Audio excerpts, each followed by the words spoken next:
Hello, everybody, and welcome to the America's Regional Finals for Space Gods. My name is Dekra, and I'm your host this weekend, and I'm so stoked to be joined at the top of the day by Hupe-san and Asa. How are you both doing, and how excited are you that we're already at Regional Finals? Yeah, for me, Nekra, so excited. Playing and with one regionals are high stakes, high consequences. So for some it's promotion and for relegation, for sure, and in next weekend. Super excited. This is definitely one of the highlights of the entire set. Going into the Tactician's Crown, but more importantly, it determines who makes the pro circuit, which is what a lot of these players really care about. That's kind of the important thing that determines that they'll be competing for the next entire set. And there's so many players who've been working so hard to get here and working so hard to perform well. Really excited. Yeah, the pro circuit has been so fun to follow along for Space Gods, but of course we had other competitions happening throughout the set that led our competitors here to the regional finals. We had the Tacticians Cups, the trials, we had so many sub-regional events. Hupe, there's a lot to break down here from set 17.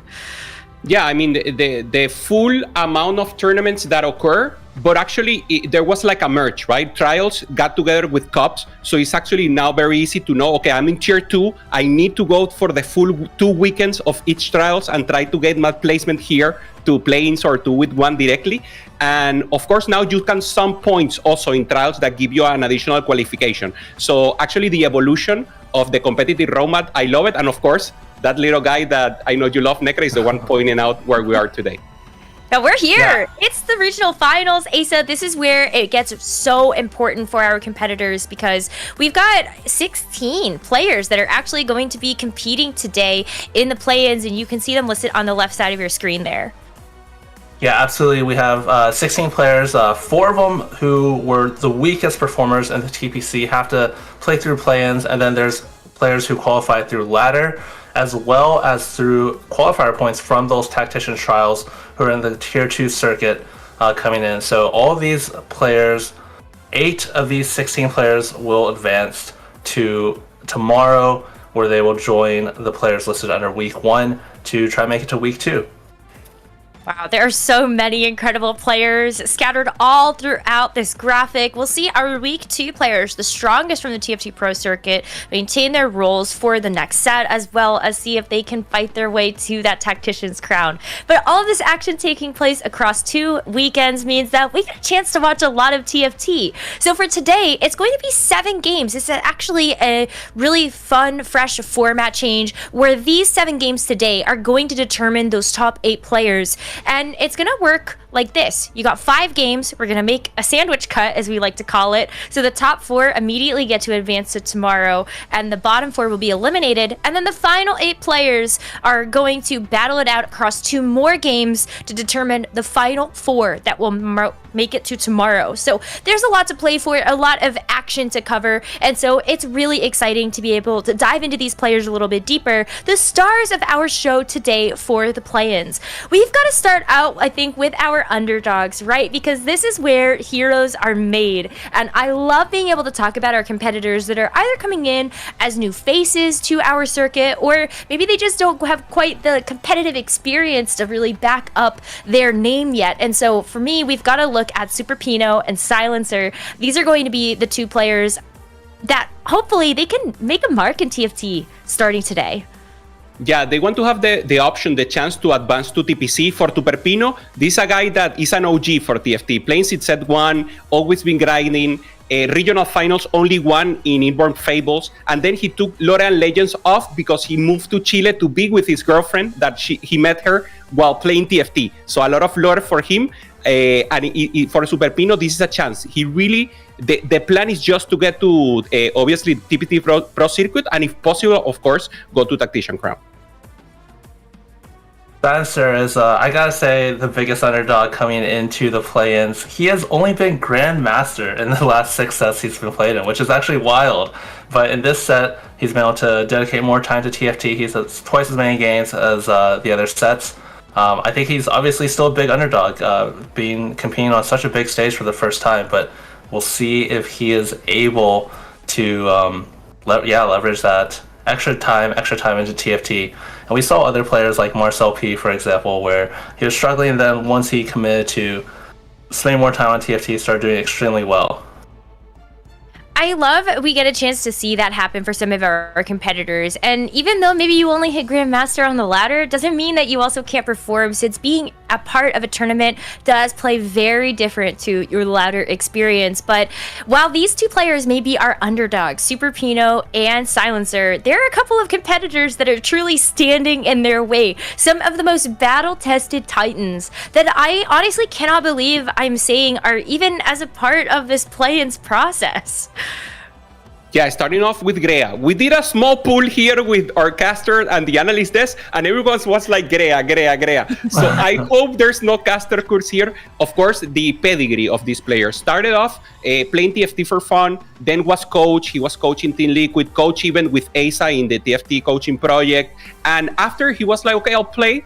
And then he got a massive win on set 11, started playing, started dedicating more time to TFT, and now is the player to beat here. So love to see him here with the confidence, the pedigree, and of course the experience. For me, an elite player and the player to watch today. And next up, Stellar Min. His crowning achievement was Final Lobby. I believe he's the only NA player in Final Lobby back in set 13. But he's always been just on the cups of competing on this level in NA. He's always made a ton of pretty deep runs in some of the tier 2 cups, a lot of top 20 finishes, but just not quite making it. I'm not sure if he's just choking or just quite hasn't reached that level of play yet, but we'll see if this is his set to make it through play-ins and get a deep run in regionals here.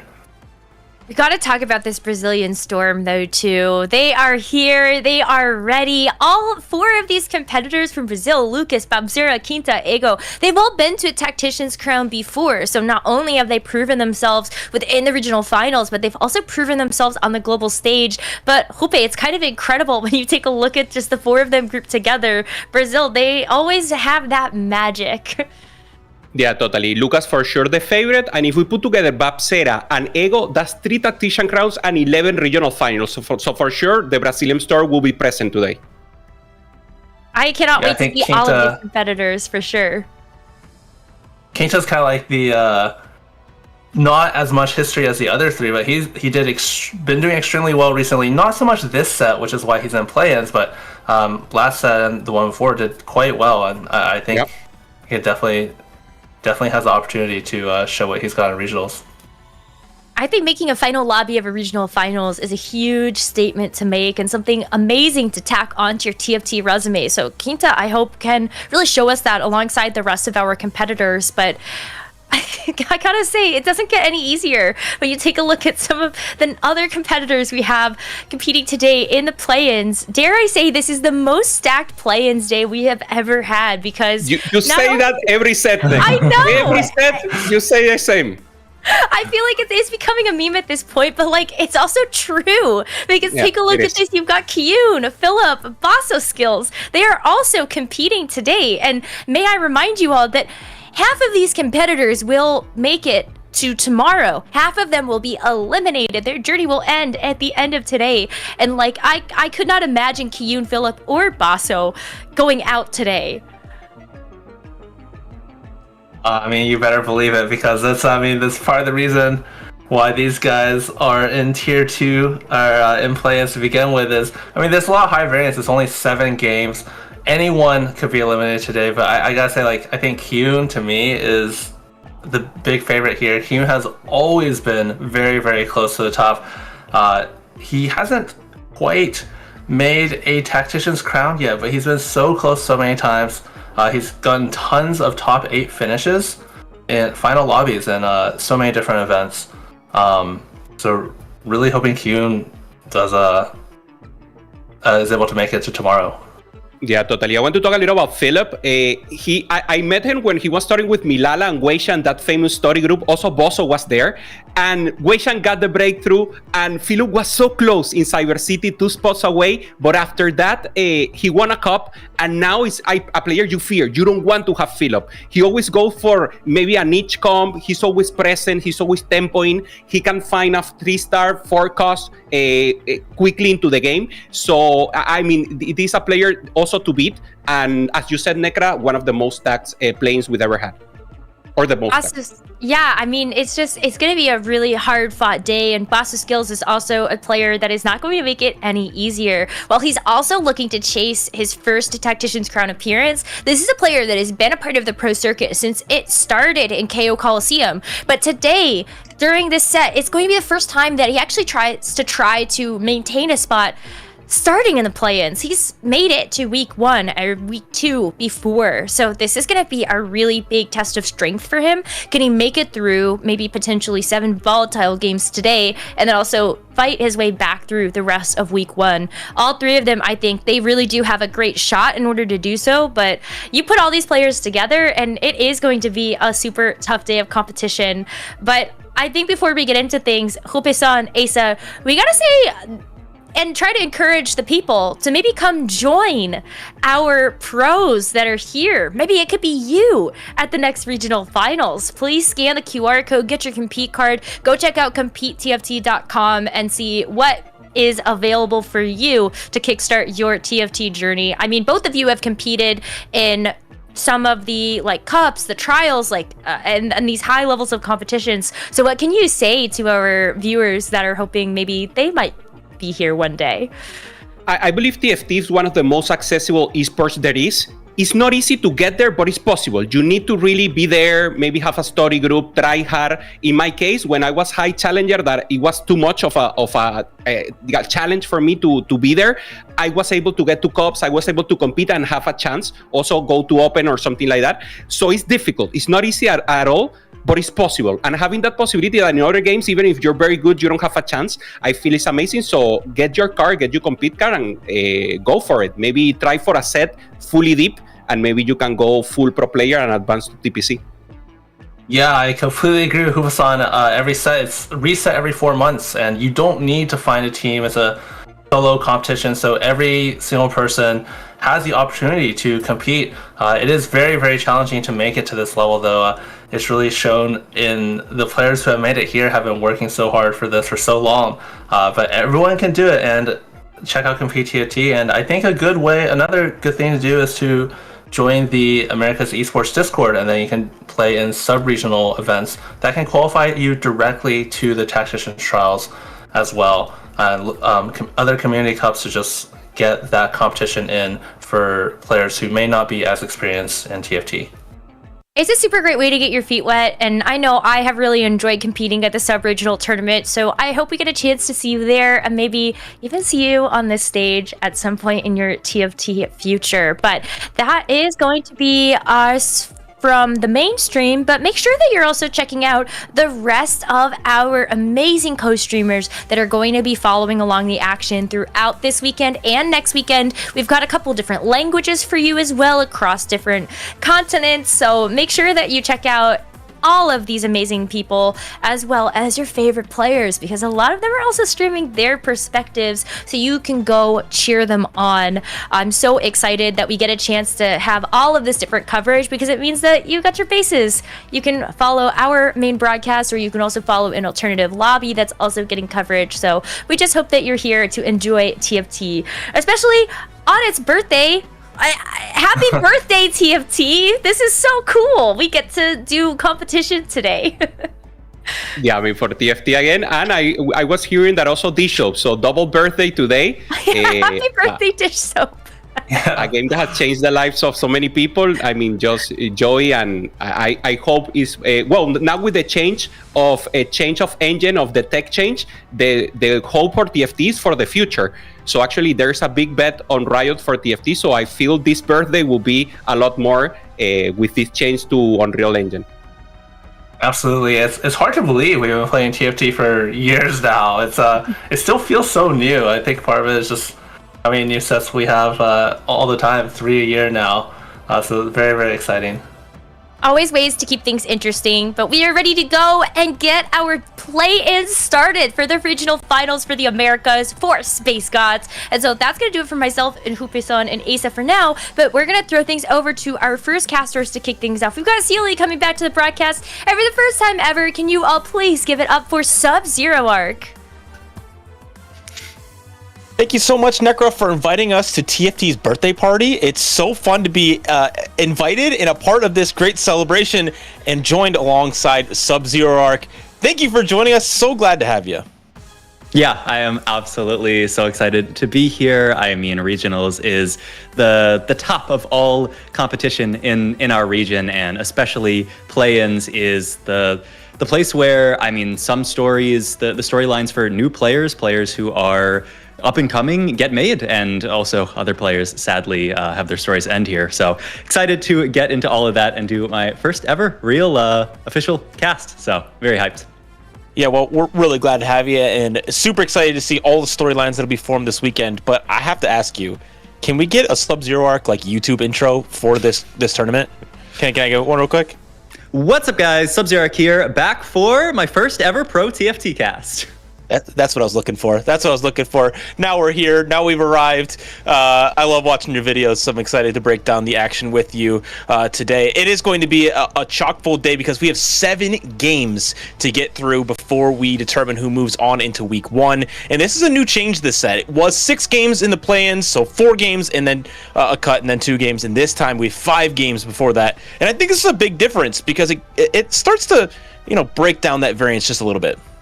Yeah, absolutely. I think the more sample that you can have as a TFT player, the better. If you think you are better than the field, then you want that consistency of playing multiple games. And I think 6 is a lot. Adding 7 is great to get you that just little bit of extra, reduction of the variance, get that consistency. It is also a little bit of kind of like a stamina thing. Playing 7 games across an entire day is a lot. I know when I play games, you're really, really locked in and strong for the first maybe 5 or 6 games. Then once you're getting into 7 and, some people do streams where they're 20 games in or something like that. I don't know how they do it.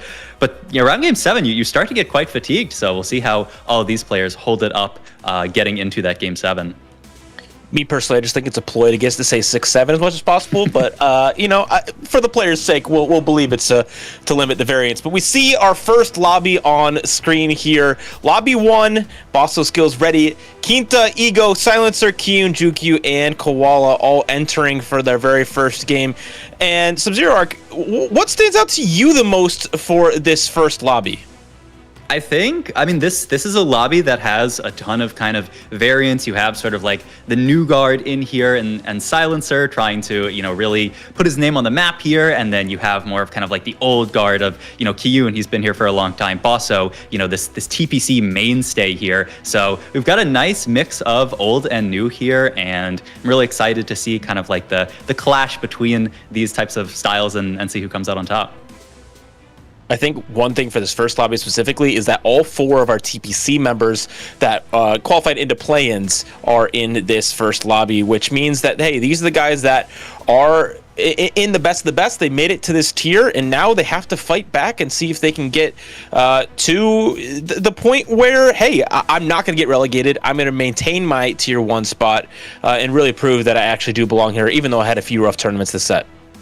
Yeah, absolutely. I think it's a really interesting dynamic where these are the players who, had a rough set of TPC and then they have to fight for their spot. They have to prove that they are good enough to stay into TPC. And, we've definitely had TPCs in the past where some players, have taken the TPC a little bit more light, have not, spent as long like locking in and studying. And so I think this is a really great way to make those players prove that they are good enough to keep their spot. And then all the other players who are coming from tier 2 here are super, super hungry. So if you're somebody who is just coasting a little bit in TPC, it's very likely you are going to lose your spot to someone who is hungry. So excited to see how that all shakes out in our first game. Well, I mean, talking about hungry, the guys on the bottom of this lobby screen are the ones that are challenging for that. And we have all of our QP players from the current set. And this is a new thing for this set as well, rewarding consistency across both of the trials that happened at this set. And so Silencer being at the top of that, it is, he's an underdog. We've talked about that a good bit, but I do think that him going 9th and 21st in the 2 cups that are in the 2 trials that he did compete in this set does show that he is taking this set seriously, knows it quite well, and can compete among the best of them. Yeah, absolutely. I mean, playing in Tactician's trials, even just the process of going in there, I mean, we've seen fantastic players get eliminated on, days 1 and days 2 of trials. And so making it so deep in both of those trials, I mean, it's not just a fluke. You can do really well in maybe one tournament and just, spike that randomly and do well, but having consistent performances across a couple of these trials, it's difficult to do that well. Well, and here we go, loading into game number 1 of our regional finals. The play-ins are starting right now. 16 players enter. Only 8 will move on and have a chance to fight for that tier 1 spot and ultimately the spot of the Tactician's crown. And if you're Ego, you're looking at this start and you're pretty happy. Yeah, no, this is a fantastic start. I think Veigar, Printer, one of these kind of like premier lines that people are very, very excited to play into. We already have Veigar pair, already Veigar 2 here. So, I mean, this is a fantastic start. And the components look really, really nice for this. Very likely to be able to slam to something, a Shojin, a JG, even an adaptive. Just get those early slams online, even have the 3 Meeple already. So, yeah, this is a fantastic start for Ego. One of my favorite things about commentating TFT, especially at this level, is this overlay, because you get such a good picture of the entire lobby. If we look at the right side of the screen, you can see all the early holds, seeing what people have, and we're seeing a little bit of a picture of the meta here. We're seeing a lot of Lissandra, a lot of these meeples. Yep. Yeah, Liss is the main other reroll line. Veigar's kind of a reroll line, kind of not a reroll line because you print, but another really, really premium unit to hold early. Ooh. Oh, and we have a prismatic start.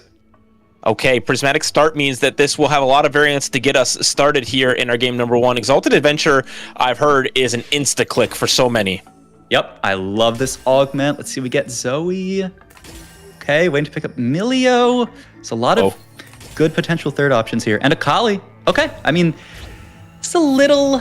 we're going to have to cook a little bit. Sometimes you get really easy options, and sometimes you get just like the perfect units dropped. This is one of those situations where you might have to cook a little bit to get these units into a composition together.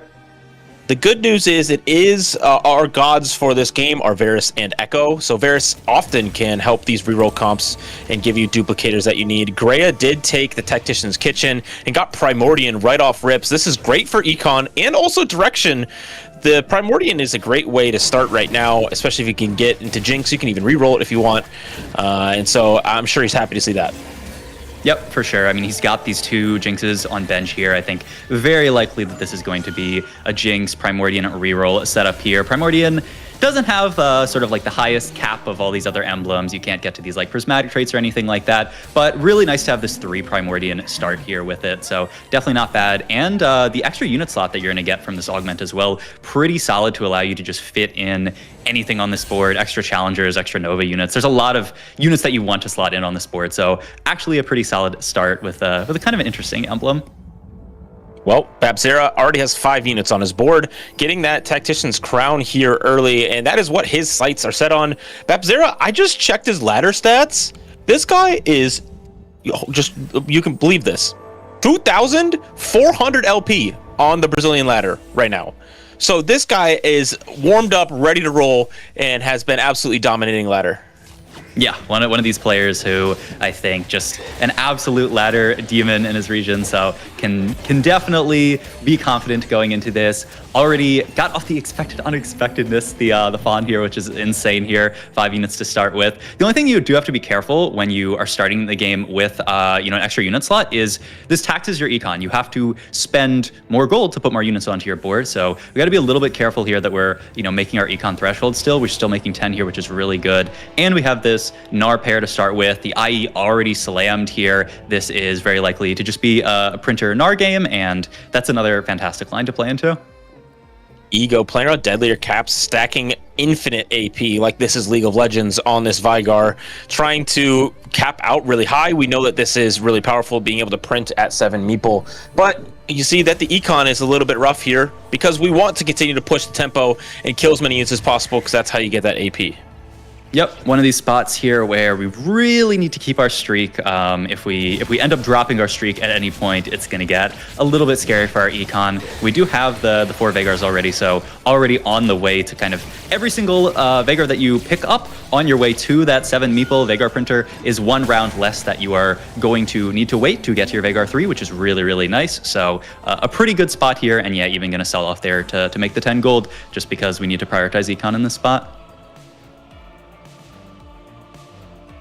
Heading into our first god selection, I have a question for you, Mr. Sub-Zero Arc. Do you miss Carousel?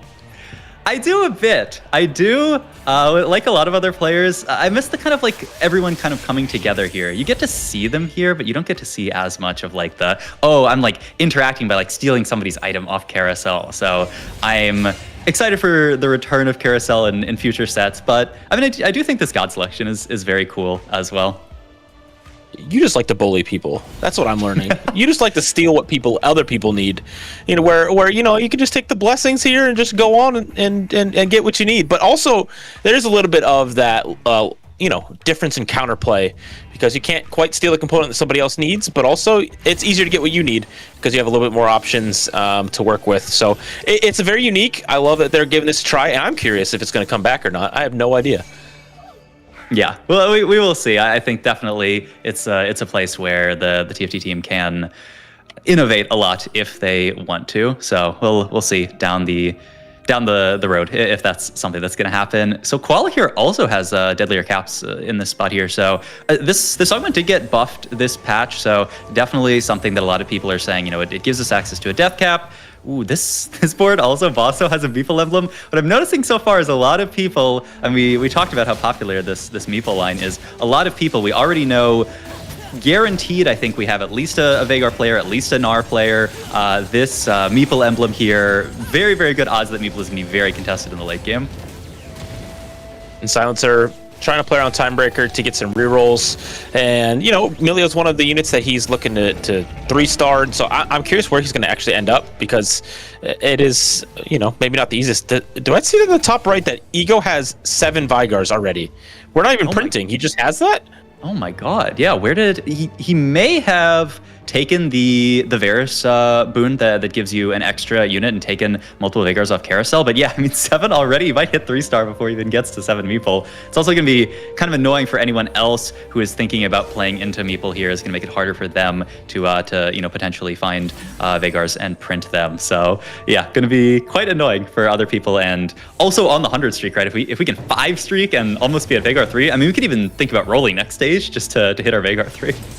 100%. That would be definitely a statement in this lobby where a lot of people are playing around Meeple themselves. For Silencer here, really hoping to secure that 5 loss, which would be incredibly important, where Ego and Babzera are trying to fight for their 100 streaks. We see Ego does lock that in, which is fantastic for him. Philip already has an Ornn too, by the way. I feel like that's a really good way to start your game. Koala is going to take the loss, which means we will have 2 100 streakers and 2 5 loss in our lobby. Yep, so kind of a pretty normal setup here where you have a few people 100 streaking. It definitely is kind of like high power versus low power where, you know, the 100 streakers, both on the win streak and loss streak side, have a lot of access to resources. The Anvil's on the loss streak, the win streakers a ton of gold to play with. And then if you're in this middle section here, it starts to get a little bit sketchy because you don't have the benefit of the full win streak. You don't have the benefit of getting, you know, multiple Anvils in the loss streak here. So everybody in the middle has to be a little bit careful here that they don't end up just getting kind of like run over late game by all the resources, all the Anvils, all that. Ego did already slam 3 items on this Vigar as well. So yeah. Not only is it stacking, he's got 8. There's another one in his shop. He's just getting blessed. Man, it's hard not to roll here. Yeah. Do you ever roll in this spot? I think what he should do here is scout his matchups and see, you know, is he at danger of losing? Because this is a pretty strong board still. If he thinks there's a chance he could lose, he definitely could roll a bit here. The only problem is sometimes you get in that trap of rolling a lot here and then you just miss and then you're down a ton of gold. Well, and Babzera just hit that Gnar too, as well as an upgraded frontliner as well. So if they face each other, it could be one of their streaks coming in, but they will not. And so Bosso Skills on the other side does have, looks like 5 meeple in already, slamming a bunch of AP items, but Ego really trying to stack. But can we get through this Ornn too? That is the big question. Yeah, it's I mean, he's gonna be fine. There's not too much going on the other board, and no combat augments on the other side, so totally fine here, and just gonna keep that streak. Very, very nice. Could even maybe like silver augment, misconnections or something here to get your last Veigar, or even like a duplicator augment. I mean, wait. Do we construct the champion on Poppy because we have Poppy 1? And then just immediately have a Poppy 3 and a Veigar 3? It's not a bad idea. And also, it kind of encourages you to roll. It would be kind of funny if we find the Veigar first, though, because then you're just sitting here with a million. But looks like he's not going to go for that. I mean, you could take the grab bag and then just dupe and be done with it. You could also just take good combat here and be happy with, just playing for the kind of max cap of solid combat here, feeling pretty good. The thing is, the Gnar 2 board looked really, really, really strong. So he might be thinking, when I fight that board, I'm likely to lose anyway, so I'm just going to take good combat here, play for my max cap. I'm guaranteed to get to Veigar 3 at some point, and so I'll just play for my best late game board. Across our lobby, seeing a couple other ones come through. Big ones to note, Minhee taking 2 tanky, which has been one of the favorite augments for anyone to click right now, especially if you have a bunch of Samirs and Ornns. If you're able to get those upgraded 3-star, that becomes a composition that can win the game. And it's also kind of fun to, have friends and copies of different things that work together and make your board incredibly strong. But for Ego and Babzera, it looks like it will be still win streaking for hopefully both of them. Definitely Babzera continuing that lead, and Ego as well. Yeah, it's just one of those situations where they haven't met yet, so they're just going to keep streak, which is kind of crazy. But I mean, the more that they keep this streak, the more they pull further ahead of the rest of the lobby, get into this spot where they're just super, super far ahead. Now, I'm noticing one thing here. He's got none of the units that he wants. But the other thing I'm noticing is these items look fantastic. He's in a great spot to pivot to this as soon as he gets to that level 7 and starts rolling for all of those 3-cost upgrades. But for now, pretty good spot. Just play 2 of units, you'll be good to go. Yeah, for sure. Until really like 3-5, you can kind of chill. I mean, if we can save some HP, we could even chill until 4-1 and then start rolling down for our board. Yeah, those items do look fantastic, though. That Ornn 2 out of the pool is going to be kind of annoying for us. It's a situation where, if all the Ornns are out before we start looking for our Samira Ornn, it might be a very bad situation. Well, the 100 Streakers did meet each other, and it did look very convincingly that Babzera came out on top. And so we'll continue the streak there, where Ego is sitting on all these copies and trying to figure out what's next. Do we want to still stabilize? Do we want to level up now that we've lost and push our luck that way? Yeah, for sure. He's not that rich because, his board, he's holding all of these Veigars, so he's not super rich. You could also look for some kind of dupe off Ferris here, but we don't get it. So that's another thing that will not get us to that Veigar 3 immediately. Yeah, I wonder if that's why he didn't end up taking the duplicators. He was hopefully counting on it on this 3-4 God choice, and not exactly what he was looking for, but we'll get some specific items that are great to secure our front line, and maybe some of these 4-cost units that many of our players down at the bottom of the table need, because Minhee is on an 8-loss streak, but not quite that low on HP yet, but we need to stabilize very quickly. Getting there, yeah. 40 HP, it's fine if you stabilize on 40. If you take 2 more losses down here, then it starts to get really, really, really worrying. And so definitely would like to crack that loss streak soon, or has to really spike hard on 4-1. Do we have any idea where Silencer's going to end up? Is this Corky? No. I know it can't be, but yeah, I'm a little lost myself. It's one of those augments that does lean yourself to getting lost. So it's I'm not sure. This is a spot that's very scary. If he manages to execute from it, huge. If he doesn't, then we might be looking at an 8th. Well, we'll see. We'll see. It's definitely very 1st or 8th spot, honestly. Greya playing around these Primordians still. Looks like we're going to be ending hopefully around a Master Yi carry or even Fiora in the late game. giving it our all there. Babson are continuing to push the tempo, still not losing a round, where Minhee continues to lose. And so we're seeing the shape of the lobby come about, and it is very much the tale of two stories of being tempo versus risking it all for our 4-1 or 4-2 roll down. Yeah, I mean, look at this lobby HP difference here. 100, 91, 91, and then a huge drop off to 55. I mean, it's just the people who are win streaking are super far ahead, and then the people who are loss streaking. The problem is all the loss streakers can't win at the same time. You know, you need, someone's going to have to lose next stage, and so you really, if you are the loss streaker, you have to have the plan to spike the hardest of all the loss streakers, because if you're just a little bit weaker than all the other people who spiked, then you're just going to end up going 8th, because you have no room for error here with this amount of HP.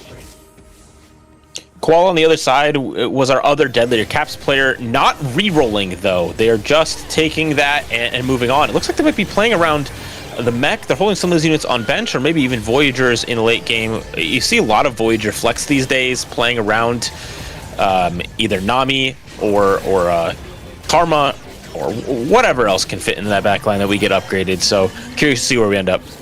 Yeah, honestly, after buffs to things like Karma, you know, way back early in the set, Nami getting buffed up, I feel like all of these units are reasonable carries. You've seen a lot of people trend towards this, like this mighty mech board. You know, it used to be back in the day that it was like you'd only play this from Anima cash out, and a lot more recently people are playing towards it quite hard here. But we do see Minhee here has to stabilize. This is what I talked about. He has 21 HP. If we do not stabilize this, I mean, going into 4-1, we are just going to be dead before the end of stage 4, honestly. And the rolls are not looking great, honestly, because I mean, you can see on the overlay, Philip is 6 of 9 Orns already. I mean, I think Minhee is just in I mean, yes, 2 tankies a broken augment, but it's not so broken that if you don't hit your board, you're going to be able to do anything. I think this is just kind of a really rough game plan here, and is really just kind of needs to salvage placement here. This is one of those games where you say, okay, I am just trying to go not 8th. I need to hit Orn 2 here, hit 4 copies of Orn, so I have another one, and hit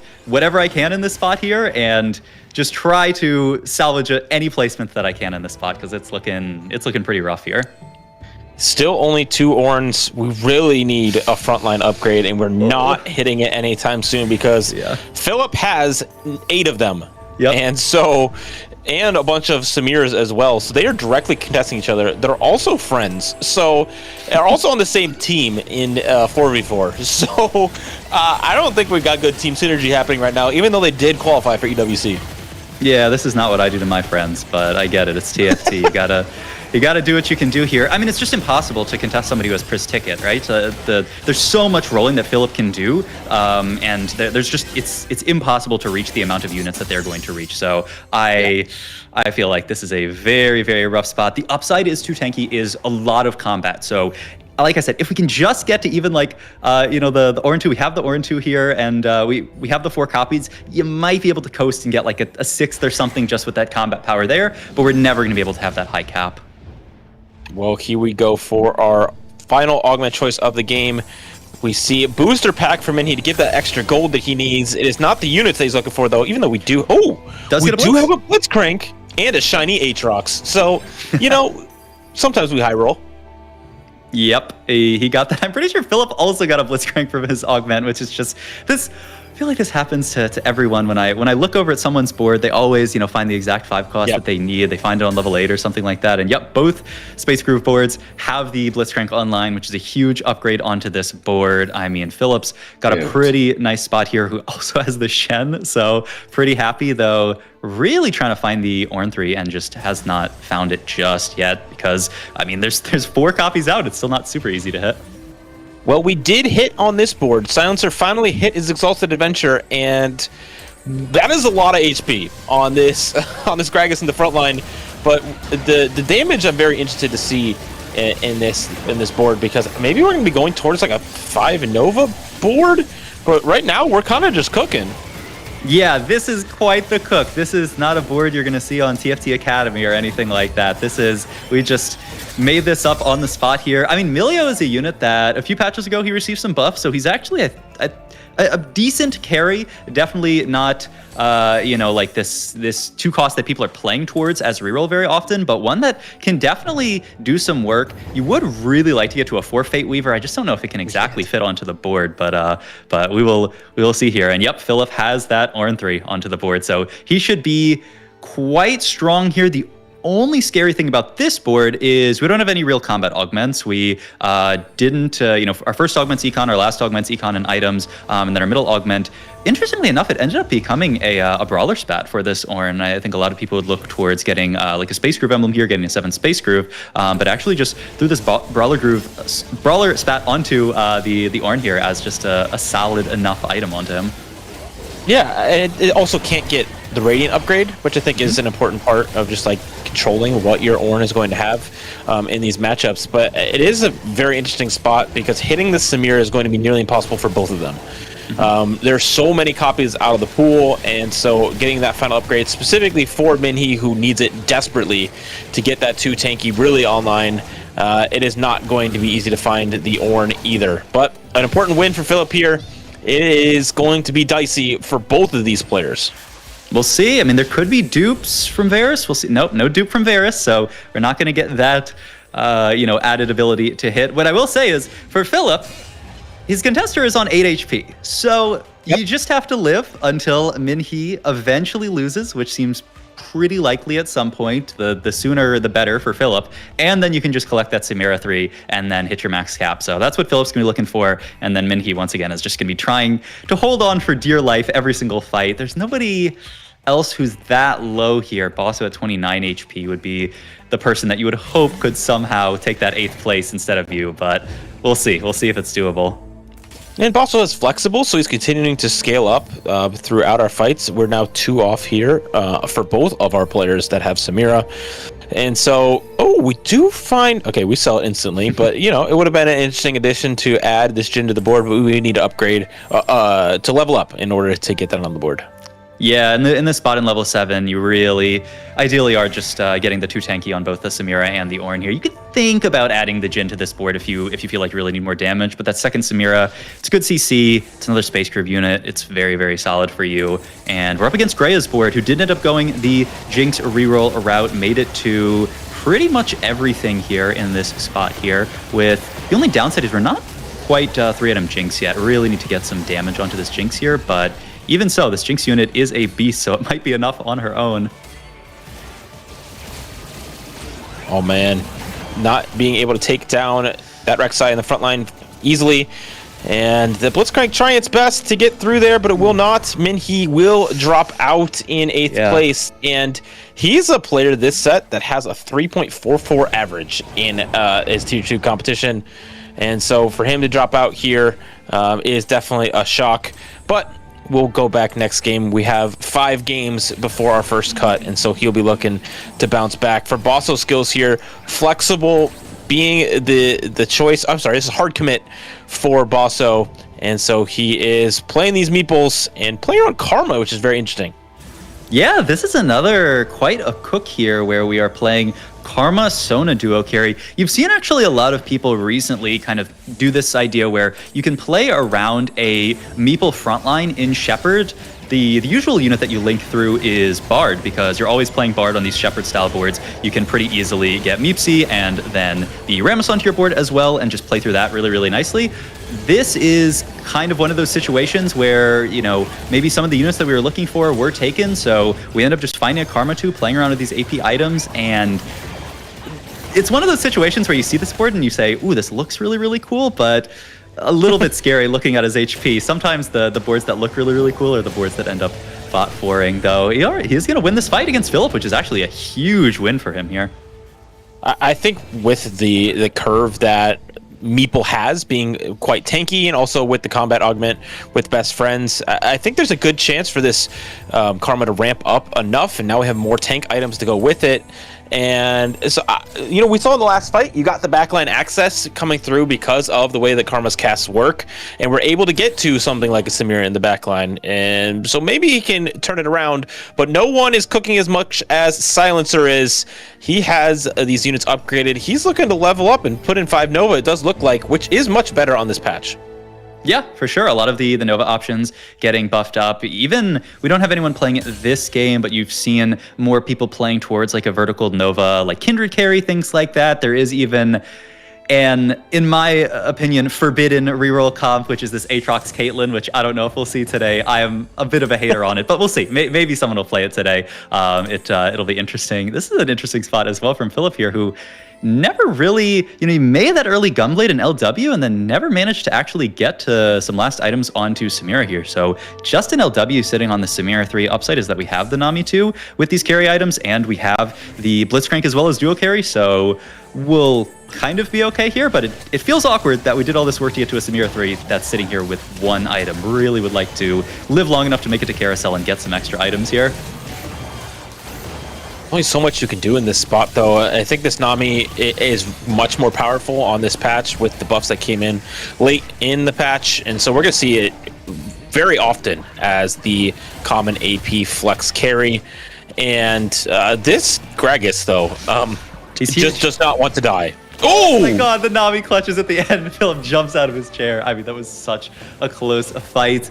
I mean, the Space Groove board does have that kind of inevitability. As the fight keeps going, the Space Groove units are healing up. Nami's just doing a ton of damage, so he can actually win fights like that, which is crazy. Oh, and the Bard has dropped onto this board for Bosso. Has the Sona pair, but whenever you're rolling for a 2-star 5 cost on 8, it's usually a bad sign here. So yeah, I mean, a bit of a cook from Bosso, but I mean, I think a game that just kind of the plan got away from him. He saw that it was quite awkward in this lobby where Meeple was so contested, and he ended up getting the Meeple emblem. And with hard commit, you don't really have a choice as to what you play. You take the augment, and it tells you what to play. And it was quite awkward to get to Meeple here. So we're really hoping to win every single fight we can, and maybe have Philip die in one of these fights before us.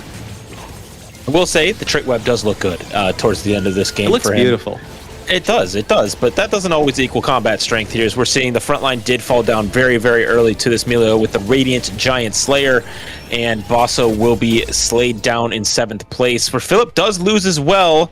Ooh. Does look like it will be a 6th for Philip. Probably, yeah. Okay, so 2 people down here. We almost have our top 4, and Greya taking a loss here, so he is the last player who's looking like he might bot for here. Ego at the top here. We talked about how good of a spot it was, and these are the Veigar spots you just live for, where you just coast easily to level 8, print your Veigar, get to level 9. We don't even know if he ended up printing a single Veigar this game, because he might have just naturaled it, but he's got the Veigar 3 here, has a ton of AP stacked up on this death cap here. I mean, this is what you live for. And the big cap out for this line is, getting to this Bard, getting items to this Bard, reaching level 9, and just getting all of these units in. And he basically has it. He's one off of hitting Bard 2 and hitting that true cap for the comp. This is looking very, very insane. And if you are a fan of Brazilian TFT, this is your ideal lobby right now, with all 3 of these guys currently sitting with the most HP in the lobby. Silencer, though, is really trying to show that this comp can maybe even stand up to the strongest in the lobby, but it will not. He will fall down quite low here. He's aiming to go towards the next level. He's 40 gold still in the pocket, but will be losing an important fight here. Greya, seeing this Rek'Sai can go against the world, it cannot. The Meepsy ends up clearing it on Quali's board, so Greya drops to 2. This is so close for our NA Rips. What are we doing? Oh my god, I mean, yeah, it's going to be probably a BR123 in this lobby, so, I mean, really starting the tournament off strong.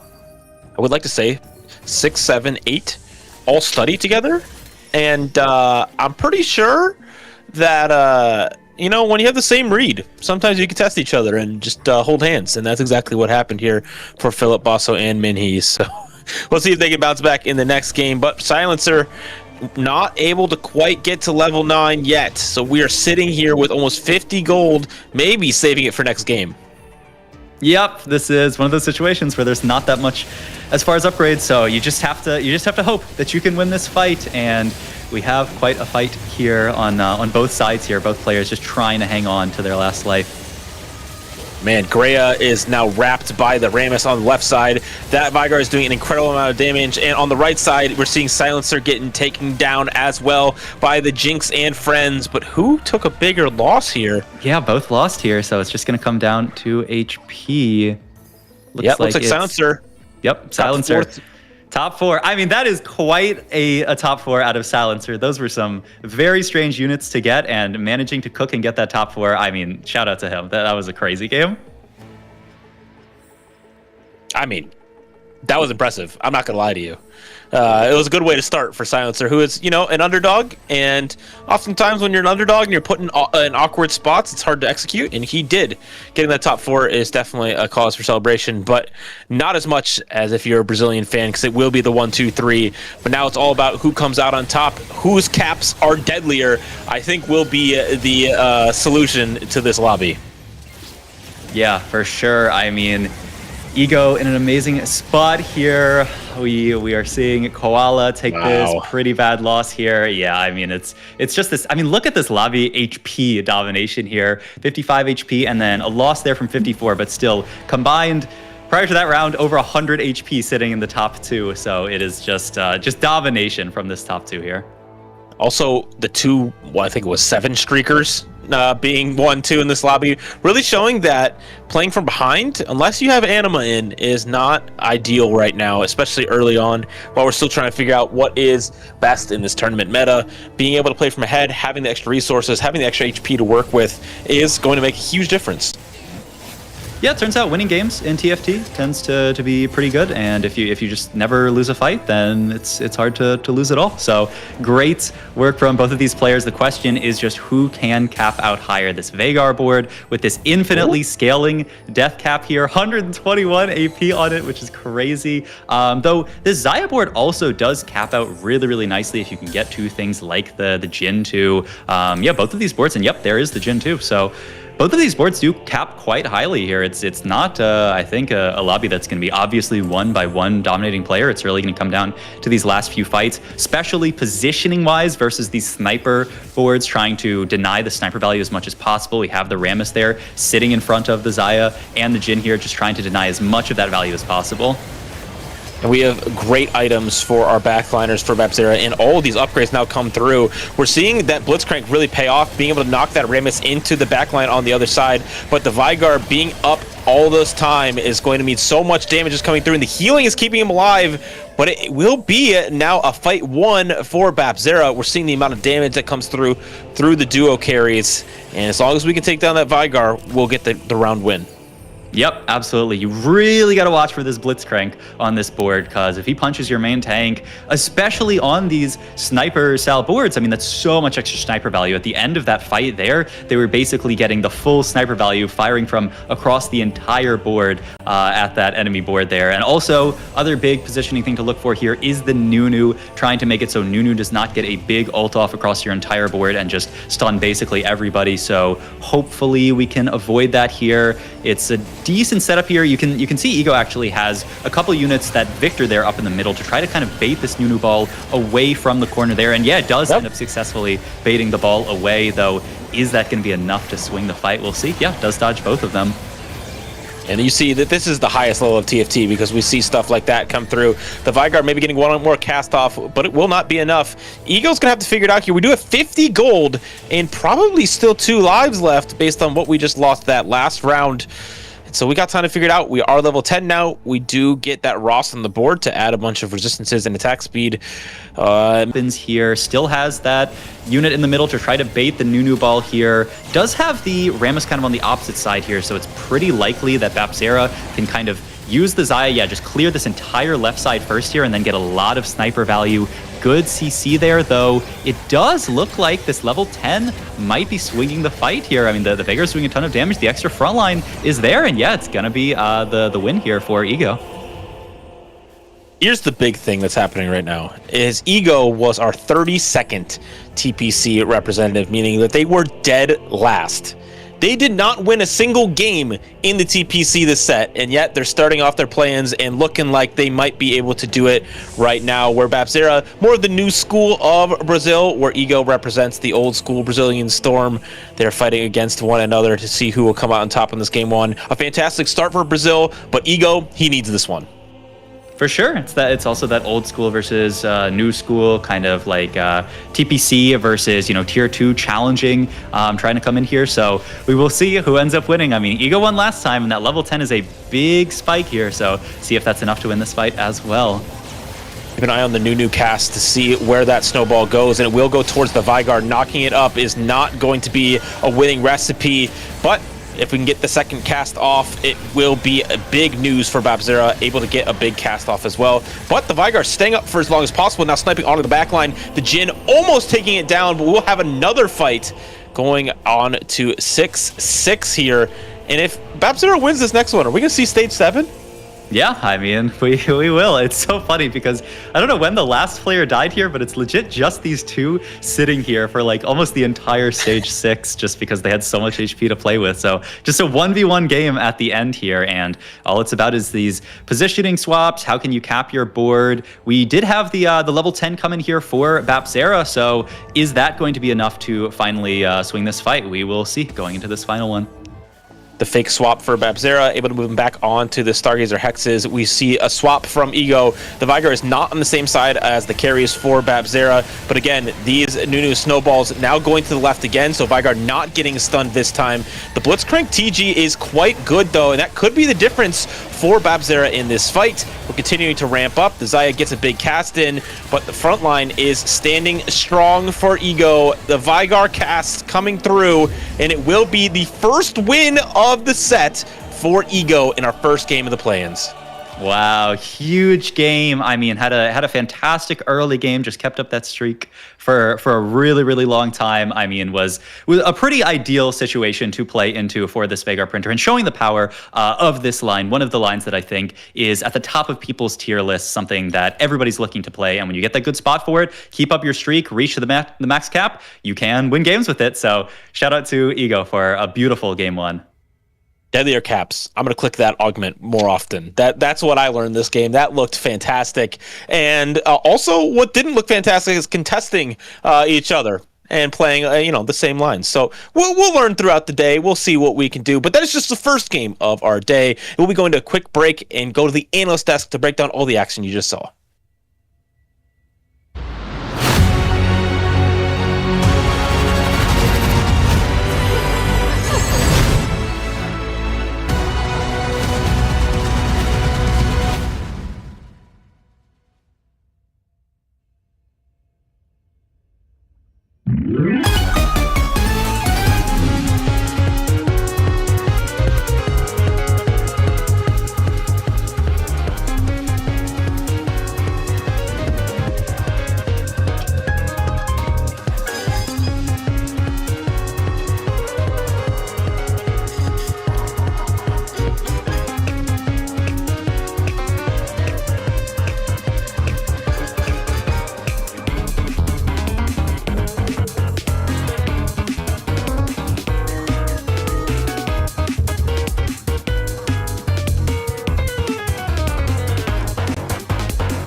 First game is done for our play-ins, and Hupe-san, Asa, and myself are here to break it all down. What did you think of that first game?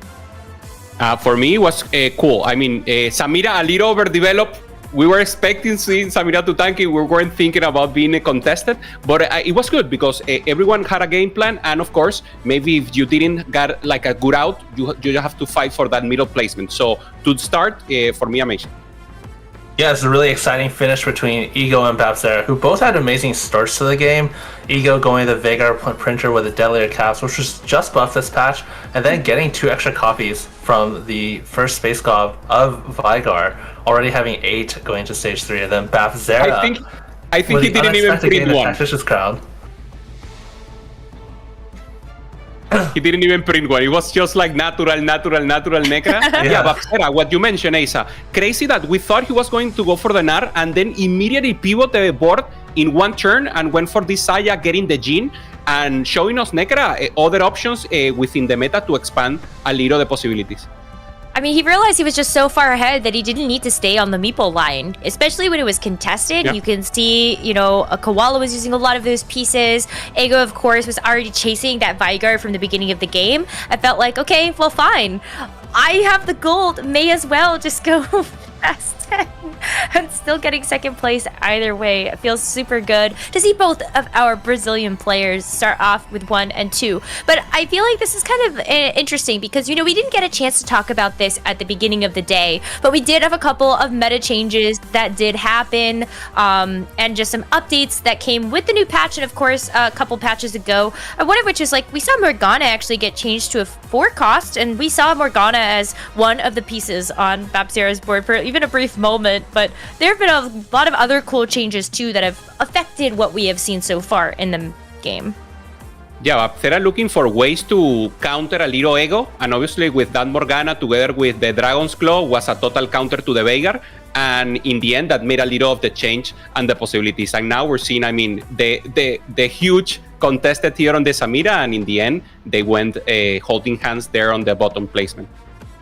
Yeah, the Samira and Ornn reroll is listed as the best comp on TFT Academy right now, but this late into the set, everything is really balanced. Everything's very, very close together. And playing this comp contested, there's only 18 copies of each 3 costs. So personally, I think this is a pretty big mistake from Stellar Minhee, because Philip already had the Ornn 2, had the Prismatic ticket, looked like he was going to go into this line, and then Minhee had 0 copies of Samira and Ornn all the way into stage 4 almost, and then played the line contested. It seemed really unlikely they were going to be able to hit the 3 stars needed in order to succeed with this line, and both being contested ends up putting both of them very behind economically, and they both went bot 4. I mean, major credit, though, to Silencer, because I feel like that was a competitor we saw take the Exalted Adventure and then had to kind of put together that super creative board with the Melio and the Akali, and took a lot of those out of the pool when we saw that Jinx reroll. But that was kind of the story, right? A lot of reroll, a couple of other compositions in there with the Meeple, and sort of what we expected to see when taking a look at some of the lines that we had our eyes on for our competitors to chase throughout this tournament. And so I'm kind of interested to see what is going to happen as we get ready for our next game. We are going to throw it back over to CLE and Sub-Zero Arc to bring us back into the action. Back into the lobby. Thank you, Desk, for breaking that down. We are with Lobby 2 now. This is the other side of our play-ins, the other 8 players that are competing, and more of our star-studded roster. We get to see a little bit of the story. Sub-Zero Arc, in our previous game, we saw the Brazilians absolutely dominate. And in this game, maybe Yusu Lucas and Quintanilla can keep it up. You are muted, by the way. So, you know, I'm sure you're saying something super profound, though. Yeah, for sure. These are our two very, very experienced players, so I do think they have a very good shot of doing well going into this this lobby here. But a lot of great beasts from North America here. Kiyun, one of the mainstays of TFT, popular streamer, has been playing TFT for such a long time here. Upset Max, been very, very high ranked on the ladder for essentially the entire set here. So a lot of people, I mean, we'll see this clash of the regions again here in this game, starting with a gold augment.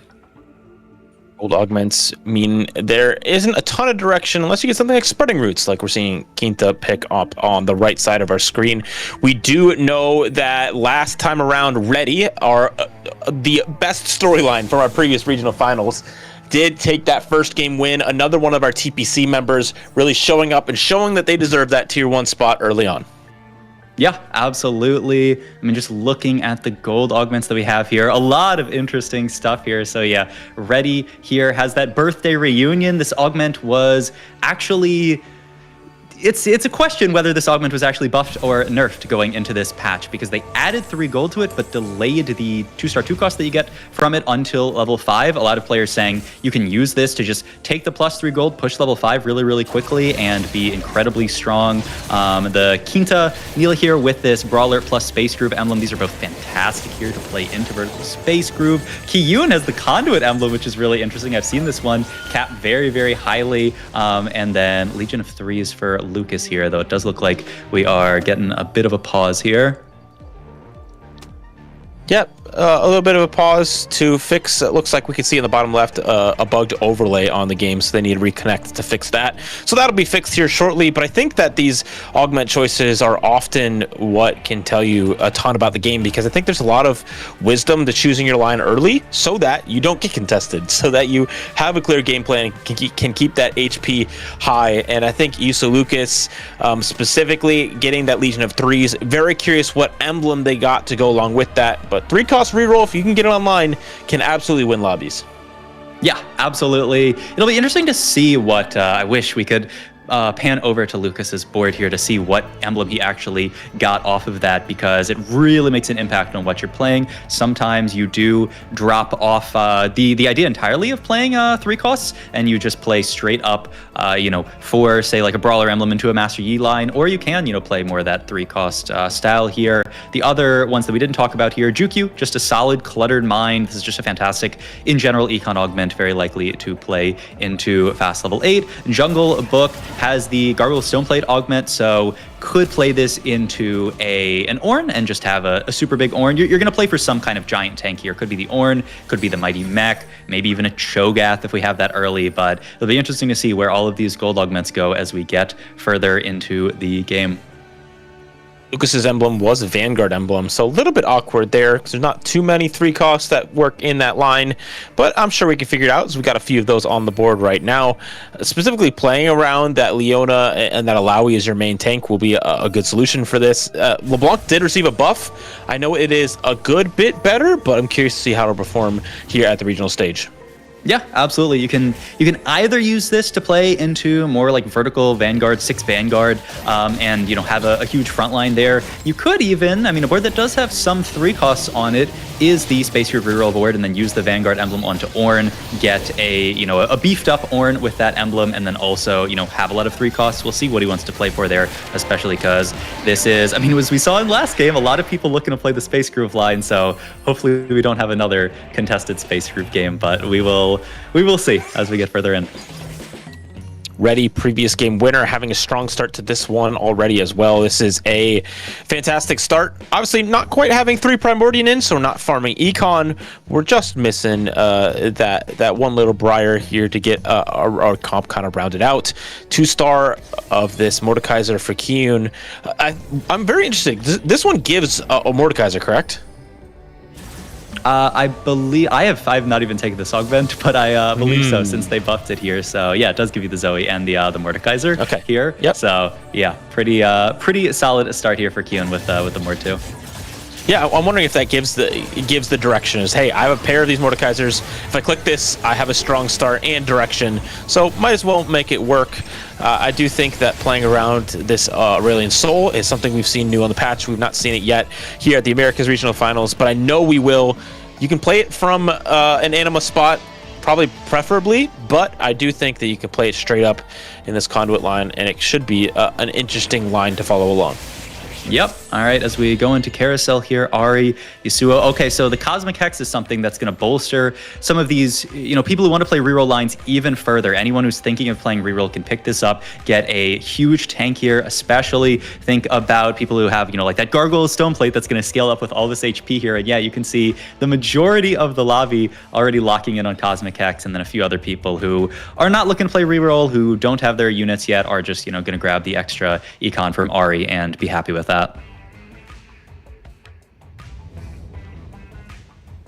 Our lobby seeing no one on a 3-loss streak besides Upset Max, meaning that we won't have that contested as heavily as we did see in the previous lobby. But we do have a strong start here. Very curious about our Stargazer for this game, because if it is something that works best with Lulu, that will be ideal. Maybe I should memorize what these patterns are, but yeah, it's making you don't see, it's a fountain. It's making it's spreading those little Stargazers out. I do see it. Yeah, you can, once you know what it is, you can see it. But yeah, it's fountain there. That's one that's pretty decent for Lulu reroll. So it's not like one of the best, but pretty solid overall. And we have that. Yeah, the Jax too with Cosmic Hex, so a really nice start there. Bit of a low streak, but that'll honestly just let us get to solid enough items here. And we do see the Gargoyle augment on the other side here. Double Gargoyle onto this Leona here. So a big Leona here for Jungle Book, and just clear in Super Pino's board. And we did get word that Kiyun is printing Leonas, and it does look like Jungle Book is going to be doing so as well, having 5 of those already. So a little bit of a contested line, having a bunch of these Leonas on board. But across our lobby, it is shaping up to be one. It's a little bit wider than what we saw last game. Not a billion people contesting Meeple, not a billion people contesting a Space Groove. Just some TFT where we all want to find our own lane, run down the line, and see what placement we can get. Yeah, honestly, the most contested unit in this lobby so far is Leona here, with all these people going for Prince here. You can see Jungle Book already at 8 of 9 copies here. So, or looks like, 6 copies here. So quite far in the amount of Leonas he has here, and scaling up with Cosmic Hex, looking really, really nice here. Kiyun, man, level 6 already. So pushed levels very, very quickly. Really hoping to keep that win streak going. We did slam our items as quickly as possible, using the extra AP we'll get through scaling throughout the fight. This will be a hard matchup though. Taking this Leona will be difficult, and especially now that our backline access is down. This Leona is not even close to falling down, and it's looking a little bit doomed here.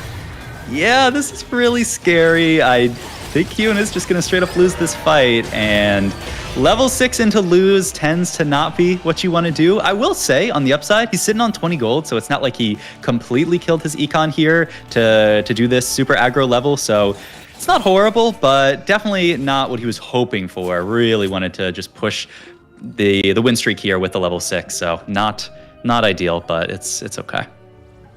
Well, Upset Max will have a big advantage when it comes to econ in this lobby, being the only one on a 5 streak. It is 5 losses, so we're trading HP for that, but it will be a great start for them regardless. We do have that larger duplicator on bench as well, and I know it's not great to use on the 3 costs because you're not getting as much value out of it, but it will be a great way to be able to see who can be able to hit the units that you need, right, and get that online.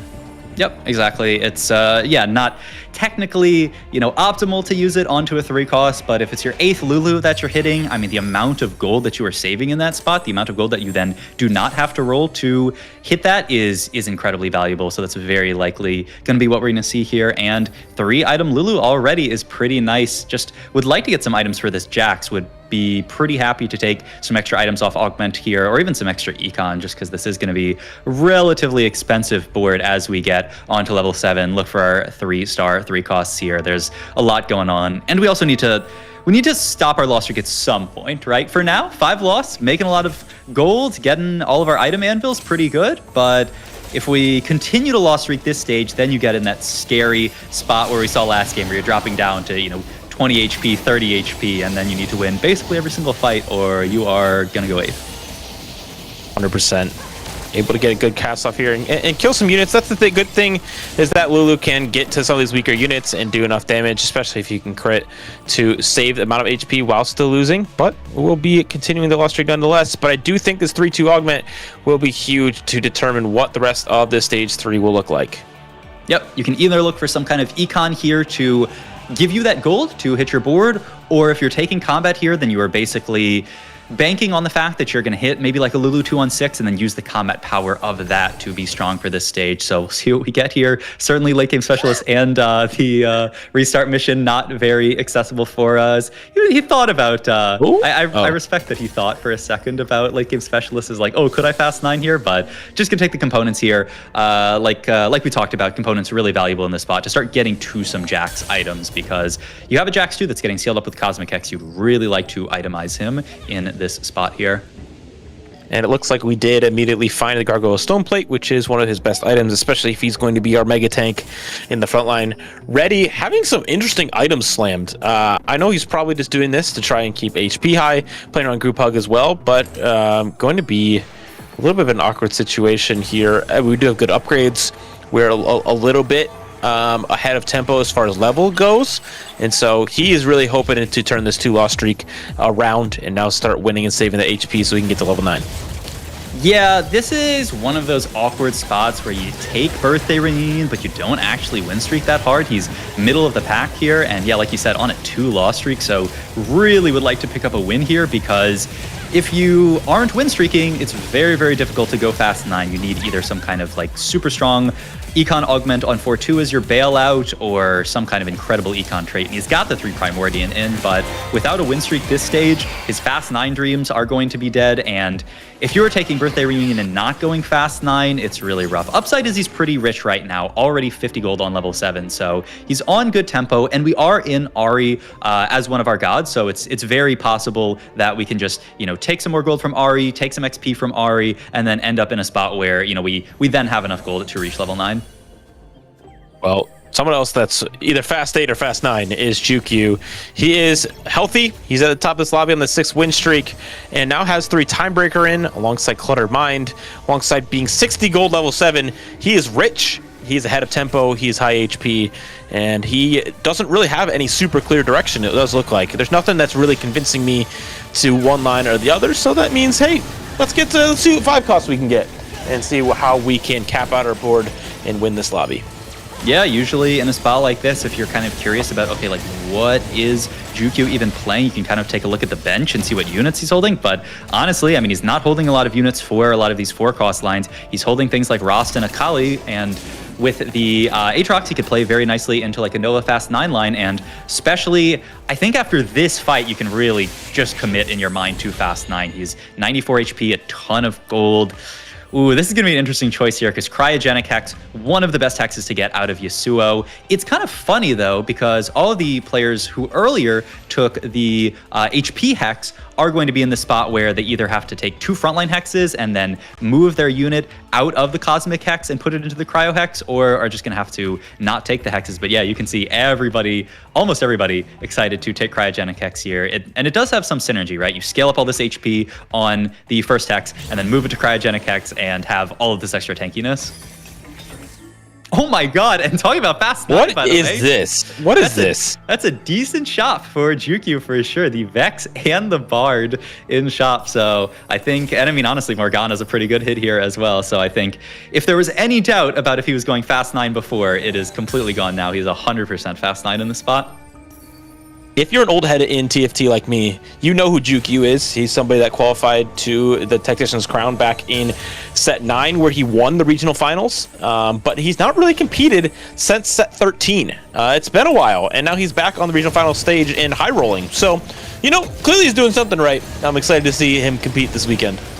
Yep, always good sign when you've seen like a high cap from a player before. You know, they have that proven track record, and so yeah, I mean the fact that he has literally, I mean, it's not even that he just like spiked a random cup or something. He won, I mean, regionals, which is kind of an insane achievement for somebody who's sitting in play-ins right now. So definitely has that, you know, pedigree. It's just, can he reach that peak again? And I mean, getting the Vex in your level 7 shop is definitely something that'll help you get there. Upset Max playing around this Lulu. We did put our items onto this Milio 2 instead because we didn't have the upgrade quite yet.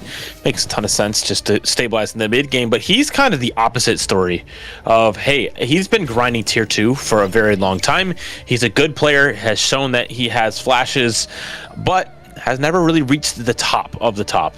He's somebody that qualified in through ladder this set and did okay in both of the trials, but now looking to really make his mark and really try and put himself in that tier 1 spotlight. Yep, absolutely. Somebody who's been high ranked the entire set. Kind of funny, when I was taking a peek at his match history, I saw that he liked a lot of reroll, a lot of actually like Samira reroll, and not playing that this game, but kind of going along with that idea of 3-cost reroll and playing into Lulu, another fantastic 3-cost reroll line. So we will see how the reroll does for him this game. He's a little bit low there, but if he can keep up the streak this stage, he should be in a pretty good spot. It looks like Jukyu did go to level 8 and will continue his streak as well. So huge news for him. For Kyun, also big news to continue to get back in his winning ways that he had on stage 2 and now has clear direction going forward.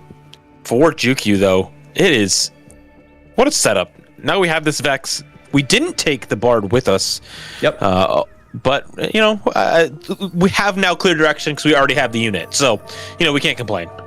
For sure. Just, I think he is laser focused on this Nova Fast 9 line. I mean, it's kind of interesting. There's this interesting dichotomy between the two Fast 9 lines now, where you have the more like Vanguard, Bard, AP Fast 9, which is like the very consistent Fast 9 line, and then you have this Nova Fast line, which is like the high capped Fast line. This Fast 9 line. This is, if you can reach an early Grave, start scaling that up, you have very, very good odds of winning the lobby. And Jukyu in a spot where he can go 9, at the latest 4-5, could even look at like, a 4-2 or 4-3-9 if he wants to do it quite broke. He has a ton of ability to get to an early Grave, start scaling that up, and potentially winning the lobby. Inta has this Nunu 2 already here on 4-1. It doesn't look like he rolled and he's still level 7. So a very good frontline foundation here to start his roll down.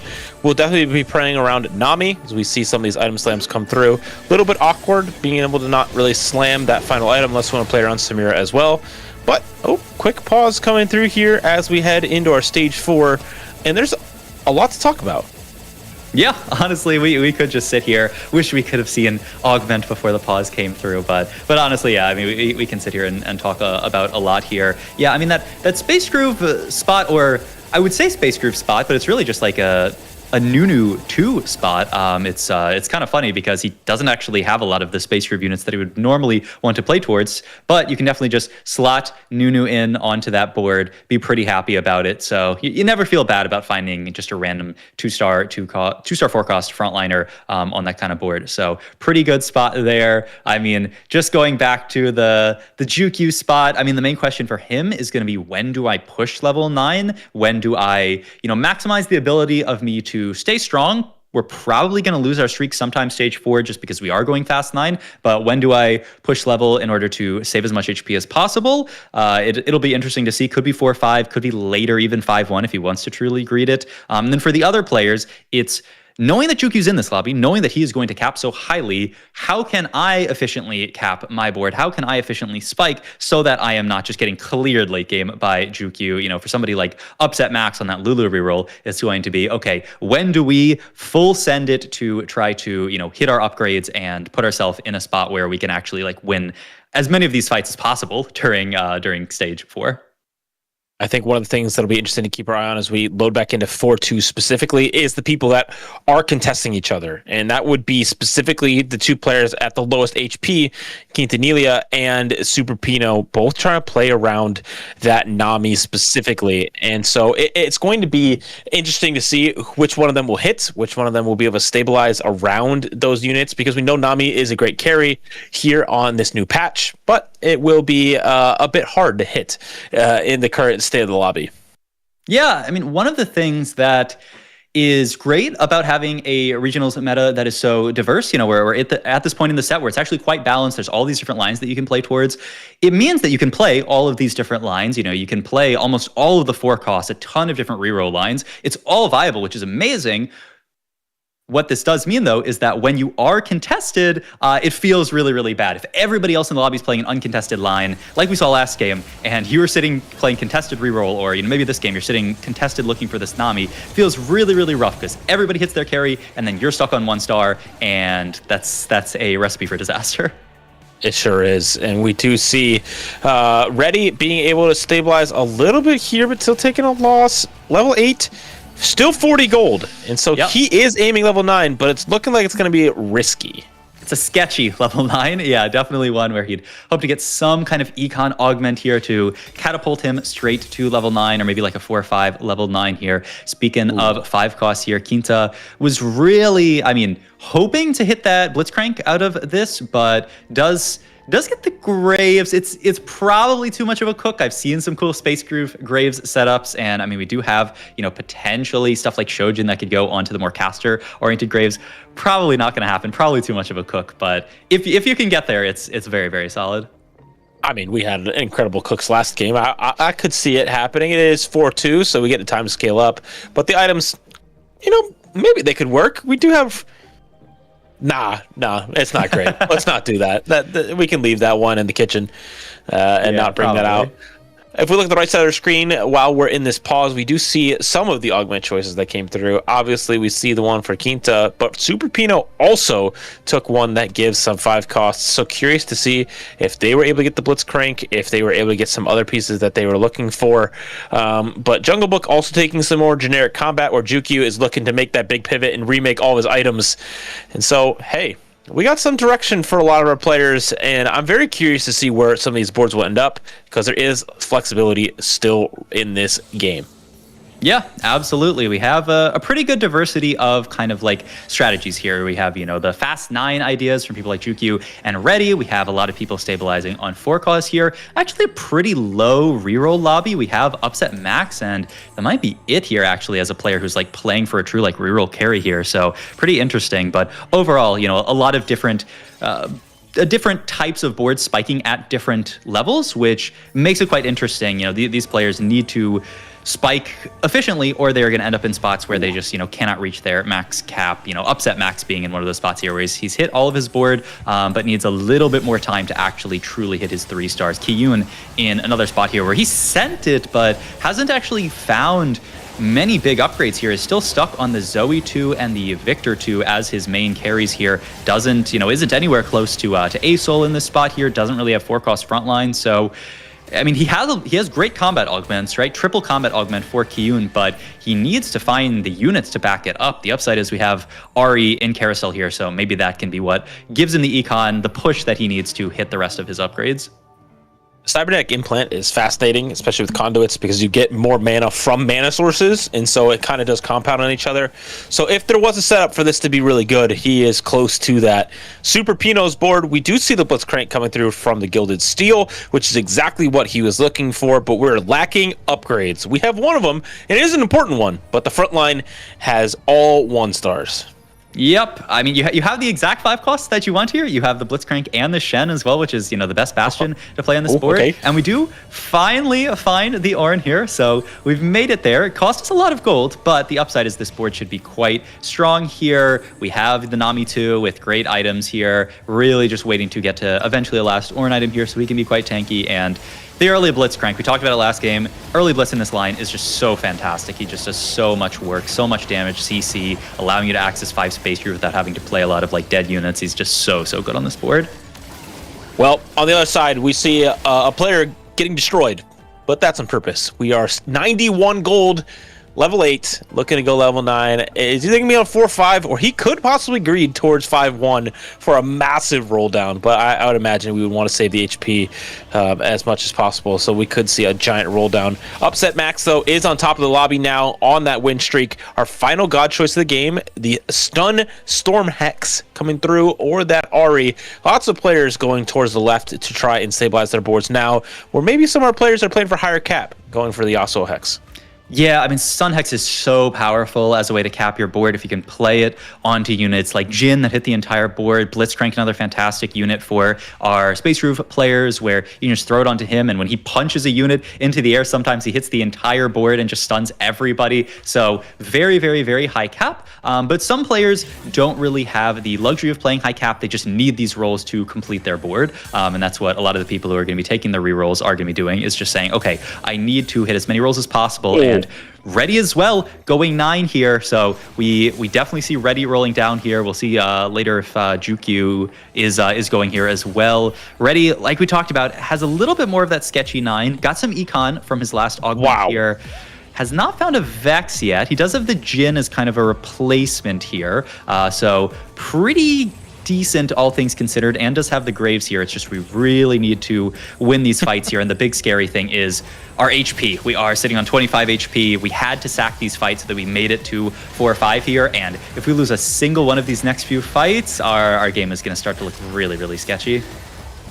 Well, we made it to 9. I believe we got this Jin from Birthday Reunion, so it wasn't really something that we were hoping for.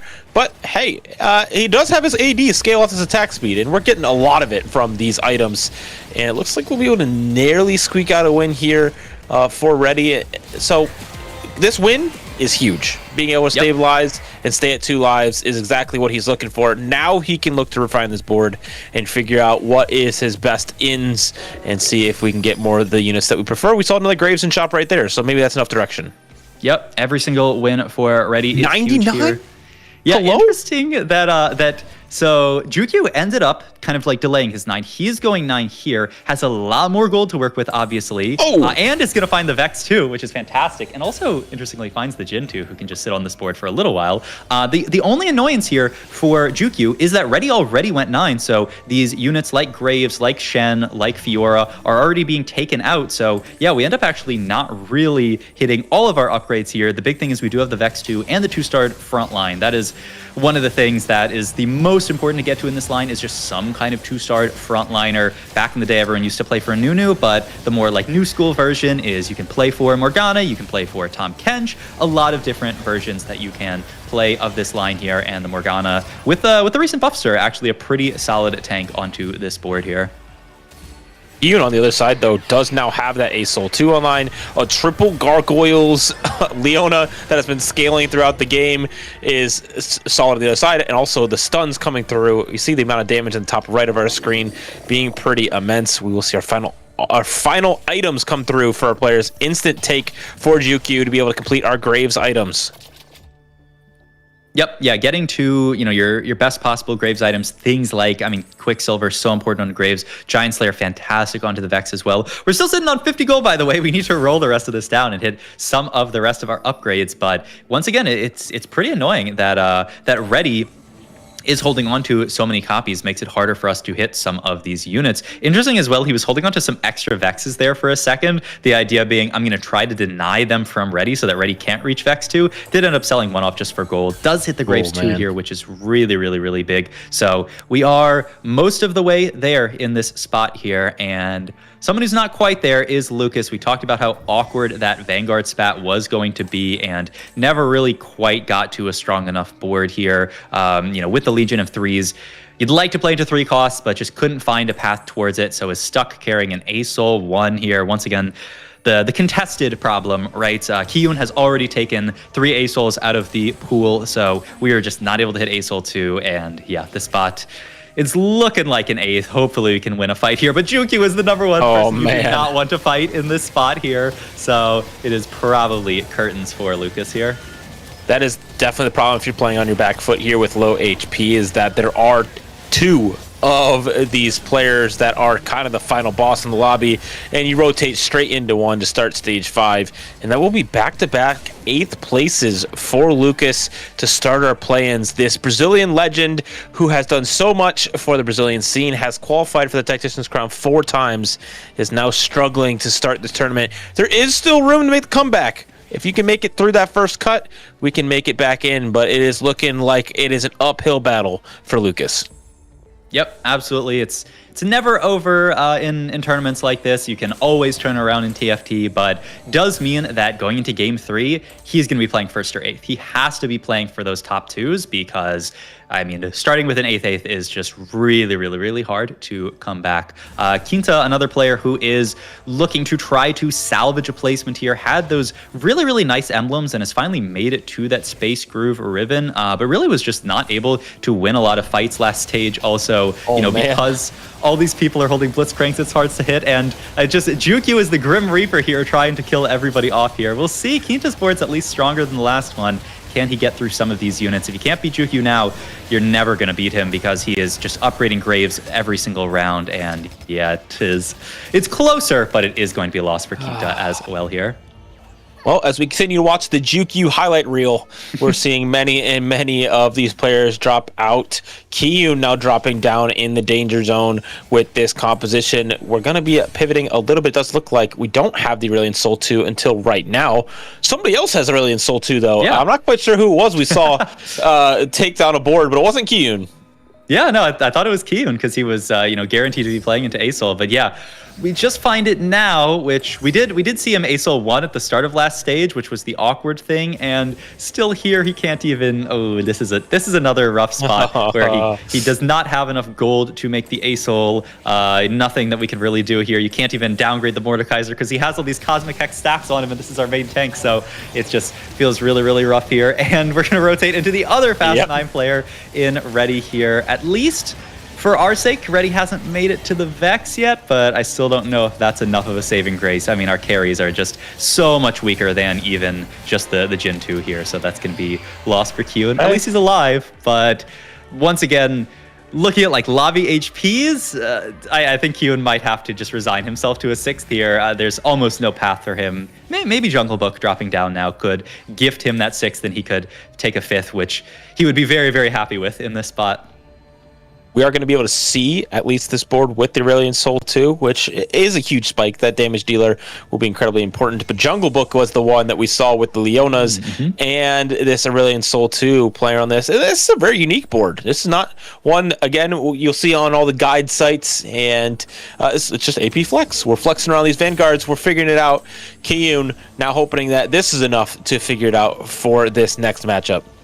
Yep, we'll see who Kiyun ends up fighting here because matchmaking could make a huge diff. Really hoping that we can avoid some of these Fast 9 boards, and we do. We fight Super Pino here, who is one of the weaker people in the lobby, stuck for now on level 8 here. Does have a pretty decent Space Groove board, so we'll see if this ASOL has enough damage here to chew through this Tom Kench, who is just so tanky, and it's looking like no here. And yeah, that is going to be the end for Kiyun. So yeah, just couldn't find the carry. Just ASOL actually so contested in this lobby. So yeah, Jungle Book had ASOL at 2. Kiyun was playing for ASOL.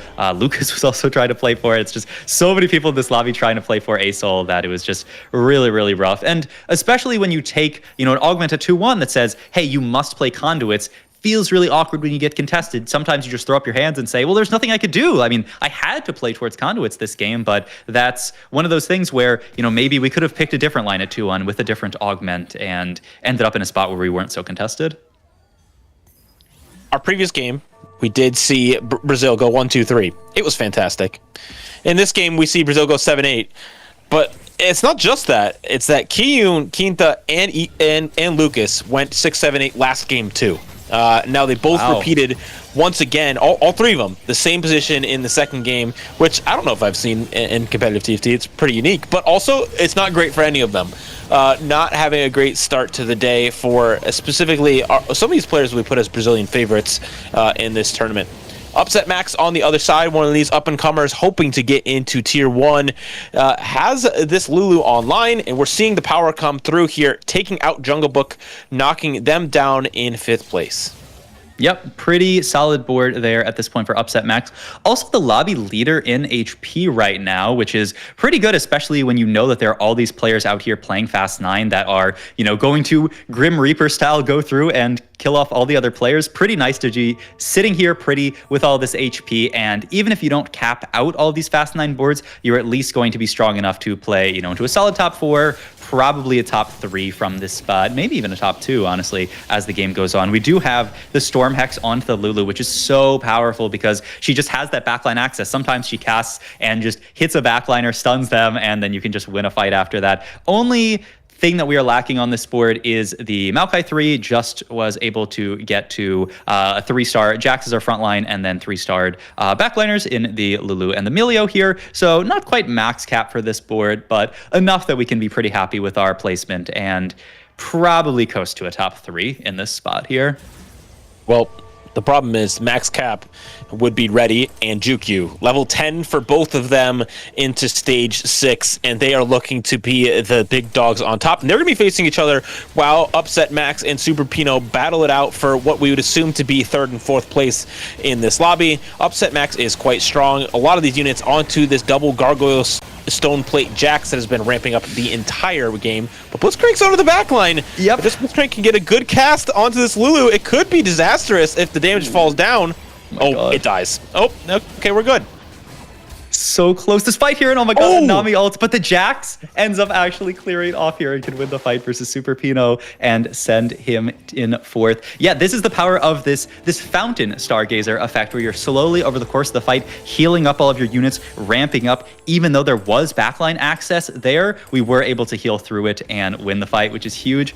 Ready, it's kind of funny. Ready we were talking about is having a much more sketchy Fast 9 look, but because he went Fast 9 before Jukyu managed to hit a lot of these units, did take a loss in the last fight to Jukyu, so maybe is still going to be outcapped at this point. Also, check out this positioning onto the Graves here. Have to imagine this is the stun Graves, where he is going to stun all these units right at the start of combat here, and boom, there you can see it. Sadly, only stuns the Jax there, but pretty decent option on this board to allow you to get some CC, especially against other melee carries, like things like the Fiora on the other side, maybe even potentially Graves there, and gives a lot of time for this Vex to scale up and kill off the rest of the board.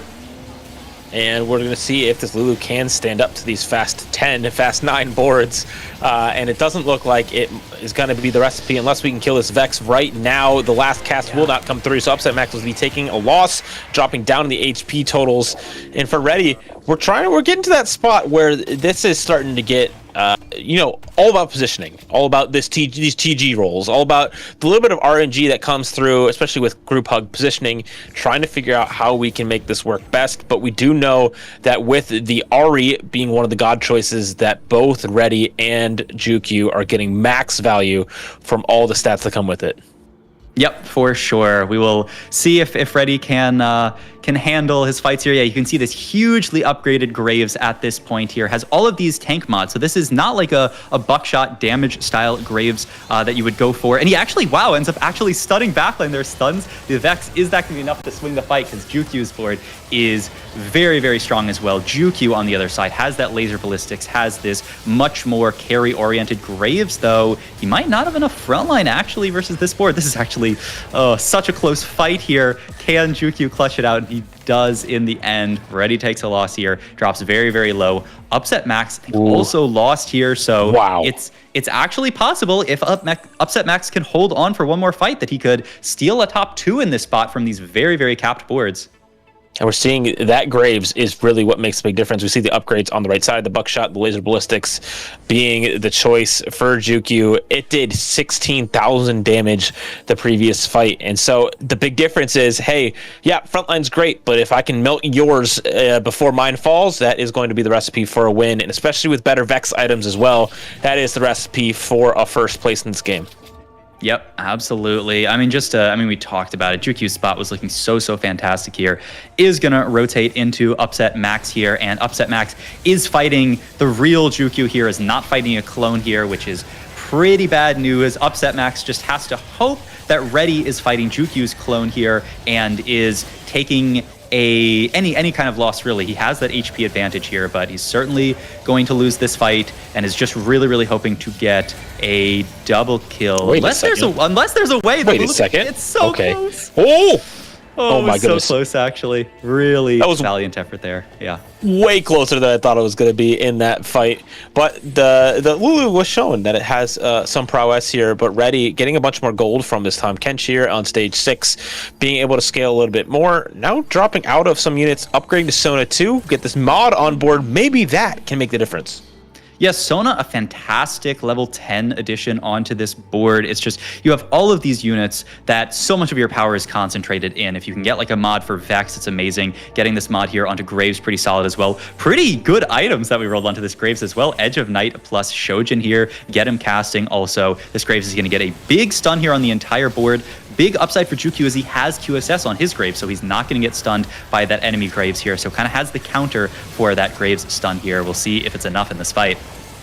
Group hug, meaning the group up, is going to be huge for Reddy, and the Nunu will take big advantage of it. Jukyu looking to take it down and take a win here in the play-ins, trying to return to his former glory of Tactician's crown, qualifier and regional finals winner, and starting off quite strong. Yep. Huge win from Jukyu this game, but shout out to Reddy as well. He went first in game 1 and second in game 2, so he is got to be one of the people either in first place or leading the standings today. So great start for him. A little bit sad that, we can't take away the first, but honestly, with how sketchy that Fast 9 looked, I think he is quite happy with this being a second. And I think Reddy is the quintessential TFT player, having the couch to crown experience last set. He started in plains, he made it all the way through to the Tactician's crown and performed excellently. And now he's in his comfort zone. He's just fighting back through the regional finals and is absolutely dominating. But we've got a lot more action to come for TFT today. And so on the other side of this break, the analyst desk will break it down. We'll jump straight into the reshuffled games 3 and 4.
Welcome back, everybody. We have now finished 2 games for our play-ins day of the regional finals, and I'm back with Hope-san and Asa to break down the action that we just saw. We got a chance to see 2 games across both of our lobbies, and so now what are you thinking about the meta development that we've seen so far from our competitors? I think the lobby, depending on the lobby we saw, the meta has been different. In this lobby, the final one, Reti together with Jukyu, and in the early game also Jungle Book, Fast 9 has been the name of the game, even without Prismatic. So the fact that they're being able to find that spot and go for the full cut board is amazing. And of course, in the other one, Reroll was more of a contested line that maybe they're fighting each other here, Asa. Absolutely. The compositions we saw in this game compared to game 1 were completely different. Part of that is the prismatic augments, like prismatic ticket, for example, in the first game, enabling the reroll. Whereas in this game, it was a one component opener, which you only get 1 out of 20 games. Because of that, you start with much more gold. Enables you to get to that fast 9. We saw Juku and Reddy taking 1-2, able to go level 9 on stage 4 for both of them. So very good use of adapting to what the game gave. I love being able to watch our top players do that, you know, and I think that I'm excited to see kind of can our players continue to find those small edges that are really going to get them there to that first place, to that second place. I feel like Upset Max, I want to give a lot of credit to as well for choosing that Lulu reroll when everyone else was trying to go for different AP lines, and so we'll have to see whether or not they can each continue to carve out their little corners. But I don't know about you, but I think Nunu has got to be something where you're like confident you're going to be able to get there above everyone else, or maybe be confident in getting a 5th and 6th and being okay with that. Yeah, so many lines with Vanguard that we'll see now immediately on the breakthrough. And of course, now the Morgana is being a priority because you cannot depend on having that Lulu. And Morgana was buff, and it was already good before. She was chained to 4 cost. She was a little nerfed, then she was buff again. So now I think it's the out when you cannot find a good tank to hold up onto your comp. Absolutely, adding in Morgana as a 4-cost tank gives the players a lot more options, but we saw in this game no one went for Rammus at all. Instead, the bottom 5 players were kind of holding hands. They all went for this AP Vanguard line, 3 of them going for Aurelion Soul carry, the other 2 of them going for Nami carry, all of them kind of looking for this Vanguard front line, and we see this like kind of like 5-way soft contest really not paying off for them, holding hands. So is that then the transition that you can make? Because, right, like, if you don't have a front line, you're just going to get run over, especially when you see a lot of these backline carries that, like, really require that time to ramp up. You've got the Rage Blades on these Vexes. They need some time to actually kind of get going. So can you use Bastions as a replacement, almost, like if you aren't going to be hitting your Vanguards? We saw an option with that you were saying, Asa, before, together with the Meeple line, so you get the Bastion in and have possibility. I think we will also start seeing more Master G, so that people are not so contested on the AP flex. So I think the meta, even though we're seeing some similarities, there are differences, and I think it will keep evolving throughout the weekend. Yeah, absolutely. We saw a player in the first game with the Meeple emblem. I can't remember quite who it was, but Hubasan, you mentioned you saw this line in EMEA without the emblem. It was just a Meeple emblem without the emblem, using Rammus as a front line, and then carrying Karma or whichever AP unit as your backline. So definitely, potentially, players who are aware of using that option, being able to get out of this 5-way dash from Nunu 2, and there's only 10 Nunus in the game, so only 3 people can have Nunu 2. And if you're relying on that for your main tank, it's setting yourself up for a coin flip that's not in your favor. So this is kind of where we're at so far. When we think about the comps that our competitors have gone for, you can either go for Fast 9, that seems to be a very winning strategy for this particular lobby, or we've had a lot of competitors also settle on reroll. Obviously, the conditions for each lobby are going to help you dictate what kind of path you want to go towards, but I want to take a little bit of a closer look at some of these expected lines, just to give people a better snapshot of kind of what to expect for the rest of the day, because we've already seen a lot of these come to the forefront. Samira, of course, getting 2-way contested, one with 2 tanky and one just off of a prismatic ticket in our first game, and of course Fast 9 ruling the game for game 2. But these 4 cost lines, you're both talking about Master Yi, but we haven't seen it yet. So what are some of the conditions that you can think of that might open up some of these 4 cost lines instead of going for reroll or Fast 9? Yeah, for Master Yi, you want to have a Brawler Emblem, you want to have Titanic Hydra. There's like a lot of artifacts that enable these conditions. We haven't had that type of situation yet. Saya, we saw one. People pivoting, Babsera pivot from Nar directly to Saya. You were talking about this because of the little nerf here on Nar, Asa.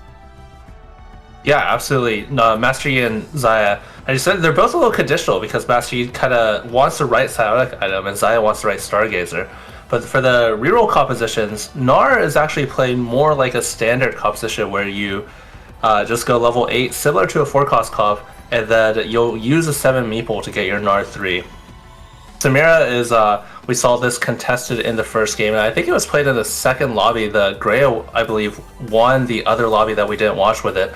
This is just another very, very strong reroll composition as a 3-cost, very, very expensive board, but if you can get it online, very capable of winning the game. I'm interested because I know we said that there were some minor tweaks to Gnar. Asa, can you walk us through those really quickly and why Gnar is actually still seeing play despite the fact that AD did get changed to be slightly less strong? Yeah, Gnar received a nerf in this patch, 17.6. He went from 50 AD to 48. However, in 17.3 and 17.4, just a few weeks ago, Gnar received a buff from 45 to 50. So the nerf in the most recent patch is like undoing less than half of that, and he also got an attack speed buff pretty recently as well. So Gnar, despite having a small nerf in the recent patch, has gotten 2 much larger buffs in the patches before that, leading after that, and just, yeah, Gnar's been kind of a staple for the past few weeks in the meta. Also, it's stable. If you get him early 2-star, as we saw with Babsera, you can pivot out of it, play something else. So you can go for the reroll or the Mipsy line with the print, and you can also fast 9 him. Okay, but what about Maple 10? Do you think that it could happen? I want to see it. Maple 10 could absolutely happen. It only requires 2 emblems. So if you get something like the trait tree prismatic augment that gives you 3 emblems and a reforger, and then you get more reforgers throughout the game. Potentially if you take like min max, which will give you a whole bunch of reforgers, maybe Pandora's items. I'm not even sure if you're allowed to get that actually, but you only need 2 emblems, and because 7 Meeple gives you econ, getting level 10 is actually not too difficult if you're able to get both the Meeple emblems. I wanted to highlight also what we saw for Ready. He played 2 times fast 9, and he played like very creatively. On the first game, he used the Ascension artifact on the Vex, so he outcapped a Jungle Book, and now he played the stun Graves. He actually put it on the front and stunned the backline. So there's a lot of creative way that the players are still exploring. These are niche and very specific ways to play the game. So it's great to see this level of play here, and of course the people adapting to that to respond and actually try to find some other counters. Yeah, I really like the Reddy's decision to go Tank Grazer because he had the double Rageblade Vex setup. So he wanted the fight. He wants the fights to go longer. He also didn't have good Graves items, so he went for the Tank Graves build and used that to allow his Vex to ramp up with a double Rageblade. In the end, it wasn't enough to beat Jungle Book, I think, but very nice choice for Reddy. Is this kind of what we expected, though, out of our TFT Pro Circuit players? They've had an entire set to play against the best of the best within the TFT ecosystem, both in the Americas and then also when we have our crossover halfway through the season. Reddy, of course, alongside Quintanilla, and then we do have Basso Skills as well as Ego. They're all coming in from having that TFT Pro Circuit experience. Do you think that gives them a bit of an edge? Yeah, I feel totally. Of course, I think in TPC, you're playing exactly what the meta is. You are more enabled. But of course, as you were saying previously, Asa, they prepare a lot for this weekend also. Grea, for example, he was maybe softening the rest of the set and not prepping. And we find different things. Upset Mats playing Fountain, Lulu. So getting the healing in that normally is not a thing. We only play Lulu Medallion, we play Lulu Mountain, and now we're seeing these different things. So I love it. It's like a new TFT. It's like fresh every time. Yeah, I think especially this patch, I think there's so many different lines that are viable. TFT Academy has nothing in S tier. Everything's kind of like in the middle, close. There's so many different viable lines. And for Upset Max to find that Lulu line that got him a really good 3rd place against the 2 Fast 9 high rollers. Finding that uncontested line, I think is going to be an extremely skill going into this regional finals with so many possible options and nothing really standing tall above the rest.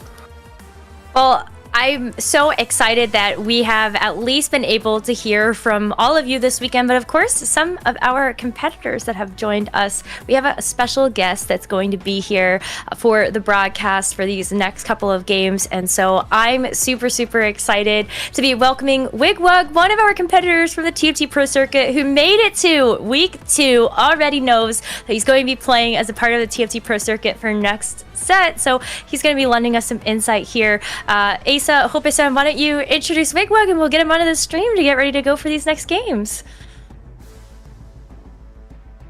There it is, Hello. the Wigwug. How are you, man? Introduce yourself. I mean, what can I say about you? You are one of the most creative players I've seen.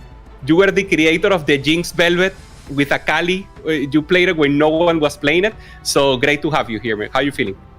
I'm feeling great. It's definitely a good feeling to be watching Week 1 instead of playing as a player in TPC. Week 1's kind of the nightmare outcome of the relegation tournament, versus for all the Tier 2 players, it's kind of the hope outcome of like, can I make it to regionals to that Week 1, as there is no skipping. Absolutely. Today is such a high stakes event. It's only 7 games total. So a lot of things can happen. Even if you feel like you have an edge in the competition, you might just have a bad day. More dogs just might not be giving you your 2-star units. So being in week 2, getting that consistent performance throughout the set is such a relief for sure.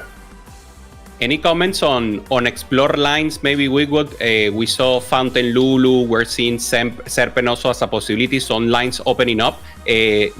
Was this normal during scrims, or do you feel like people are still trying new things? I saw a lot of things during scrims. A lot of really interesting, really crazy things that found spots to work out. And I think it's a very big symptom of people figuring out the God system. It's become more balanced throughout the set, but people have gotten better at using it as well. So we've seen a lot of really, really insane Yasuo boards that come around, Varus boards that come around, where these gods enable rerolls to really crazy extents. We've also seen some creativity around emblems. Even today, not to leak the tech, but I saw someone win a game with Replicator Misfortune with Lulu, and I was just like in disbelief, because this hasn't won a game since PBE and Challenger, and it's in a pro scrim, like international. World champion level players are falling to Misfortune reroll Replicator version. So we have a tweet now from Soyu to show, so production will now show directly. This is, don't even bother tuning in, you're rooting for me, I'm gonna get outplaced by Woodwood. True or fake? This is Soyu.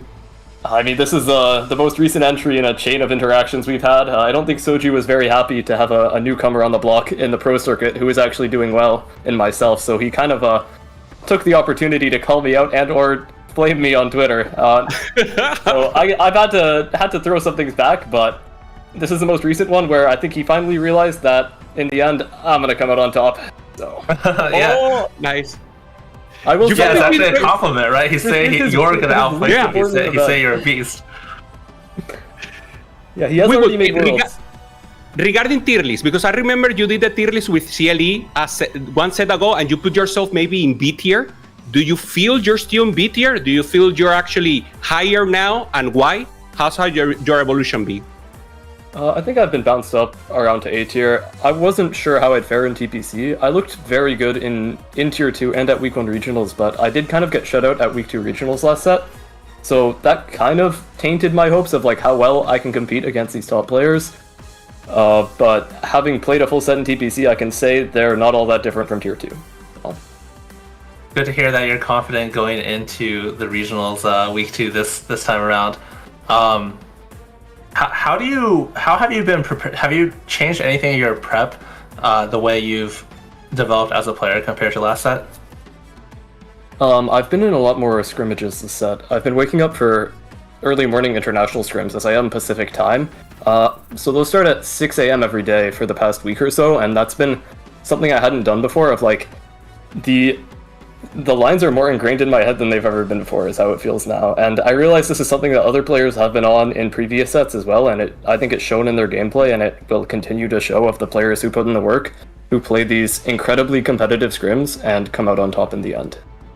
We have the standings ready just to check before the next game, so let's take a peek and let's have if any surprises here. Bottom 8, any surprises here for both of you? I will say it's only been 2 games. 8-8 is such a tragedy. Yeah. Hopefully he can come back. It's gonna be pretty hard with only a few more games, but it's still early enough that they can come back with a 1-1. Quinta also low there. Silencer, the newcomer, with 5-5. And now the ones on the top. Remember, it will be 5 games today to make an initial cut. So we will make the cut for the top 4 and the bottom 4. And these are the top 8. Reti being a total beast, double fast 9 game. Koala also for Brazil together with Ego. And Super Pino, the only representative here from Latin America, making a statement here, playing the flex AP line with the Nami. To me, I'm not surprised to see Reti coming out on top. I feel like he's always a player who, at regionals, has looked good in the most recent set, and he is able to play against the players of week 1 regionals with like such a level of confidence that I feel like he doesn't bring out in TPC. So we'll see if he is able to make it back to week 2 regionals, if he has the same like confidence, because he looked very good at week 1 regionals of last set as well. He also made it to Worlds in week 2, to be clear. So. And what are you? Absolutely. Okay. No, playing to confidently is so important. It's like it's just like one day, but if you're on point for that one day, the play-ins is such an important day. It's such a big impact. Yeah, being able to take risks, right? And what do you feel is the difference? Like not being afraid to go fast 9, or is there other ways to be bold at the game right now with Wood? I think having a feeling of what level of competition you should be at, of if you think you're ahead of the center, there's no reason to take unnecessary risks. You should take your safe lines, you should be confident, and you shouldn't coin flip anything, because if things go as expected, you should make it through. Versus if you feel like, honestly, you might be below the curve, you might be one of the weaker players on the day, you're an underdog, that's when you want to not lose your confidence, but realize that risks could be beneficial to you. And the way that you come out on top could be because you chose to take them. Yeah, absolutely. I love that mindset. Assess your skill relative to the field. But I feel like sometimes it could be kind of a self-fulfilling prophecy where players, if they don't have that confidence, that they underestimate themselves, then they start taking risks that they actually don't need to take. And then because of that, they end up not making it. Yeah. Let's talk a little about the patch. There's a lot of tweets and titles on Twitch that this is the most balanced patch of all time, full available lines. Do you guys agree? Do you like the way the state of the games right now? You can show that level of expression and dedication or using that line, or you feel actually execution is better and trying to commit to a specific line that you master? I think it's hard to master a specific line on this patch playing at a competitive level, in that you're not allowed to play the same comp that many games, quite frankly. Like, there's no composition here that's truly dominant that you're going to spend a third of your games on learning how to optimize. Sure, you could say AP Flex is one of them, but that's like a junction of several different types of lines that all play a bit differently, and the amount of games you need on AP to figure it all out is more than any one person will play this whole set. So I think it's a very varied patch, and it's very fun to play. Absolutely. I love seeing TFT in this state where players are incentivized to use all of the units, the 50 units in the set, at their disposal, 3-starring, 1 cost, 2 cost, and 3 cost. Back when I started competing in TFT, it was not uncommon at all to see certain players play only one composition that they would master very well. But of course, the downside of that is you might not get the right augments or the right items for it. So it's TFT is definitely in a much better state this way when you're kind of playing around what you're given and everything is viable. Yeah, for sure, a trend that has enabled more in the set. Truxy said in a patch that TFT is a conditional game for Riot. Like, conceptually, they want TFT to be conditional, and depending on the condition you have, you should play some specific line. So great to see. Anything else we would, before we start the next game, prep group, or what has surprised you? Maybe talk a little about the Morgana flex that we're seeing now as a total beast in the front line. I think there's a lot of things to think about for me watching play-ins. I'd say, just from my perspective of, I'm scouting my competition of who might make it through. I'm trying to learn things about the patch to play on myself, and I'm also trying to decide, of those who do make it through, I'm responsible for drafting an entire lobby for week 2. Who do I want to play against and why? So I have a lot of questions in my mind. I won't get them all answered today, but I have a lot of things to look out for. Not to mention, as far as study groups go, I do have Upset Max and Quintanilla both of whom I'm friends with, who are competing today, and I'm hoping we'll make it through. Absolutely. So we can see our lobby 2 going in. Quintanilla, Minhee, Bosso Skills down at the bottom there. This is about the time in the tournament, I feel like, where they need to take some higher, get some higher placements, right? So are you trying to change your strategy to take some more like 1st or 8th lines of your maybe Quintanilla or Minhee? You are guaranteed at least 5 games on the day, so I think it's a little early to say, I'm going to play for 1st. I don't care about much else. They need time to find their footing, and sometimes to do that, you just have a good spot for a decent line, you take your 3rd place, and you feel better about yourself going into the next game. We saw a little of the cameras right now. Grea looking, I don't know, interesting here. Also, Bosso looking young. Bosso, I saw him always in the picture, like laughing and things, but he's very young. Do you know how old he is actually? I believe he's mid-20s, but I'm not completely certain his age. Nice. Together with Minhee here, confirmed with Fnatic. And now we're starting the game with Baxera, and we have Sona encounter. So very difficult right now for many of the players. So the XP gets modified and it's easier to get to that level spot. Any action plan here you like to take in place when you see Sona encounter? Yeah, I'm not sure if we gotta look at the gods there, but if we do have either a Thresh, an Aurelion Soul, or an Ahri, all 3 of these will kind of double down with that 2 XP per level and push you towards these fast 9 lines. Yeah, absolutely. Sona definitely a little bit better for leveling up, but not too bad for reroll of your level 7 instead of level 9. At the end of the day, it's only 4 extra gold, which is not nothing, but absolutely can play reroll if you have the right spot for it. Yeah, again, if there is no fast 9 god, but we do have something like a Yasuo or a Varus, it's very possible that the dominant strategies in this lobby end up being these reroll lines. Because, again, so many things are viable on this patch and reliant on so many creative and different conditions that are not all discovered. So, we'll see if we see something new in this game. You're cooking, right? Tell me you're cooking, please. Because I know you have things in mind. You don't have to tell me which one it is. Can you hint me something? Tell me the color of the unit, please. Something. It'll be a week till I have to show it myself, and I think most of the things that I have in mind now will almost become either part of the meta or fade into a mediocrity. So I'll say Zoe is something that's coming up now that I've tested quite a bit and been surprised by how successful I can be just rerolling Zoe with Mordekaiser.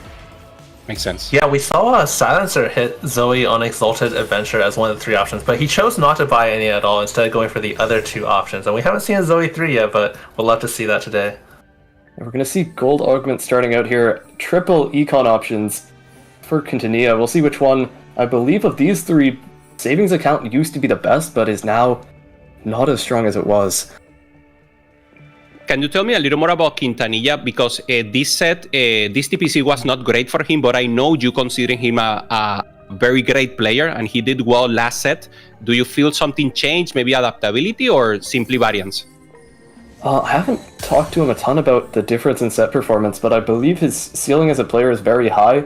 I do believe it's a little more than variance, though, for him to go from what I believe was a Worlds run all the way to play-ins in week 1. So we'll see if he's able to find his footing in the set and requalify to TPC, but it's going to be a long wait to get to that point. I love what you say about the variance. So the TPC, you play so many games in it, you really have the opportunity to... it really comes down to your skill, right? TFT is a game of variance, but if we look at who made it to week 2, those are the players who are consistent enough that we kind of expect to make it. But yeah, Quintanilla with the birthday reunion, which was changed in this patch to give you the 2-star on level 5 instead of immediately when you take it. Yeah, great possibilities here. Also, 2 tanky there, confirmed for Minhee, going for the Samira angle. Babsera with the Clutter Mine, trying to go again to the fast 9 possibilities. And that's the angle for now. Some really premium gold augments coming out here. Treasure Hunt is considered almost universal reroll enabler of you can play any reroll line, it's up to you, and it's going to find value. Yeah, we also saw Krea's board with Sonic and Timebreaker. Sorry, what were you going to say? Yeah, here? Briefly, yeah, Ego's leaning towards the Jinx line, which is very, very strong this patch of Jinx 3, Akali 3 as the 2 primary carries. I'm not sure if we've seen it today yet, but it's been one of the staples of the patch and scrims of most consistent 2-cost reroll. Yeah. I was watching the EMEA broadcast right before our broadcast, and someone was no scout, no pivot, Curse Crown with a Jinx 3 Call E3 is very high, but just barely not making it. I think they're 1 point short of making it out of play-ins. Played that in the final game. Early on here also for Quintanilla, Hadinos already the Shojin, so maybe trying to go for that line. We already know there's a 2 tanky player, so probably just tempoing out here using the Shojin and trying to go for more flex AP maybe. Yeah, Quintanilla had the birthday reunion, so trying to hit level 9 for that 2-star legendary. I have confirmation Ari Yasuo for the gods. Ari Yasuo, okay, that's a good balance, because we'll see, particularly the scaling HP hex, if that one comes out here, that will heavily favor anyone leaning reroll in this lobby, but if not, they might be hanging a little short compared to these players who are pushing levels, and will be able to enable both the god and the portal to get to 9 very easily. Yeah, we see where the Sona portal making levels cost less. Multiple players here level 5, Koala and Greya, just both level 5 here going up against each other, trying to keep their 100 streak. Who's gonna keep it? This makes the birthday present nerf a lot less punishing. If you can level to 5 on early at stage 2 without having to pay the full price of 12 gold that it usually costs if you want to level to 5 on 2-2. So it definitely favors that augment more than normal games do, especially with Ari as backup economy in case you do lose your win streak. Okay. Let's see what Yasuo Hex comes through here then. It is not going to be the stacking health hex, only going to be the stun hex, which does favor a lot of the AP players as well. Habitant chats there. We also have confirmation of the Stargazer is Boar, so could be played here on the Saya. I don't know if it's premium. I know it's decent, but let's see if that's an option for someone. Yeah, it does completely remove Lulu from the equation though, so that will be one line. That's quite good in Yasuo. That will not be an option. Yeah, absolutely. Baps there with a Clutter Mine here, combining with the Sona XP, potentially looking at a fast 9. Yeah, Master Yi on bench, by the way. We'll see if he decides this is strongest board, but for now it is watching from the sideline. Balso skills, 2-star Mord. This is going to be a very dominant level 9 AP, I would suspect. Yeah, trying to go for that Zoe as soon as possible, trying to natural the additional Zoe. I was about to say Zoe reroll, but then I saw the augment and of course, not possibility. It's like, okay, you were heard, Will was right here. And now the chance for Ego to go for that blue streak. Very important for him, trying to put the anima in. But for now, just trying to confirm. Yeah, I wonder if Super Pino is also doing his best to full open his board. And also, yeah, he does have anima in. This is an interval that will allow a 400 cash, which is the big win condition of anima right now. Yeah, absolutely. Super Pino just praying not to fight Ego, who's the only person trying to snap his loss streak. It's so important for Anima to get that 5 losses.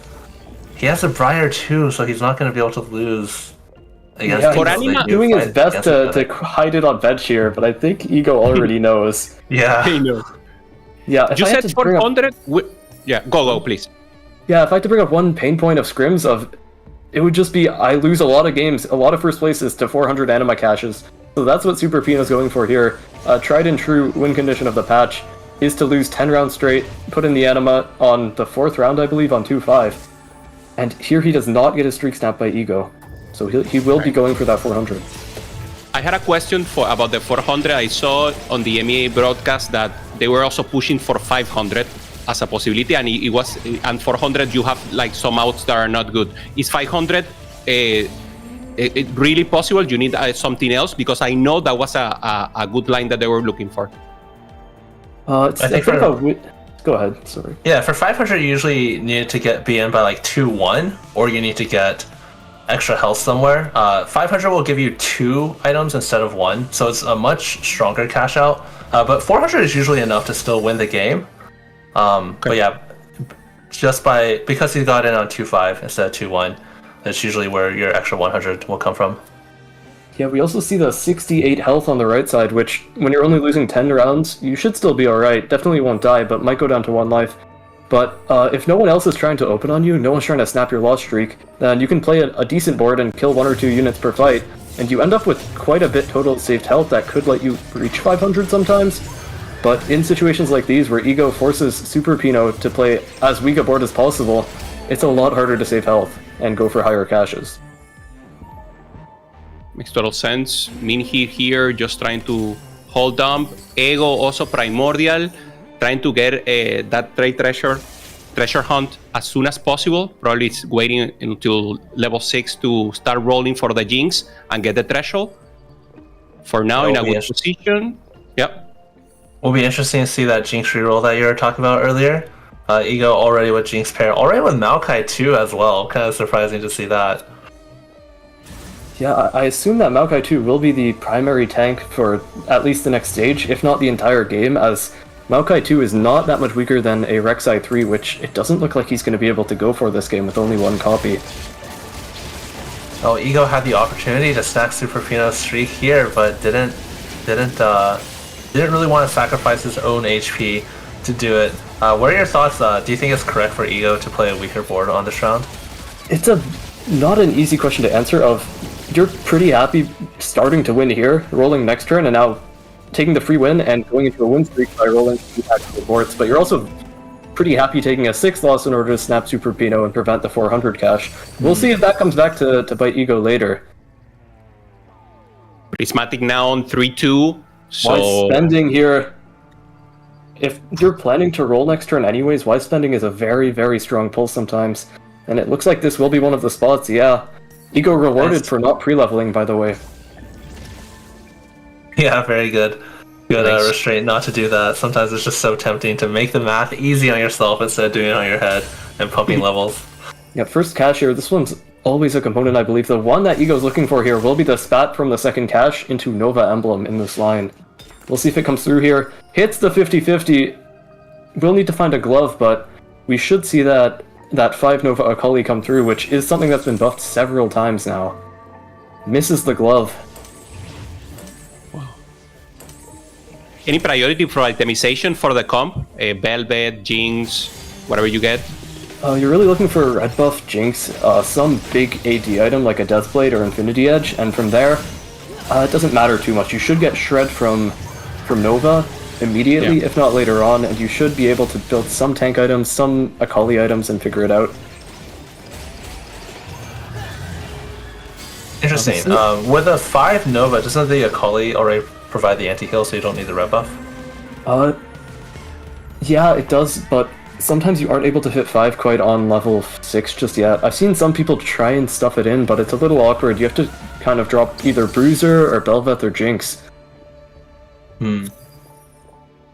Makes sense. We see a lot of... We can take a look at these Priz augments coming throughout the lobby, because Ego should be done rolling for the stage now, waiting for that next treasure hunt proc, I believe, on the next stage. Baron's Lair here for Super Pino. I assume this has to start becoming a board soon. His health is looking quite low. Yeah, it's holding Samira on bench, maybe? Oh, he's going for the 400 anima still, of course. Okay. Yeah, he was disguising it by keeping it on the bench and then swapping it in. He got me with it. Although, I don't really think anyone's trying to open now. Yeah, it's the line that we've seen the most was... You get a little paranoid sometimes after some of these scrims, I'll say. Can you tell us, or why is it so important for the mecha carrier line to get this anima cash out, to get artifacts? Yeah, mech... When you mech up a unit, you're taking away another unit slot, of course. So the line's been balanced around to this point in the set of, can you find a way to inject even more power into that one unit so you can justify giving them that mech power up? And the answer to that has become, can you get a radiant item, a good artifact, or a big anima cash out to put onto that unit? So that's why this line is so reliant on those big cash outs, because without one of those, it's hard to have a lot of power when you're throwing away your unit slots to almost funnel these main tank and main carry.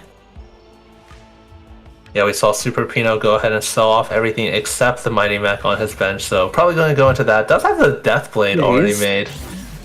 We'll see if this ends up being quirky. I think that would be the most likely here of The Deathblade Slam holding the mech, and now, took the Rammus here. This should end up being Corky Riven. This is a line that has fallen out of favor from earlier in the set. It is not the dominant default line that it once was. So we'll see if he's able to make it work. Of course, we'll have a 400 cash. We see Koala here, 100 health, fast 9, I assume. Yeah, amazing spot for Koala. Really stacked Tom Kench with the Radiant Warmogs and the Artifact 3-item Kench. Getting a Kench early, always really nice to print resources throughout the game. Maybe potentially think about rerolling the Radiant item on neutrals. We'll see. I do think in Fast 9 there's not a ton of Radiant items that you are super contingent on. For now, this Warmogs looks like it's really supporting his board strength.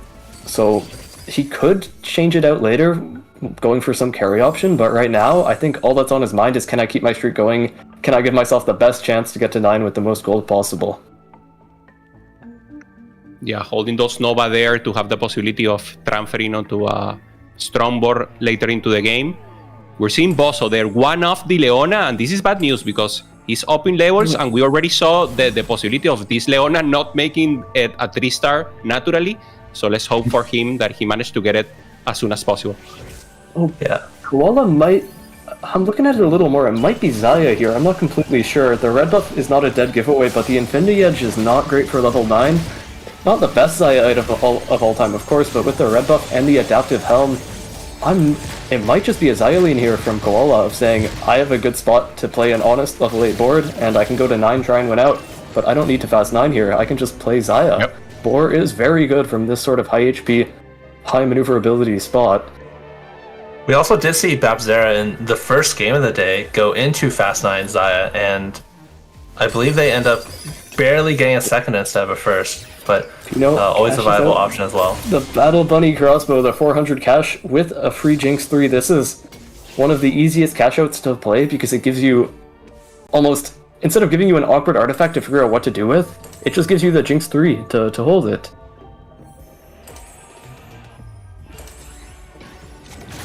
Yeah, great chance here for Pino. And for the people in the chat that are not challengers or are just tuning in and watching TFT now for the set, Boar is very important here on the win streak because every time you win, you get gold. So that win streak starts to give you a lot of influx of gold, and you can actually do so much more, and you have so many options. So being buffed right now, in a great spot to play until that Xayah angle with a lot of resources to go level 9 and find also the Jing.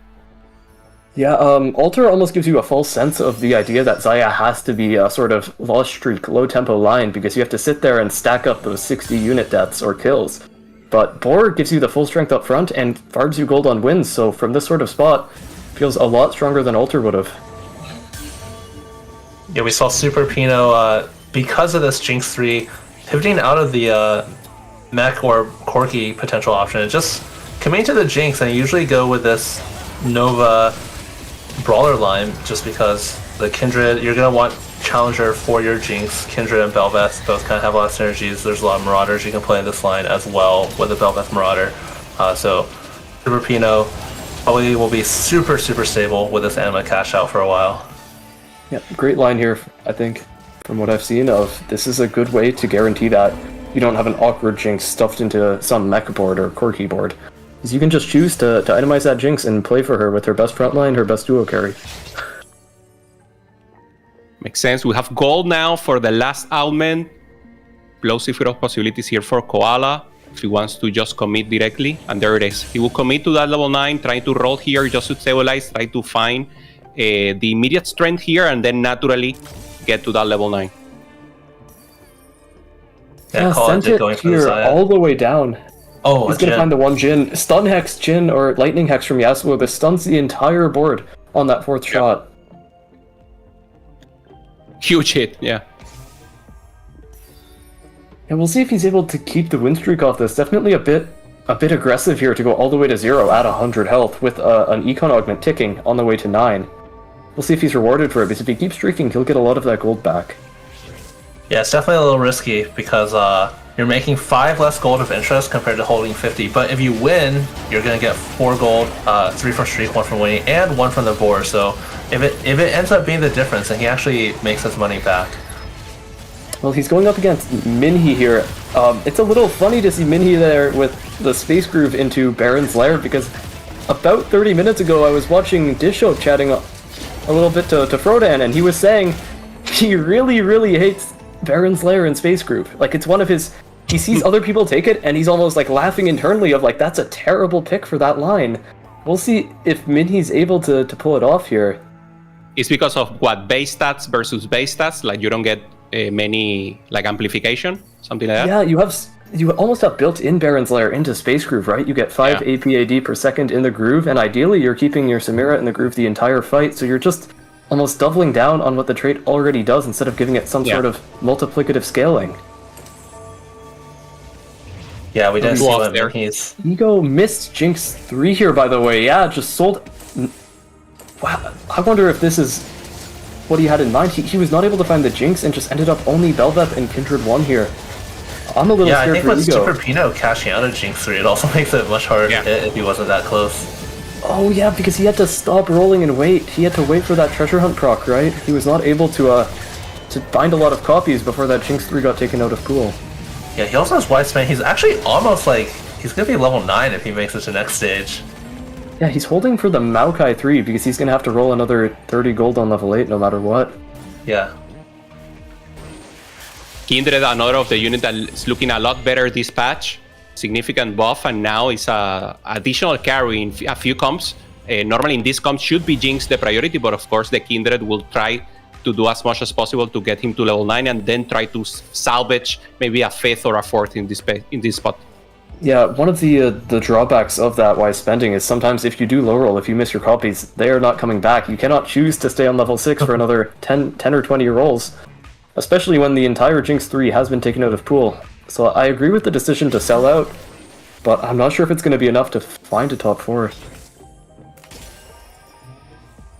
I see Minhee here with a 2 tanky Samira, 2 duplicators on bench. Really, really good spot, just super close to everything. 1 off Samira, 4 off Ore, so only needs 3 more copies. Great resource allocation. He has so many copies, so much health, and good items. I just need 2 more copies of Ornn to basically be completely online, and then will be able to push levels afterwards.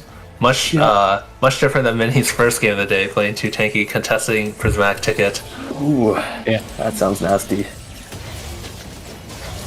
Yeah, his game looks pretty good now, like a pretty clean coast to top 4, assuming he finds that Ornn 3, probably in 2 turns at the start of stage 5. And we see on the other side here, Bosso's made it to level 9, Sona 2, going up against a Kindred 1 here, and somehow it still looks close. Yeah. Double economy augment, so he really needs that power from the units coming in. And it looks like it's just enough, and Ego just doesn't like it, yeah. Very low right now, he needed the win, and start ramping up or trying to sustain the possibility of going to level 9, and now he's in the jail level 8. Yeah, this Tom Kench gold print should let him just roll to 9 here. He might want to wait till next stage so he can collect that treasure hunt proc. Of course, in the rebalancing of this augment, they did modify it to guarantee a radiant item, or an artifact item, sorry. So that's a pretty big proc that now he won't be able to afford, it looks like. So those rolls would have to come in next stage, but it also... It's understandable why he'd want to roll now. He's on 13 health. We see that Grea is re-rolling... Sorry, he's re-rolling Victor. So I know he was buffed, but we haven't seen Victor 3-star in a long time. Any opinions here, Asa? Yeah, it's exciting. Grea took the Spreading Roots on 2-1. We haven't really seen much of his board, but he did get a Psionic Emblem from that Spreading Roots. So, yeah, it's exciting to see Grea take a little bit more creative line with that, and he's doing really well so far. Second in the lobby health without even hitting the Victor 3 yet. Yeah, Victor is something that's come back a little bit in the scrims, but it hasn't looked incredibly good. It's been very conditional, almost on Prismatic Bronze for life. We see a 4 Psionic variation coming out here, wow. Of course, enabled by the emblem. And it looks like he's above 50 health with this, by the way.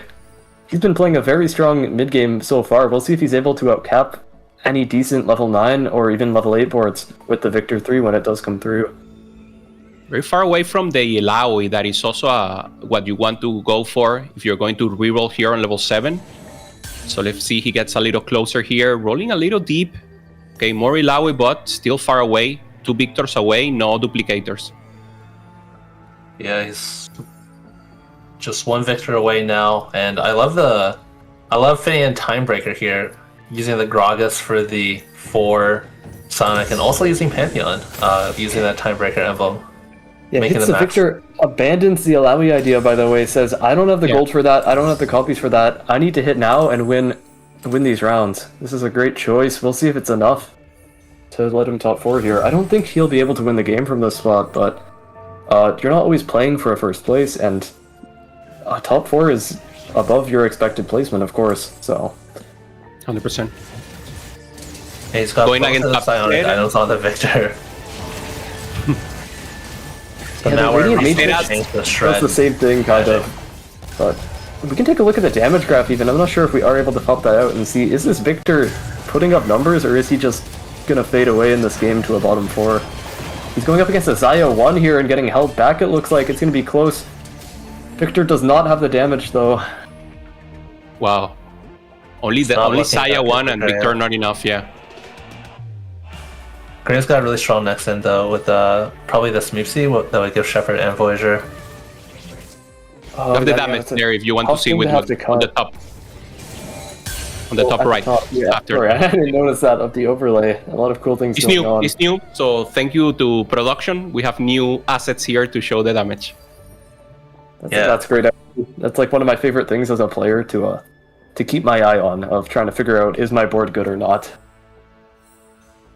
Super Pino kind of going into standard Master Yi board, along using the Jinx 3, has a Fiora 2 and the Master Yi 2 already, along with the spike from the AMER cash out, 6 win streak.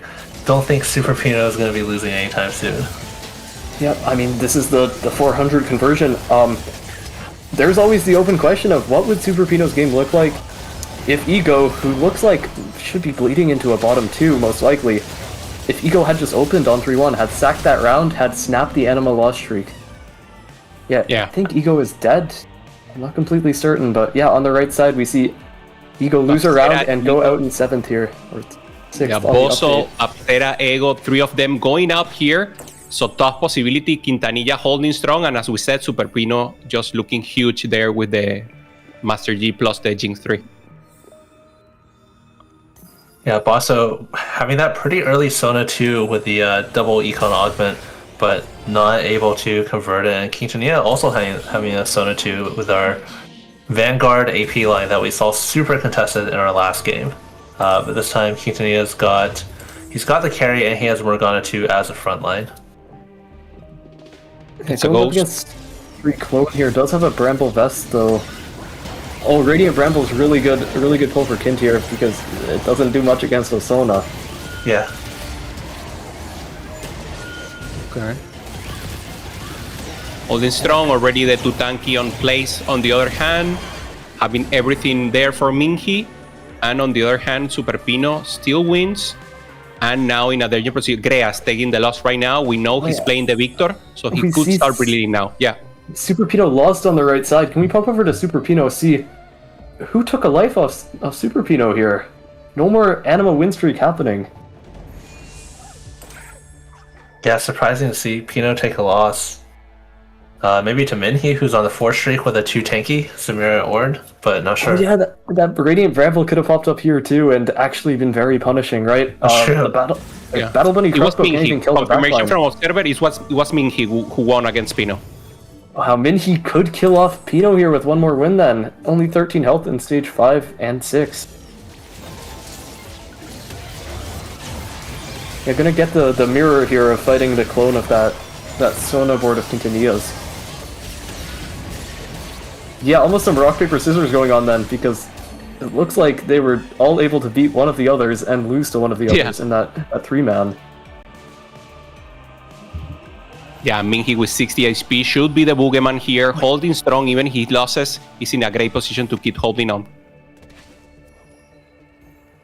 Yeah, Greya scraping scraping by to that 5th, but it might only be a 5th here. It looks like the matchup pool is only Minhee and Super Pino, who both look very, very strong. This might be the end of the road for the Victor 3.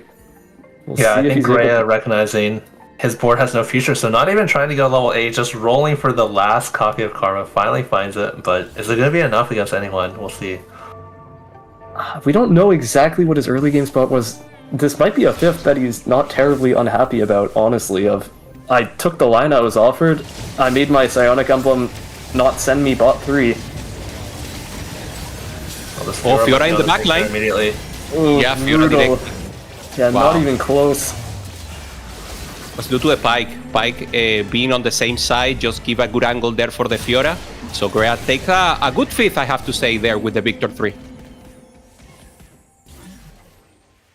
Yeah, Pino holding on, could heal up, looks like he should be healed up to 2 lives off that Fiora passive, which does, when you win rounds, will let you heal up some player health.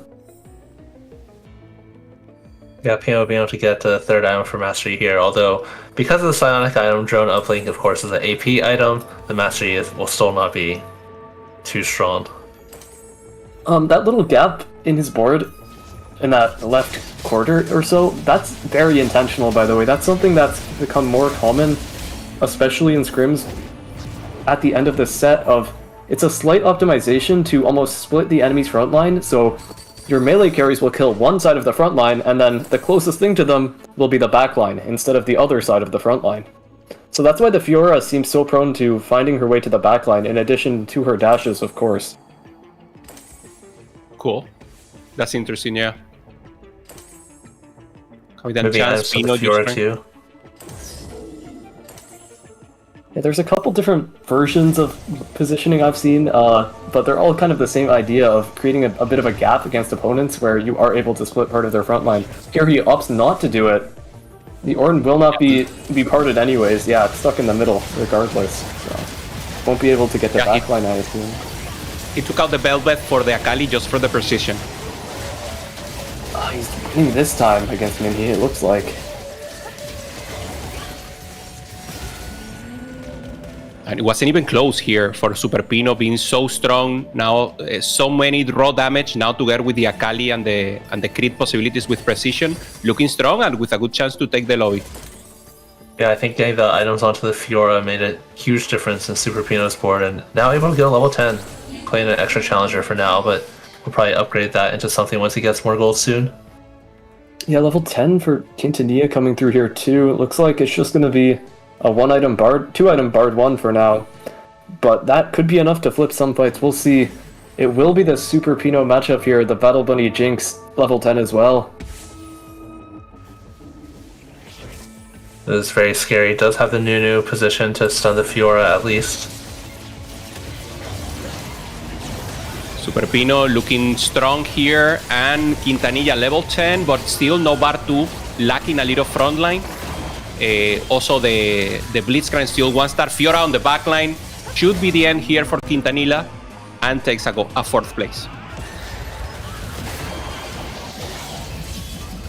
Yeah, Koala Borzaya, also level 10, by the way. We see that Ari in combination with the cheaper levels from Sona coming through. And it is going to be this level 10 Borzaya cap going up against the Battle Bunny Jinx to see who can win the game. Koala is on 5 win streak, but I'm not sure if those 5 wins even include one against Super Pino. It might just be good matchmaking for him. Yeah, Super Pino on 4 win streak, so I think these two have just not fought each other and able to pick on everyone else in the lobby, fortunately for them. Very important to keep an eye on the Blitzcrank. He could misposition someone and try to get access, maybe better, or maybe try to find that Fiora or avoid her. The Nunu stun in combination with the Jin Yasuo stun hex could be enough to prevent this Jinx from coming online. We'll see if the stuns come through. Nunu stun there, Jin stun here. Huge chain CC. Is it going to be enough to flip the fight? The Blitzcrank there on the backline holding up. Jinx is down, and a good placement here for Koala. 1 life now for Super Pino, 7 HP. He's laughing. He knows he did good, and he knows he can still win. So position will be so important here, trying to get access to the backline with the Fiora, and of course, Koala in a dominant position. Yeah, we'll see if he swaps the Jinx's side to try and dodge that Nunu stun. It is only on a lightning hex here, right? It's not super important to keep Jinx in that back right corner. Maybe the lightning doesn't proc the battle bunny. Oh, I honestly am not sure if I know that interaction. I haven't been watching the fights closely enough. I feel like it wouldn't, because lightning is supposed to be on abilities, and the battle bunny is on ability. That'd be my guess, but we could watch it. Oh, the Nunu got upgraded to 2-star here, but we could see some different fight variants. We also see the Fiora could be heading towards the backline here. We'll see if she does find her way. Yeah, Superino is also able to get an Edge Knight for the Fiora, whereas Koala got a Crown Guard for the Blitzcrank too. So both getting pretty big spikes from these last items, and Super Pino being able to take this one. The Edge Knight keeping the Fiora alive the entire fight, making a huge difference. Yeah, he also got a bit of a buffer there of his Jinx casted, and during that cast she got hit with both the Jin 4th shot and the Nunu stun, so she was stunned twice at the same time, but she already got her cast off, so she mitigated most of that damage. That's some League of Legends skills right there. And also the Battle Bunny crossbow did not stun the enemy team. That's good to know. I will remember that now. That's actually important information to gather as a player, so thank you, Asa. Yeah, I mean, if you read the ability, that's what it would seem, but read the ability, very, very hard for us TFT players. Some of us are not... TFT players don't read, man. Come on. We'll see who can take this last fight. I think they should both be 1 life, unless Koala just barely takes a loss. Oh, the Nunu was moved to the side here, by the way. Fiora's on the back. Fiora taking out Jin, and now only the Saya doing damage here for Koala. Oh, Koala blocked his Nunu to stun the Jinx, but he did the exact opposite. It just didn't stun the Jinx at all this time. Yeah, the Edge Knight making a huge difference on the Fiora once again. She was about to die, but then proc the Edge Knight and then stayed alive and managed to kill the Jin. So that Edge Knight from the component Evil from Super Pino coming in super clutch. Yeah, the celebration also for Pino there with the little the little birdie there. I don't have the lore for that, so we will be sure to ask her. Any highlights here that you saw, Wigwood, you want to say before we go to analyst desk? I just want to put ourselves in Ego's shoes for a second here, of just saying, like, think about how different that game looks if Ego opens on 3-1 there, commits to snapping that anima streak of, like, maybe Ego's in the running for winning, maybe Ego can hit Jinx 3 now, maybe Ego is able to send Pino 8th and take a spot in the top 4 of... There's so many what-ifs, but all he can do now is move on to the next game. We'll see more about this game with the analyst deck, so don't go away. We'll go through a short break right now.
Welcome back, everybody. We have now finished 3 games, so we only have 2 left before we are going to make our first round of cuts for the play-ins for the America's Original Finals. I'm back with Celia and Sub-Zero Arc, and we're going to break down the action of that 3rd game, and let's chat about it, because I feel like we're now starting to see a pattern here, 3rd time's the charm here for some of our Fast 9 players that's really been taking over our lobbies today. And the different paths to do it is probably the story of the tournament so far. Where you can play from ahead, where you're playing around strong combat or like good artifacts early, or you can play around a giant anima cash out, which is what Super Pino did to get this first place. Yeah, I mean, when you are getting to these like 400 level cash outs, you usually are expecting to win the game. Sometimes it goes really, really rough, and there was a couple of moments for a second there where it was a little scary for Super Pino, but ended up able to clutch it out here. Battle Bunny crossbow just super strong here, and then Koala's board here just kind of a more standard play into Zaya, reached that fast 9, had that huge win streak, 100 streaked until 4-2, so just had so much gold to work with, and just played that into a pretty straightforward, pretty easy fast 9, and you take the top 2 in that spot and you're very happy about it. Koala's success, though, did mean that a couple of our players were pushed out. Bapsera, I think, on the receiving end of that contest, unfortunately going out in 7th there. Also would have loved to be able to get units like that Zaya online. A lot of new news are taken out of the pool as well, because Koala was holding on to so many of them. But it was really nice to be able to see people navigate this game. So huge shout out to Minhee there for getting some points on the board after starting off on the struggle bus for the first 2 games of the day. Maybe with 10 points now, there's a good shot that Minhee can at least play out the final 2 games of the day with that 3rd place there from the 2 tanky. But we have to look at the top of our leaderboards here. Koala, Super Pino, I mean, holding hands going 1st and 2nd. They've catapulted themselves quite far above the rest of the competition. Yeah, they're the only players left that have only top 4s on the day, being Koala and Super Pino. And Super Pino specifically is a huge underdog going into this weekend. Is someone that has played in a good amount of tournaments from back in the day, but has never gotten a top 8 in a tournament, never final lobbied. And so not someone that has much success, but he's already proving that he can compete among the best of them. So I'm excited to see it. Maybe it's the girlfriend buff that has gotten Super Pino into the top of the standings, but one way to find out is to continue to follow this lobby. So we're going to throw it back over to our casters, Asa and Hupe-san and Wigwag, to take us through this next game. We are back here, and of course, Super Pino doing a great run right now, and having possibilities to actually outperform the lobby. Like Cieli was saying, someone that only once came to regional, he has been the OG of Latam for so many times. So for me, Asa, great to see him performing well and being comfortable here with the level of competition we have today. Absolutely. He's someone who's, like you said, has always been competing. So I think it's going to be really exciting for him to be here. And he's absolutely no stranger to competition, even though he hasn't been maybe competing at the highest level, but he looks very comfortable today. Yeah, Koala also one of the newer players here, maybe a couple of sets playing here. Very important for him that when the cup system was in place, he was always up there making a statement here for the Brazilian region. And now with good possibility. We have confirmation of Ari Echo. That would be the gods that are offered right now. And of course, directly we see Treasure Hunt Premium to go for that reroll line, maybe Jinx or something else. Yeah, ready? Thinking about Treasure Hunt no pivot, definitely thinking about this reroll. Already has the small duplicator. Might potentially be using that with a reroll line. Okay. Yeah. These are both considered premium options. Sorry to pop back in, but this is a hard pick as a player. Of you see 2 premium options, how do you differentiate them? And Lucas here is willing to commit to the No Scout, which I would say is the riskier of the 2 options between Treasure Hunt and No Scout. Lucas took a 7th, started off 8-8 and then took a 7th, so staying at only 4 points, I think will not be able to make it even with a 1-1, but not sure. Either way, I think absolutely worth taking the riskier option, trying to get that 1-1. I think makes a lot of sense from a tournament perspective in Lucas' spot. Yeah, Juju on the top, directly with Blinding Jewel. Any expectations here? Veigar, Lissandra, something good with Blinding Jewel right now, Whitwood? Blighting Jewel, this set's a little awkward because there's no unit who applies it super well. So it's been buffed to the point where it is effectively a death cap of raw AP. So you can almost play any unit that you'd put a death cap on and not feel terrible about it. So it could be a Veigar, a LeBlanc, or a Fast 9, and they all feel alright about having that death cap item. Yeah, ready here with Fishbones. Fishbones, of course, giving you a lot of attack speed and AD. What are we thinking for this one? This is another one that's almost a bit of a stat stick artifact of you don't really care about targeting random units, but you do care about having 50 AD and 50 attack speed. So this could be anything that holds a Deathblade or a red buff. A Zaya, a Kindred, even something like a Fast 9 Graves or Fiora. Or I have a reroll potentially. Important question for you, Wigwood. How do your friends call you? They say Wigwood, they say Wig, they say Wook, or there's something else like shorter? Just, I don't know. I feel there's something that you... Wig is the go-to. The Wig. Okay. From now on, you're Wig to me, okay? It's fine? Okay, dude. Okay. Yeah, Reddy does have the 1-cost tube as well as the 3-cost tube, so maybe he could play around this crazy. Caitlyn with a fish. If he pulls out the Caitlyn Aatrox here, that one is a bit of a... People thought it was something cool, something good, but in scrims, time and time again, I've seen it flop. Of Caitlyn 3, Aatrox 3, and then they lose and die. Yeah, I saw two good games on scrims, and then everyone just went down the hill, and no one was popping up. Yeah, I think I saw Broseph, I might be mistaken, tweet about this just today, the Caitlyn Aatrox comp. So we'll see. I'm really hoping we see the Fishbones on the Caitlyn 3, and just to see how it goes. It'd be a new and exciting comp for me. Yeah, she would greatly appreciate that sort of stat stick. Not much built-in attack speed, 0 built-in AD. But I don't know if it's enough to justify playing Caitlyn Aatrox. I'd like to hope all our competitors today don't view it as an A or S tier line, but if they do, maybe they'll commit to it from an awkward spot like this. Okay. Since Echo Ari once against the gods. Ari, more of a mid, gives you little resource, little HP. And Echo, I mean, the anomaly, is it significant now? Anomaly, I feel like is I don't know, good in ASOL maybe, but it's not differential. Yeah, it's something good to have, but it's not enough to flip the scales like a Radiant would or an Anima Cash Out does for that mech comp. The anomaly is mostly just like slightly better than a craftable. It's not as strong as the artifact, but one nice thing is you can get anti-heal with it if you don't have the wound already by the time you get the anomaly. QQ, a lot of 2-stars here, but did lose Shriek already. Definitely hurts the chances that this would be a fast 9 spot. Does have a Leona printer online though, could be a way to come back into it on stage 3 and keep the streak going.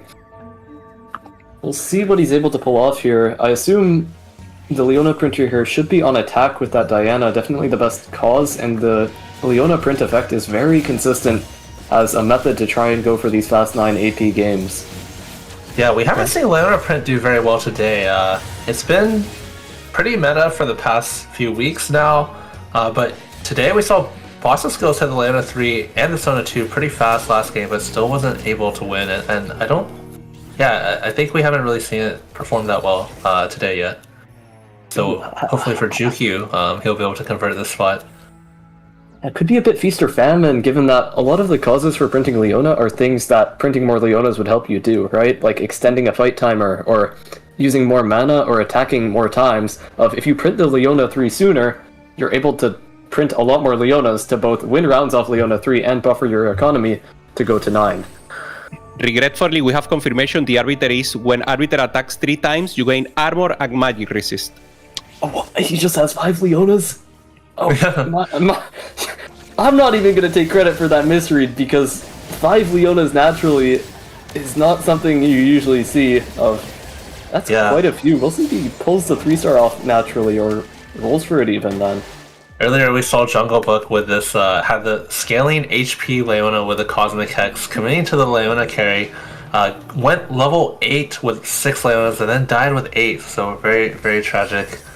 result there. Upset Max here, by the way, a notorious player for loving to loss streak, loving to play these risky spots, doing the exact opposite, taking a strong tempo augment, playing his Bastion Emblem Talon 2 to a 5 win streak. Yeah, 4 rogue. Also, information from production, Philip is the one who has the printing Leona with a 12% chance when spending 50 mana. Yeah, we'll see if he's able to convert. You can play LeBlanc from the Leona printer, but it always feels like a bit of a B-side to the level 9/5 costs. Okay. Absolutely. When you have the Leona printer, your LeBlanc basically doesn't have an Arbiter compared to having a combat Arbiter for your LeBlanc. So you're really trying to use that extra econ and extra power from Leona to skip level 8 if possible, and then use the level 9 carries. Yeah, he's gonna be Diana pair here. If he does hit that, he could maybe start up a streak, but right now his open components are awkward. His current streak is only a 2-loss. This is a tough spot because it could easily snowball in the wrong direction, I think, if he starts losing rounds, stops proccing those Leona prints, and, well, just bleeds into a bot 4. Makes sense. Jungle, but just a clean Xayah game here. I believe that's the altar outline? Oh, Huntress. Yeah. No, It's an altar. We'll get confirmation. Yeah. okay, that makes sense. Yeah, I should know them by sight, quite honestly. But yeah, altar here, lost streak into altar has been a staple, all set for whenever Xayah's in the meta. This is unavailable option, and he just takes a relatively premium econ augment. Of course, the main drawback of this one is you have to lose rounds. It's hard to win rounds, but with altar Xayah, he's fine. He's fine sacking into it. We'll see if he opts for the cosmic restart here. It is something you could think about, but it could screw you over if you want to go back to Xayah and don't have the Stargazer units. Yeah, the cosmic restart comes with a drawback, but it gives you such a big benefit. 2 random emblems and 8 shop rerolls, which is basically 16 gold. Such a strong augment. And the drawback, I think, is he doesn't have anything he's super attached to, I feel like, so he's really considering it. But you do lose your direction if you get two emblems that don't match. Yeah, I think if from this spot, I feel like his items are broad enough that he could be willing to commit to it, but if he likes this plan now, he likes this spot now, he does hit the eunuch on here with the magic roll, which he could use to level here and maybe start a win streak. We'll see. The Misfortune is very good with those Xayah items earlier on. Yeah. He does, I didn't see that. He does also have the Tom Kench, which will give him a little bit of econ, so makes losing that a little bit more painful. Yeah, I think the option to skip Cosmic Restart is effectively a sign-off of, I like my current plan and I don't want to feel pushed to come up with a new one. Of, you don't get the Stargazers back, maybe you roll a few times, don't see them, and you might see something else off your emblems, but it could force you into an awkward spot, and if he likes his current plan, it makes sense to stick with it, I guess. Yeah, absolutely. And checking on with like the rest of the lobby, if he feels he's uncontested and a pretty strong line, then it could be just a great choice to stick with his original plan, which is just very solid. Oh, this is a crazy deep roll down, and the reason he's going so deep is he missed one Maokai, by the way, and if he puts anything but one Maokai on his board here, he will not have a Maokai, he will not have a tank until he levels up. Wow, this is brutal. Lucas here, double combat, insane greed. Yeah, again, keep in mind, Lucas with 4 points basically has to go for it first, exactly first, to even have a chance to make it out of play-ins. Yeah, that's one lens of it. The other lens of it is, if this is viewed as a mistake, as too greedy, as a misevaluation of how to play the patch, then maybe that's how you end up at 4 points in 3 games, right? Of, if this is a mistake, then this could be why he's so far behind in points. Is this the risk you were talking about? There's another risk also with no scout, no pivot. No scout, no pivot is, you're kind of throwing everything away to get more than a gold augment worth of combat power, right? You're throwing away your items, your economy, and your ability to hold units to tempo rounds. So to take a second combat augment off that is... Yeah, like with no econ, no items here, it's so hard for Lucas to come back in the game.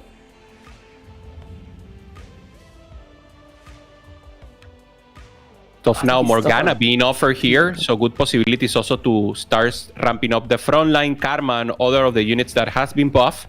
normally an utility unit, but can be useful in these mid stages of the game. He's one off the Jinx, by the way. His game is not over yet, I'll say. Ari's bailing out his econ time and time again. That free dupe from the portal is able to 3-star the Jinx. But we look at the left side, and it's still going to be an awkward situation for his health and item situation. Yep.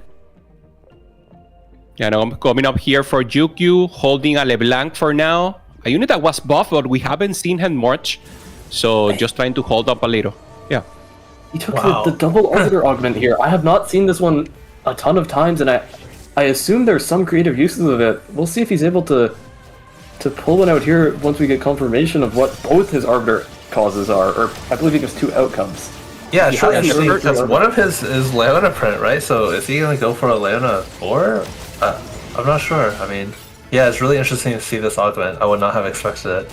For Jukyu, the first one is Armor and Magic Resist, and the second one is Magic Resist and Ability Power.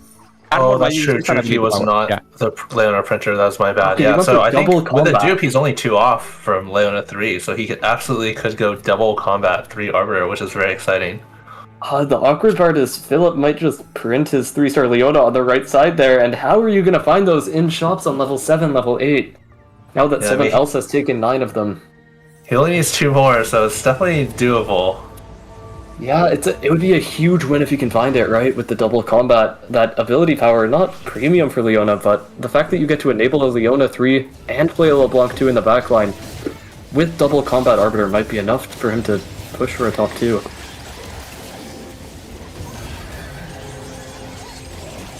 Philip here, 69, just trying to hold up a little. No access to backline, holding with a fist for now. On the other hand, for Upset Max. Philip also had the Leona print, but went construct a champion and took a Cho'Gath 3.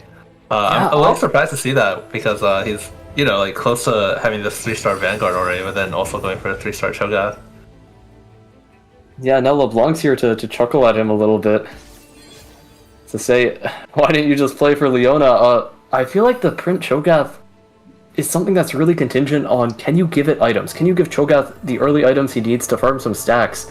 And it looks like the answer for Philip has been no here, losing half the stage and having 1 Giant's Belt on the Cho'Gath 3.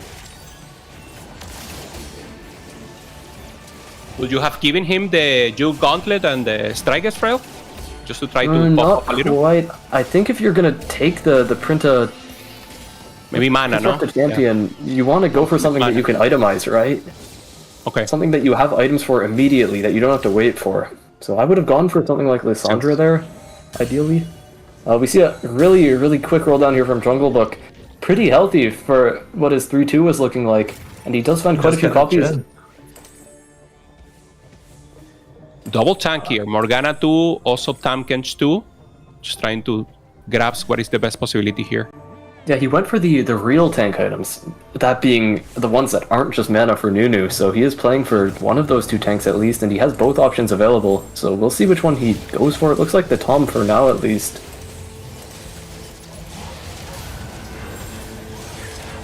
Yeah, looks like he's debating the Morgana. Philip got one Bramble Vest. Here. Or not. I mean, having the tank, normally Morgana is your out, right? Or your level 9 splash or your flex. Maybe having already the Tamkens 2, he feels is not a priority, but it will be interesting. I think his hope is he's able to play this out on Xayah 1 and make it to 9. Swordsmith here, great for his item situation, given the 2-item Xayah. But it could be growth and teleport all the way to 9. Yeah, it does take the humble item augment here. Corki Gnar roll down here for Silencer. I think it was talked about earlier on the broadcast of Gnar is still in the meta, even with the nerfs. Okay, 7 meeple in, and now we'll start to print the Gnar, trying to get 3-star as soon as possible. Yeah, has a small team, so only needs 2 more Gnars. We skipped the Bard. Wow. I think he should be able to win rounds on this, even on Gnar 2, of complete frontline, complete sets of items, Corki 2. Every single unit 2-star except his 5 cost, yeah. Would you itemize Corki at this spot and then move the items back when we have the Gnar 3?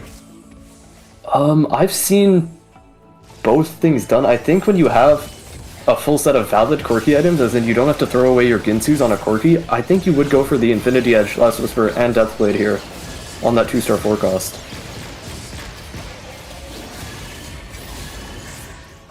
It's not that far apart that it is super likely to cost him, but it could be the difference. We'll see how close this game is in the end, and if he does lose one of these rounds. Yeah, he for sure will make the switch when he finds the NR3.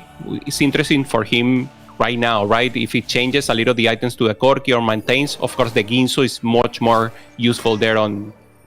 Yeah, the items are much more useful on the NR for now. Oh, Upset Max here is just trying to play Corki Riven and can't find the Corki 2 now because of that super expensive roll down there for the NAR 3, which I think might be coming out on the right. Oh, 6 out of 9 there, yeah, on the counter. That's one of the downsides of this comp that Hoopa-san called out earlier, where it's like, even though this NAR player doesn't care that much about the Corki, he's still holding 3 of them. Yep. Do we have the 4 Meeplords in this lobby or something? They're all going for Meeple. 3-way Meeple happening. Yeah, Kyun is just one off of the NAR 3. That kind of explains why all these NARs are so hard to find. He does not have the printer option, so he's just rolling for this extremely depleted NAR pool, but he only needs one more, so we'll see if it comes out here. I think he's waiting till level 8, by the way, to send it. Yeah, I guess he's going to roll next round, and because he only needs one more, he feels pretty confident he's going to hit. But there's already, I believe, like 7 Rammuses gone, so that's going to be a struggle for He's going to need a Rammus, he's going to need to probably put in 7 Meeple. If he can find that NAR without 7 Meeple printing, apologies, then he'd be much happier, I'll say. Putting in 7 Meeple for him looks like a bit of a death sentence now. His health is too low. He only needs one more. He should be favored to get it, but definitely not a guaranteed by any means. Yeah, if Silencer gets his 2 more... If Silencer finds 1 more, yeah, he just printed his 7th and has a dupe as well, so they're both 8 out of 9 effectively. Whichever one hits first will hurt the odds of the other again. By 2, so it was actually the one... He was actually the one in the better spot in early game, already having the Ginsu, having the NAR too early, but now finding himself contested out of the blue is pretty tough. Yeah, Treasure Hunt incentivizes him to use some of his gold to find some tempo on level 6, but it does lead to the situation here where, sure, he found 1 Rammus, but because he's the last of the 3 Meeplords to level 8, he probably won't find his Rammus 2, but as I speak, 2 out of 3 so far. Silencer watching closely, by the way, on the other side there. Yeah. So he's 1 off NAR, 1 off Corki 2, 1 off 7 Meeple. Did not get the Fizz on the board here, by the way. He has a Tom Kench threat. The frog is being unclogged here. Yeah, Q, just a little too slow here. We can see it. It's making such a big difference. Wait, Lucas took a 3rd combat augment on the other side, by the way. This is generational greed. Will it be enough for him to win the game? Because he hit his 3 stars, it looks like. Oh, and the pause hack comes through. Just remember here, Lucas in a very difficult position right now, needing a first, something to actually pop off and trying to maintain himself alive. Today we'll see 7 games, 5 games to start, and 4 players will advance tomorrow. 4 will be eliminated, and then the middle ground will play 2 more games to get 4 additional players for a total of 8 players advancing to tomorrow. Yeah, just to talk about Kyun's turn, we see on the left side, 12 out of 18. He didn't finish his treasure hunt roll down in time. We look at the bottom of his board here, and he's Rammus pair, Corki pair, 1 off NAR 3. He just ran out of time. He failed the AVM check here, and it looks like it's most likely costing him quite a bit. This round could have been winnable on NAR 3, on Corki 2, definitely on Rammus 2. But he's 6 Meeple, Tom Kench on the board, didn't finish treasure hunt, and this could cost him a lot of placements this game. Absolutely. Teamfight Tactics, a lot of people think of as a turn-based game. It kind of is, but I mean, you do have to make a lot of decisions at 30 seconds. Even at the highest levels of play, I mean, we're seeing Kyun make a mistake here, but it's very, very common in almost every single game. Every set I see, like at Worlds, Regionals, it's very, very common to see players not finish their turn. And being able to make all your actions fast enough to fit in that 30 seconds time frame is extremely important. Yeah, one thing also very funny. Go ahead. No, it's very funny that normally Nunu is the one being contested every time, and now no one has the Nunu. Everyone is just playing the Ramos, 2 people with Ramos 2 and Ready and Kyun. They're trying to find the Ramos 2-star. I don't know, it's fun for me. Yeah, it's crazy to see the two-way Gnar with Upset Max just playing the honest level 8 Corki board from a full win streak. Yeah, I think this actually calls back to something you mentioned earlier about playing with confidence, where I think a lot of players, if they're not feeling confident, feel like they have to just commit to the line that their spot kind of is sets them out for, even if it's contested, and just hope they hit. But I think if you are feeling really confident, you might be okay with giving up a stronger line, but a coin flip contested for a weaker line from your spot, but then it's more consistent. Not being contested, you're more likely to hit. I don't know what these players' spots look like earlier in the game, so I'm not necessarily saying they made a mistake, but I see this happen all the time in regionals and worlds even. Yeah, one thing about the APM quote-unquote TFT being like a old person game, not needing actions, not being hard to play. When you're a pro-level player, from my perspective, a lot of people have insanely good strategy of they know what they need to do. They've figured it out to a T of exactly, I need to level to 4-5 here, I need to roll enough to proc treasure hunt, I need to dupe Gnar if I see it, I need to get 7 people on the board if I don't see it. Kyun knew what he had to do this turn. He just didn't have the time to do it because his strategy was most likely incredibly accurate. He just didn't have the time to put it into motion because he had to do it on a single non-augment roll down where he just has, I believe, 30 seconds of time to do everything while managing, like, are there enough Gnars left in pool to keep rolling? Are there enough Quirkies for Ramesses? Do I have time to maneuver my items? And at the end, it just looks like he ran out of time for everything. We'll see if he finds the Gnar 3 or Quirky 2 or Ramess 2 now.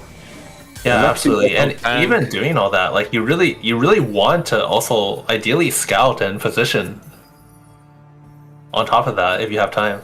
Oh, Bard Parrot showing up as well just to rub salt in the wound. Keep in mind, he's now rolling into the 3rd treasure on proc. He will have a 4th one to proc next stage. And we are back to pause, unfortunately. Yeah, some connection issues here for Ego, so we're giving a little time also within the reglement, the possibilities. And now for Kyun, we see the expression. I mean, he's very, very difficult position. He will not be able to get Dinar early. He cannot print. He just now, 2 rounds ago, found the Meeple 7, or I think the last round. So, I mean, very difficult position for him. If he plays it here, it's most likely going to take him from the 31 health he's at to probably single digits on 2-round losses, and he'll be throwing away 2 lives to find 1 Gnar that, if he could just see in his shop, he might just win both those rounds. Absolutely, going down to 1 life is incredibly dangerous in any lobby, really. But even with the Gnar 3, I don't know if Kyun's spot with just basically 3 item augments is going to be enough to survive in stage 5. Yeah, I'll say it's a little awkward for me of, if he's willing to wait till next stage, maybe he can have 20 gold to roll, potentially use that to maybe see his last Gnar, maybe see Ramess, and also proc the artifact from Treasure Hunt. Versus, I don't think he'll even have 20 gold to roll for Treasure Hunt here, and definitely not enough to find all of his contested units, it looks like. Yeah. We also saw both of his opponents, Upset Max and Silencer, who he's going up against right now, did move the items to the Corki. They both have Ramess too. I think this is also Silencer's 8th Gnar from the printer on this interval, and he will just dupe the Gnar 3 immediately, and Kyun's Gnar hopes to see it in the shop will go even further down. Yeah. As he does lose this round, go down to 2 life, it looks like. Oh, this is tough to watch. Aris Boon here for Kyun. Item is not what he needs. He already has everything on place. It takes any finds the Ramon. Wow, is that the 3rd Ramess too? Yeah. All 3 of them somehow hitting Ramess too. Yeah, Silencer won the whole stage and Kyun lost the whole stage, by the way. That is brutal to see in a contest of you're both playing for stage 4 and one loses 50 health and the other saves 50 health. When he does hit next turn, he will be 1 life, but he might have enough juice in the tank to win some rounds and to maybe top 4. We'll see. Yeah, Nari's world definitely a huge hit. so well known Nar for being so strong our 2-star, but I mean, we're already on stage 5. We really need him to step up here and try to show up. Of course, very few Nars still left on the pool. The artifact bump comes out here. None of these are super insane. You were hoping for something like I believe a Flicker Blades. But Blade Work and Varus' Obsession are both fine. Yeah, he does go for the Varus here. I don't think he had time to move it onto the Gnar, though. Yeah, his items are all laid here. His Even Shroud Slam is not down yet. He does get it in for that Sunder.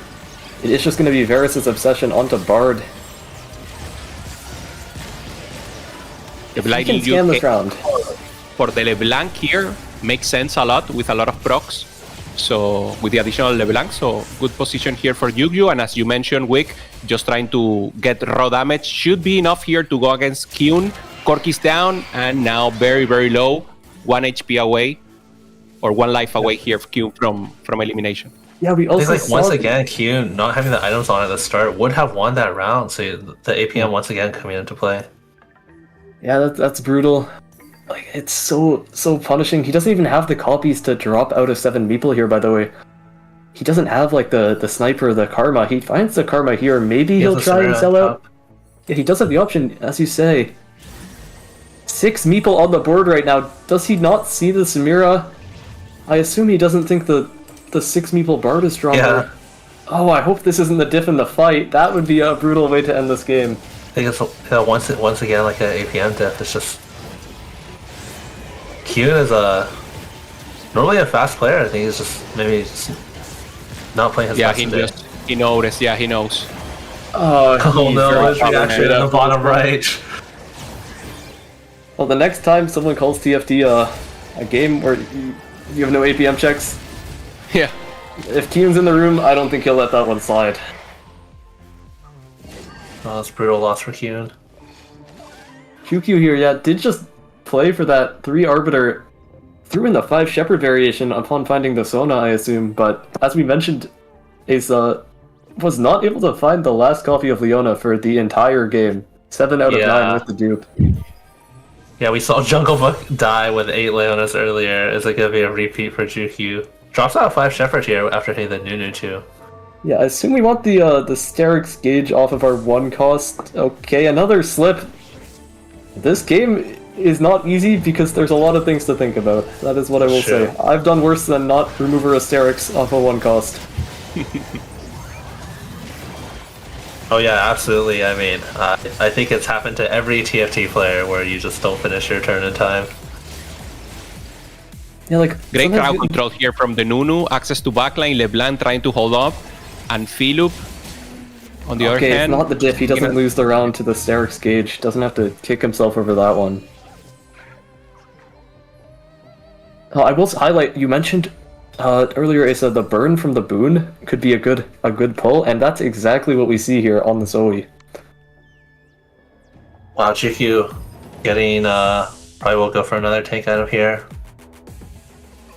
Already humble Samira game, it looks like, except the Blitzcrank on 7, which has become a bit of how often players pull out the Blitzcrank on 7 in this slide, and how rewarding it is to find that 5th Space Grubian being the 5 cost instead of a 1 cost. And Shen as well, getting that the Bastion with Shen's Bulwark trait. Yeah, it was a lot better than what would be at most a Rammus 1 this game. Honestly, the rewarded ones of that Shen are the Meeple players, because if that was a Rammus, I don't think we would have seen 3 Rammus 2s. That's true. Already another close win. Yeah, against Philip this time. Philip now very low and in a difficult position. Yeah, we were so focused on the Meep Lords here that we didn't even see Philip end up playing the entire game based on that Cho'Gath, by the way, towards 6 Darkstar Vertical.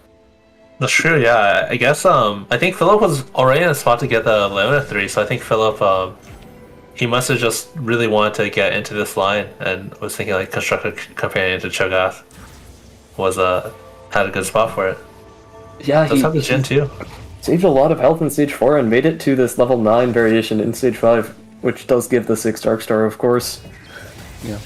normally a line that you want to get emblems to make it easier to get your additional dark stamina and more additional support units, but Philip making it work with the vertical. Nice to see. Yeah, the Cho'Gath 3 is kind of the engine here that he got for pseudo free, not complete free, but I do wonder if this was like an emblem game, he would have a higher cap than this, right? He is just double econ and does bleed out. Juku dying with 8 Leonas again. The fate of Oh, he didn't look terribly happy down there. Yeah. the fate of going level 8 and trying to hit these 1 and 2 costs for both Juku and Q falling victim to it. Yeah, we see the two Meep Lords making it out on top there. We'll see if Reddy's able to topple either of them. Silencer win streaking off that Nar 3. Night and day for him and Kiyun. I think he's won every round since 4-2. Yeah, Upset Max doing really well with just a humble Corki board off the Bastion emblem. He did 5 streak at stage 2, which gave him a big econ and HP advantage. But yeah, when you're in that big contest, those edges are really insane to be like a true 5-win player going into the 3-way. Reddy makes it to 8 here, finds Saya 2, not a super influential upgrade as far as 2 stars go. Upset Max. Incredible the way he managed the Corki to get here. Actually, props for him. Normally a not premium line, no one is playing this comp, and he just full combat augment, just pressure to get here. Yeah, I think if I was to put myself in his head, he was willing to take the frontline framework. I forget exactly what it's called, but the Bastion Foundation. Yeah, and it gave him the win streak, and then maybe he wasn't completely certain what he had to play, but he saw Epic Rolldown and just said, can I play a good 4-cost level 8 line here? And said, sure, I can play Corki, Bastion +1, and he did. Oh, the Rammus being on the wrong side. Don't know if it made a difference, but the Rammus was the last ship to die. We saw all of Upset Max's carries on the same side as that could send him third. I don't think he has enough juice to beat Silencer. He's only he's an emblem and 1 mediocre combat augment. In this line, you have so much armor magic resist already that you don't need that third armor MR augment that he does have. They have pretty similar boards, except Silencer has the Nar 3 and also has level 10. Just be able to fit a little bit extra juice on the board. To highlight some lesser known players, and also to inform me, how much do either of you know about Silencer as a player, or about the run to get to regionals this set from them? So Silencer has been only Grandmaster in the past 6 sets. This set he was able to devote a bit more time to TFT, played twice as much as the other sets, but even still, like, I would say definitely, in my opinion, the biggest underdog coming into the play-ins today, and he's doing alright. I mean, if he pulls off a first in this game, he's gonna very much be in it. Yeah, he toppled Reddy there, which almost looked like it was just something to help him Upset Max, because if he's able to beat Reddy like that, he should be able to easily win the game here and take the first place over his fellow Meep Lord Upset Max. Oh. Yeah, I think Max has to be ecstatic getting a second place. Max has no complaints that he didn't win this game. Not a single one. He went into 3-way Meeple. He converted his win streak into an honest level 8 game. Sure, he did shut out Kiyun of the Meeple line a little bit, even though he did hit the Rammus too. But at the end of the day, he was not playing for first place this game, and he's fine with his second.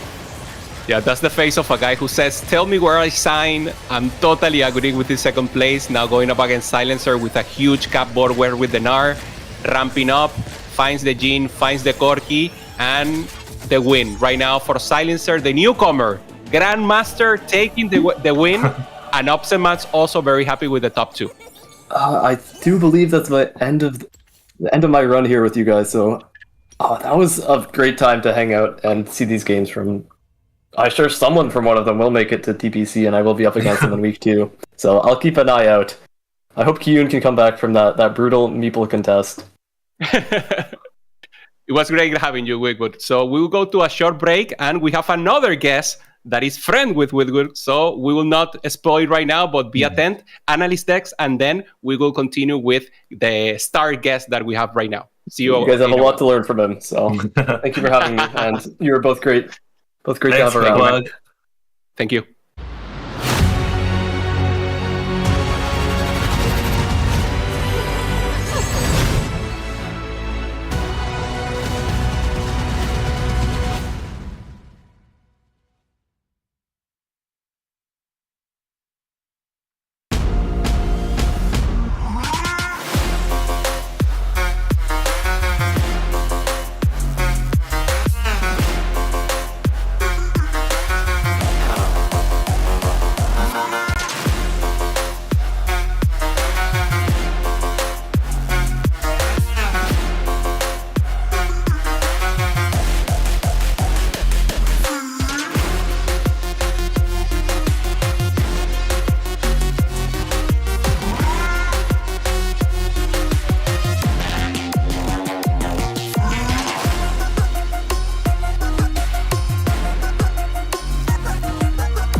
hello everybody, and welcome back to the America's Regional Finals for Space Gods. We are almost done with our play-ins phase, but not quite yet, and so that's why CLE, Sub-Zero, Arc, and myself are back to break down the action that we just had in that fourth game. But this is where it gets hard, you know? 4 games down, you got 1 more game left before we see our first round of cuts. Top 4 will promote into our day of competition tomorrow, and the bottom 4 are going to be eliminated. So what are some of the takeaways that you had from this 4th game?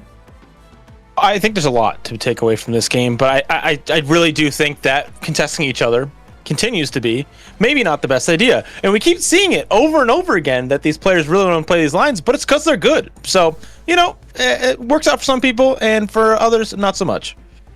Yeah, I mean, it worked out well for Silencer and Upset Max on top 2 there. I think it's funny because this was a game where it was the portal that gave you the extra duplicators. A lot of people were like, oh, well, I'm getting extra duplicators, so I'm going to play into more of these like meeple printer strategies, and it makes sense, right, from that portal. But when you have a portal that pushes multiple people in one direction, multiple people end up going that direction, they end up contesting each other, and you end up in a spot like Kiyun's where it was just like too hard to get to everything on time, and you end up bot 4ing. Oh, but I felt like in the same vein, Lucas got the God spot. You got no scout, no pivot, Primordian to get those extra duplicators to get your Jinx upgraded. But that Jinx came so late. It felt like Lucas was just had his back against the wall the entire game trying to get these units online, and he wasn't contested. So it's just is so hard when you're playing these rerolls. And of all of our players, that's who needed it the most, right? It had a really rough start to the day, and it didn't get any better in game 4. And so for Lucas, he's playing this last game, and he knows it's probably just for fun, and maybe even the last game of the set that he has to play. So we can move on, we can have some fun and look forward to the next set to come. But there's still more games to play and a lot more players, specifically going into this game number 5, where the standings really matter. Yeah, for Lucas and for all the players, I think it's the pressure is on in the last game, and especially going into this game 5, which after this we have cuts. This is what's really going to solidify the people who are moving on already. One of the things I really like about this format is the top 4 auto move on after this game. So even if you're at the top here, you can't just coast and say, oh, I'm doing fine. If you go 8th in this game, you might drop out of the top 4 and then not be able to auto move on. Similarly, if you're that middle of the pack, you might be able to get like a 1st or a 2nd and shoot up to the top 4 here. So everybody has something to play for, and I would say all the players have to be feeling a lot of pressure at this point. Oh my gosh, that area though, the congestion for spots 11 through 15, nobody is mathematically eliminated in spot 15. I feel like that's where, like, you get a 1st place, you probably can play out those final 2 games of the day. So I'm so with you. I'm so excited to see what's going to happen for this next one. And as we turn our attention to the top 8, Super Pino might be one of those players that actually could take a step back, take a breath and just like breathe a sigh of relief almost. 27 points is a lot to have going into this final game. A 3-point gap over that, top cut is fantastic. That's exactly where you want to be. But if you go 8th, you still could miss it. So we need to still stay locked in. We need to be ready to roll. But so many of these players are fighting for that top 4 way to get out as well, because the sooner you get out, the less variance you can have. The sooner you can lock in and go get a nice rest, maybe do some VOD review and take a break. Yeah, it's such a buff to be able to just be done after 5 games. You don't have to worry about it. You just say, okay, I've locked in my ticket to day 2 and just be done with that. So definitely everybody at the top is going to be fighting for these, and the people in the middle of the pack, it's an interesting kind of decision. Do you try to go for like a top 1, top 2 and launch yourself into the top 4, but risk, going 7th or 8th and dropping maybe into the bottom of the standings? Or do you just play it solid, play it standard, and just get your top 4 and say, okay, I'm going to get a good score here. I know I'm going to have to play the next couple of games, but it's fine because I'll have, a good score line going into those. Is it crazy that I feel like I might be the player that, like, I'll take the middle ground on it? Because I'm going to have to play 6 games tomorrow anyway. If the goal is to make it through to the day tomorrow, then, like, you're going to have a long day ahead of you. You may as well mentally prepare yourself and get the practice in now that it's going to be a long day. I don't know. That's true. Yeah, you get more reps. The other thing that is interesting is I know I have no stats to back this up, so I'm just going to say it. But last regionals, the Plains players did really well once we got into week 1. I don't know exactly the stat on that, but I do know that the practice did actually help. And so maybe it is a buff.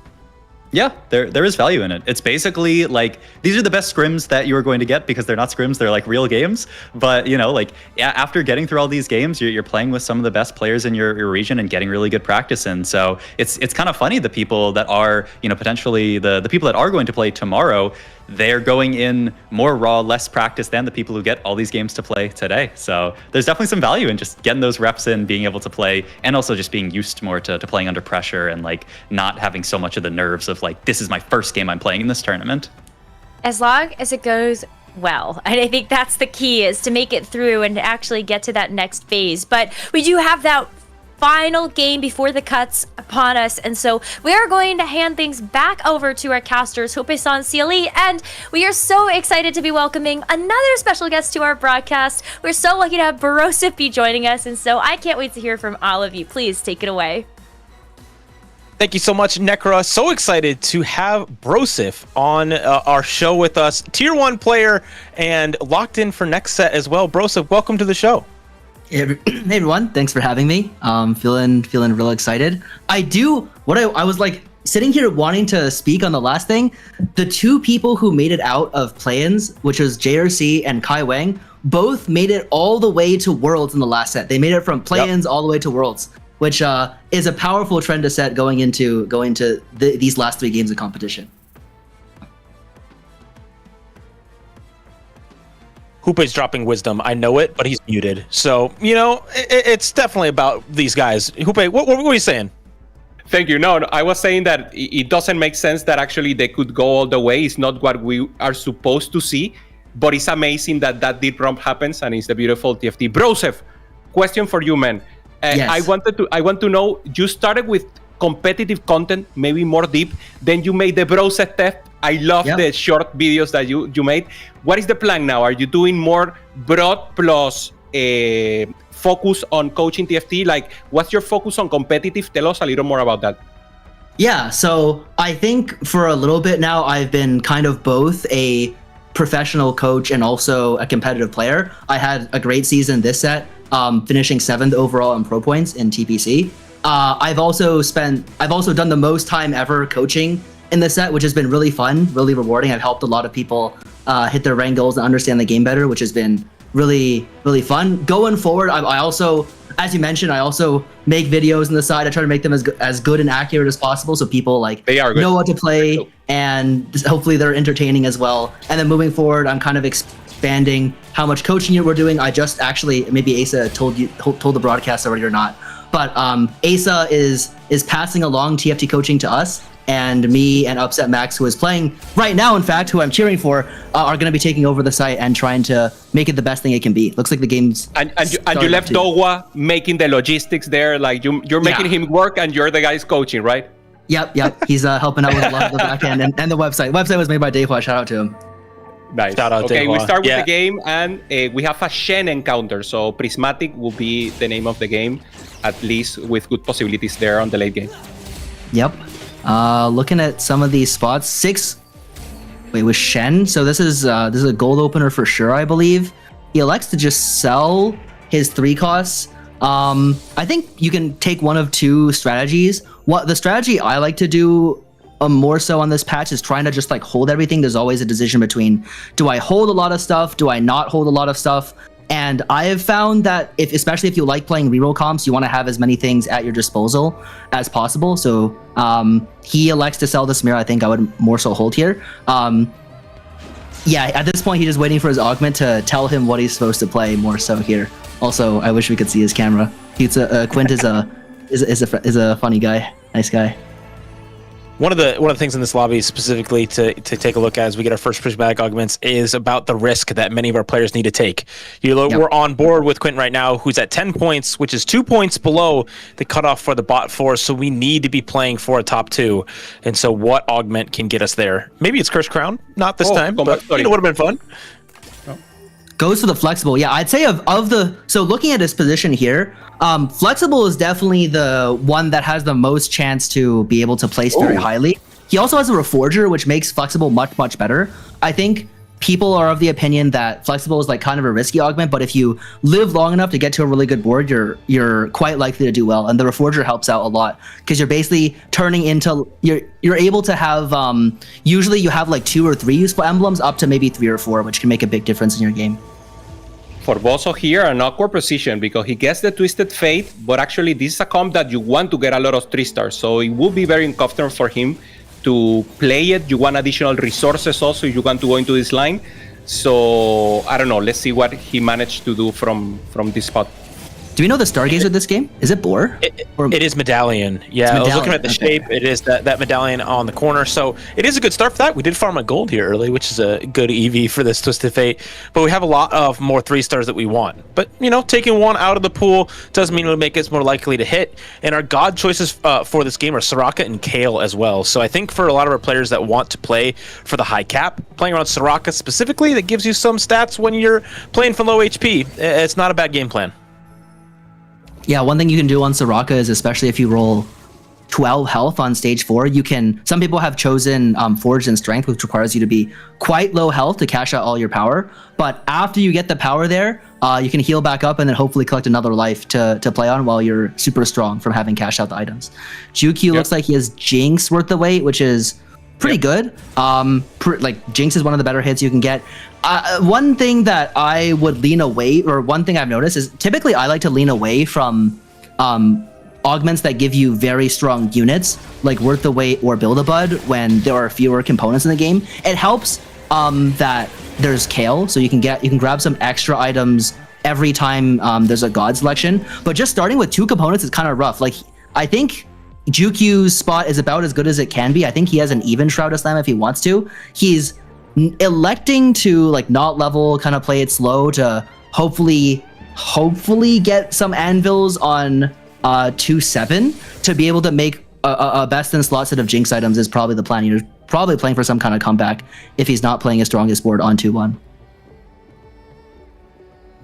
While having gold generating artifacts here, we'll get another one here soon. It's a great way to not only have a late game cap because you're so rich, but also having some early power because of an extra item on your front line, especially when you have a 2-star 2 cost. It's a good way to start. Yeah, I think What's your take, Broseph, on the overall meta? People are saying the best meta of all time or the best patch. Do you think it's really balanced? Is player agency? What do you think about it? Yeah, I think when I was making a list of all the comps you can play for some people that I coach, I think I put down maybe 15 to 20 different comps you can play for I think a lot of the pro players even don't play all the comps because it's just a lot to know all of them. I think people who truly know all the comps well have quite a big advantage this weekend because every comp has a purpose, every comp has its own strength, and knowing what those strengths are and playing towards them can dramatically improve your placement here. We saw upset 20 versus how much? Normally, how much do you have in your spreadsheet? Normally, I think the last play-ins I played in, it was set 15 play-ins for regionals. I think there was maybe 5 to 10 viable comps, maybe more, but there was one comp that was really, really strong. The Mecha Pilot mech was really strong on that weekend of tournament. So it's to see 0 dominant comps and really being required to push yourself and find between a set of balanced comps the best comp to play. That's when I think we see the best TFT.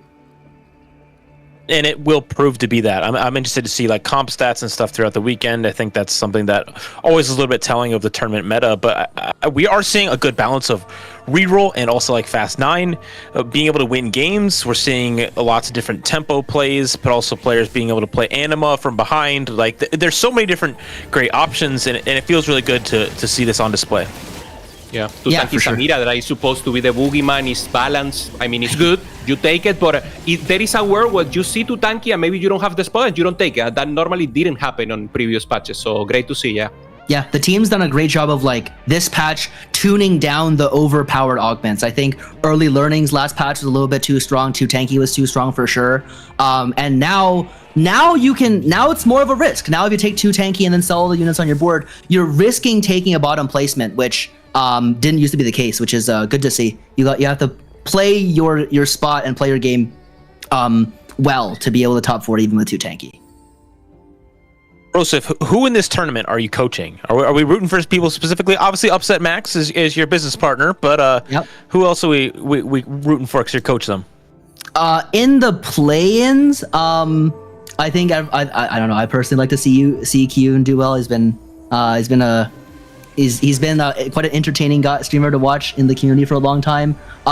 Skipping into, we also have Reddy, who is a buddy of mine, who placed very well at the last Worlds. Kind of had a tough season in regular season in TBC, but he's been playing some very strong endgame boards so far in the tournament, which hopefully that one can continue for him. I also have I also met with I don't know what his tournament name is right now, but it's Eric Way, or some people might more infamously know him from last set as Goning Gragas. I coached him today, and he'll be playing in week 1 tomorrow.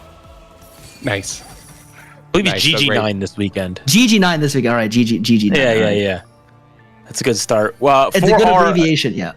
It is. We have no 5-win in this current lobby, so stage 2, Koala wasn't quite able to get it done, even with this Nami now that we have on our board, but Philip was able to get the 5 loss. And so, going to be more money for Philip, but not really a crazy streak going on. So a little bit less variance when it comes to the top gold lead. The difficult. Yeah, go. No, I just want to say the difficult for Philip is that he didn't get Timebreaker, he didn't get the Primordial in, so even though he got the lose streak, he didn't get much out of it. Yeah, the big things to look out for are, like, number 1, if Philip can get to his really strong cash out board. The main concern for Philip would be there's not enough gold, because usually if your items will be fine with Forge and Strength, as long as your items are like somewhat reasonable, you'll have your items be fine. But if you miss your Mech 2 or your ASOL 2 for too long, that can spell a disaster, especially if you're contested. And then for the other players, Quint has like quite a hard spot to navigate. I suspect this will be Master E a lot of the time from Flexible. Babzera also Forge and Strength, but he's electing to take a stronger early to mid game strategy here. Philip's just going to continue to lose. Max will try to figure out what he's doing. There's a lot to see, there's a lot to figure out on our end for who's going to be able to grab those top placements this game, and who's going to get eliminated too. Is this actually going to stay RFC Diana? Because this is sick. I know that this is a thing. Yeah, RFC Diana is pretty good. If you don't know, you would think that it's bad because, well, normally she spins circles in a small orbit around her, but with RFC, it actually extends to her current attack range. So if she kills like 5 units, she has 6 attack range, and then you just see stars flying around the whole map from the Diana. Okay. Also, he could play maybe. Do you think he will really stay? Now he's playing Master G for sure. Yeah, I think what was it? He doesn't really want to be contested because his gold is kind of low. So if someone else is playing E, he might want to avoid that. However, there's some really exciting augments on the side. There's probably too much to talk about. I think from this spot, I would try to play Kindred, actually. Kindred 5 Nova. Yep. And the reason is, I think Nova Emblem is really, really good for that composition. And you can use a lot of items, especially tank items. And some of the tank items for the artifacts are quite good. Greya has... This is probably the strongest combat augment he can see in this spot. It does mean he will be playing Master E. So anyone else going for Master E will have a tougher time or a really tough time because he'll be contesting them. And I expect Greya to be really strong with the combination of an extra unit on the board, plus a Marauder emblem, plus group hug. It's just really hard to get through that tanky front line. Philip also having a Nova emblem makes it difficult. I mean, Philip very clearly is just playing around Lost, trying to see what his artifacts are and then go from there. But it does make these lines feel pretty contested because these random augments are just forcing us into the same lines because of the same emblems. Yeah, the nice thing that it comes with the Reforger, yeah. No, the late anima also for Philip, 100 still, so trying to get to that 400 cash out would be a little difficult for him. Yeah, he's really low for this point in the game. One thing I'll say about the spreading routes is that all the people who took spreading routes, or most of them, I think they also have forged in strength, meaning that they have to do the complicated task of holding their reforger for their emblems and figuring out what they're going to play with their emblems at the same time as they figure out what they're going to do with their forged in strength artifacts, because there are some artifacts that are really good, some are really, really bad, and you want to try to end up with the best combination of both. They have to make some quick decisions really quickly. It will be really cool to see what they do on their like hard transition turns after they cash out their forged in strength. Koala's line is very interesting as well, because forward thinking takes away all your gold, makes it hard to like get your econ back up and start making those breakpoints. But when you have the Shimmer Skill Essence alongside that to get some of that gold back, you're able to start generating the interest much quicker. And now we have very, very interesting god choices coming through from Soraka and Kale. Yeah, I think this Soraka one, generally you don't. If you have your endgame tank, it's fine to take. Otherwise, I think most people will go with the extra component. You get some control over the component. For example, if you slam a Deathblade, so what it does is it gives you a random copy of a component of the item you just made. So if you slam like a Deathblade, you get a guaranteed sword. If you slam a Rabadon's Deathcap, you get a guaranteed rod. And then if you slam GS, you can get either the sword or the bow. And it looks like it's split about maybe a little bit less than 50-50. More people took the component, I think. Okay, makes total sense here. Koala trying to ramp up a little. We see the points also. Koala in a great spot here with 25, well above the cutoff, and trying to go for that top 4 that is so important to advance directly to tomorrow. Yeah, I think the number you're typically looking for in this position is you're looking for 28. If you get 28, you're pretty expected to be able to advance from this position. I think in EU earlier today, someone advanced on 27, but everyone on 28 was safe and advanced. I think the points in Americas is actually a lot more lopsided than EU. EU was a bit more even across the board, but here the top players have a lot of the points. So we'll see how that ends up affecting who gets to go through. Upset Max on the other side, playing around a Samira 2 already with a very strong front line. A lot of extra tank stats with that Gargoyle and also the artifact to go alongside with it. Bosso Skills, though, was our Stargazer player and is on a 7 streak at the top of our lobby, where Philip is now going to see all of his artifacts come through. Yeah, Bosso really needs the points. Right now at 10, the cutoff was 13. 13 plus maybe 4 should be at 17 at least. The cutoff. So Bosso needs a first, needs a second to actually have possibilities to play the next 2 games and have a chance to advance to tomorrow. Yeah, Philip's gonna have a really hard 3-7-4-1 transition turn here. From what I can tell, he uses Reforger already. Did he just Reforge? Yep. I think he reforged his emblems. Oh, I see. Okay. That explains it. So he's just gonna go ahead and have to roll with the Prowler's Claw. Maybe he'll try to play the Urgot version. The Urgot version has kind of fallen out of favor on this patch, because you can play better units such as Nunu and Morgana instead of playing the 2 Bruisers.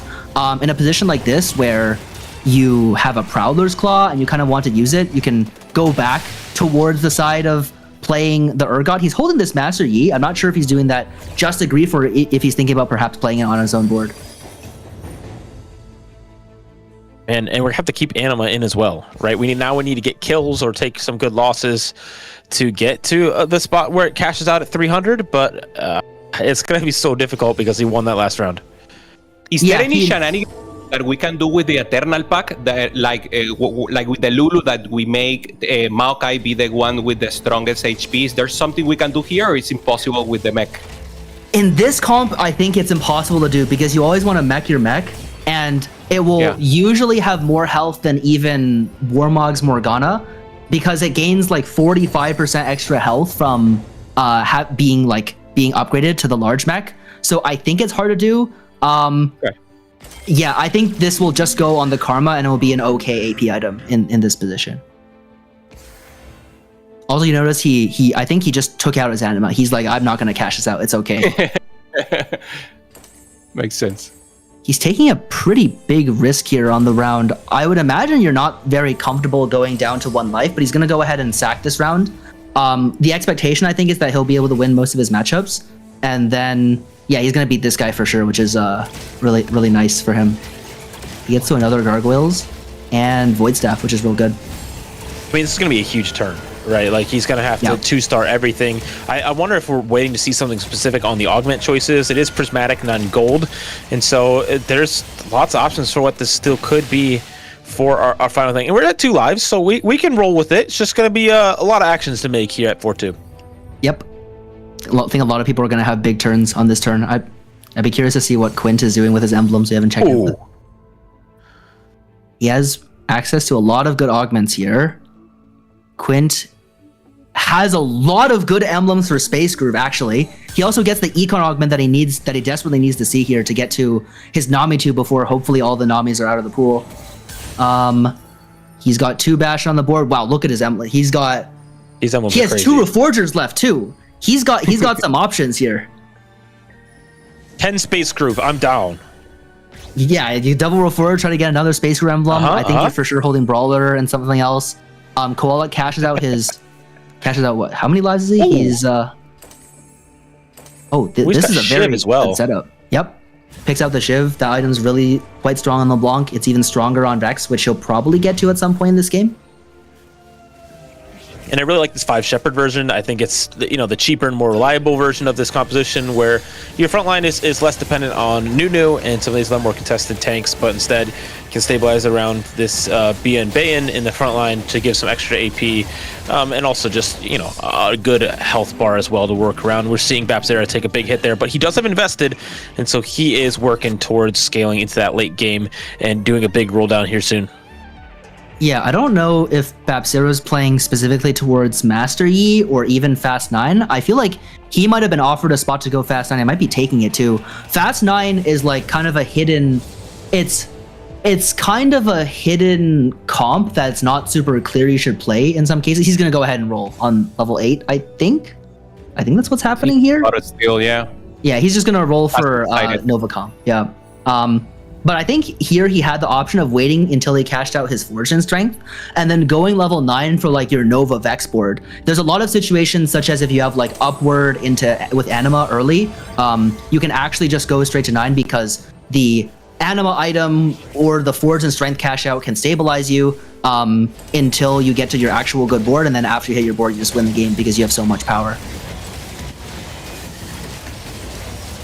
He only rolls a little bit. To wait here. Yeah. Decide to wait. 65, just trying to get the econ on. And I think, your first instinct, I think, was right.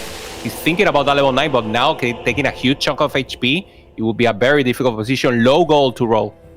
If and he has to lose one more round, too. He's on 32 health, and I think this doesn't cash until 30, which means that he will be just over 1 life after he rolls, so he really has to win those key 4-6 through 5-3 rounds. All right, we will be having items being the choice for either of these gods here, and now so it makes it a little bit easier to choose whichever god you would like. We do see that Babzera has locked in Kale already, choosing 2 of those in a row, but I'm curious to see which of our players played around Soraka, specifically those like Philip, who plays around that low HP but probably won't lose another round for a while. And so are we going to stick around with the Kale or go for Soraka instead? It looks like it will be Soraka, and we will have big upgrade coming through here as well. This is looking really good for Philip. Yep, he finds a real solid version of this board. He's just really going for the A Soul 2 here. He's found a Master Yi to make good use of this Prowler's Claw and the Bastion emblem, and he's fitting in a nice variation of this board, running Shen 2 that he managed to find on his roll down, plus Victor 2. Oh, huge Graves 2 here for Grea, so the ramp up will be real. And of course, with a little FP to manage, 37. So if he managed to get a little time here, this will be a greatly capped board. Yep. Nami 2 on the other side for Quint. We did get a Dark Star emblem here from Flexible later, so even another good splash trait to put in, giving an execute with just a 2-piece. But that Master Yi is onto this Nami in the back line and is absolutely slicing away. Oh my gosh. That'd be so tilted. Too much.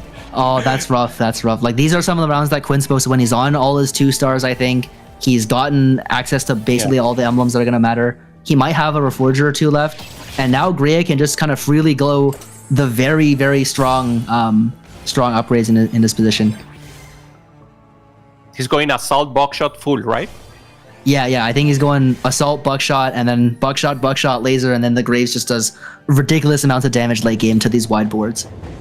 Okay. Up-Zero did cash out his Force and Strength, so curious to see what he did end up with. We see 2 Trinity Force, so I guess he did reforge into one of those as well. Juki on the other side was playing around that Jinx and the Worth the Wait. We see that come online here as well as a 3-star Gragas to help secure that front line. I think Up-Zero did something really interesting here. I think the way he decided to spend his gold on this stage is he decided to only spend mostly his free rolls to roll for his board and try to save the rest of his gold towards being able to level. He has the Kindred 2, has the TK 2, and has used most of his free rolls that he's accumulated over the course of the stage, I think. Yeah. Broseph, for the people in chat that are not Challenger, can you give us the Graves? Like you said, assault, boxer. Can you give us the tech? Can you give us the flowchart of the improvement of Graves? Yeah, I had this written down somewhere. I'll just pull it up to reference. But off the That's the I know what it is. Like off the top of my head, if you're running like fast 9 Vex, you need to know that if you have Vex on the board, you're always going to want to go some kind of buckshot Graves. Okay. Some kind of assault Graves. You're always going to want to go some kind of assault Graves. If you can get items onto him eventually, like you're healthy enough, you just click buckshot, and then you click laser, and then you have your options between a few of like, I think you can just take leeching is usually fine after that, and that will usually be the end of the game. And then he's just like a really strong AD duo carry or melee duo carry alongside your Vex. If you have extra tank items or an extra TG and you don't think you're ever going to get the strong damage Graves, you can actually go tank Graves instead, which you go assault frame into emergency shielding into heavy plating, shockwave, sheer mass, reactive armor, and then you try to place him in the very top left or top right side of the board. If you put him there, he can actually stun the enemy carry in the corner. We saw it. Yeah, we saw it in the last one. Yeah, amazing. Yeah. Okay, clip it, chat. There you have it. Clip it, and you have now the tech for the Grave from now on. Thank you, man. Yeah. Nice. I'll remember none of that. I'll just be clicking buckshot. That that sounds a lot more straightforward to me. There's technically 2 more to go, but there's more game to commentate here. Oh, that's very true. Philip does not have this Aurelion Soul 2 still, and so we're still rolling to 0 and 8. There it is. It is going to be a huge part of this board because we're at 4 HP now, and I know, he's probably just doing this for Soraka value, right? That's what he's doing? Yeah. You just gotta go down to 4 HP sometimes to, I think he had a really good heads-up play to skip the TK there. Because that's not really important to his board. What he really needs is he needs this ASOL 2. I think I would personally like to see the Void Staff on the Victor. Victor's not too bad of a unit, and Victor definitely hits more units than the Shen. So maybe he'll leave that one there. Maybe he'll move it with his last remover. He's on down to his last life against a pretty strong fast 9 board. Koala's board on the other side. It's got so many upgrades for these 5 costs already. The Sona's still ramping up too, and it's not going to get in the back line, but it's enough damage. Wow. The Eternal Pact. Doesn't believe it. Oof. Yeah, Philip's on a razor's edge here. Every fight at this point, like people are dwindling in lives. Koala has 1 life, Philip's 1 life, Max has 1 life. Up-Zero is on maybe like 1.5 lives. Kint is also 1.5 lives. Bosso's 2 lives, just trying to ride out the storm, hoping people at the bottom kill each other because it's hard for him to kill much of anyone else. Bosso and Juke have kind of been playing quiet games at the top. Juke playing Jinx reroll, Bosso skills playing some kind of TF board across the course of the game. And it comes down to now, can you win these stage 5 fights? This is what determines your placement. Max's board was so close to being incredibly strong, was close to getting this 3-star Ornn, was close to getting his 3-star Samir, and ends up with neither of them. And that is just the danger of this composition sometimes with 3-cost rerolls. It's really expensive to hit, but maybe he can survive this, but the Pike does pull Samir in, and it is going to not be enough. 1 player down. Philip is going to survive, and so it looks like we'll only have 1 elimination. Oh, just kidding. Koala, one of our points leaders, is also out. And with Koala that, having 26 is like he will be in the cutoff. You were saying 27, 28, Brosev on EMEA, so probably he will be the leader in the players that will have to play 2 more games. We'll have to check later with the rest of the scores. yeah, Koala's right there. Like sometimes he makes it through on 27, sometimes he doesn't. Max is gonna barely miss it on 26 most of the time. With that 8th place, he was super ahead, but now it's not so clear. How is Reddy's in the other game? All right, Reddy will need to see the result of. Jukyu is taking a top finish here, probably within the top 3, meaning that he'll probably be able to get up to that 28 point mark. Greya is doing quite well. We'll see how his last 2 fights go. He's gotten to a really strong Graves by now, probably. Rapzera on the other side, we see with all of these artifacts, very, very strong ones.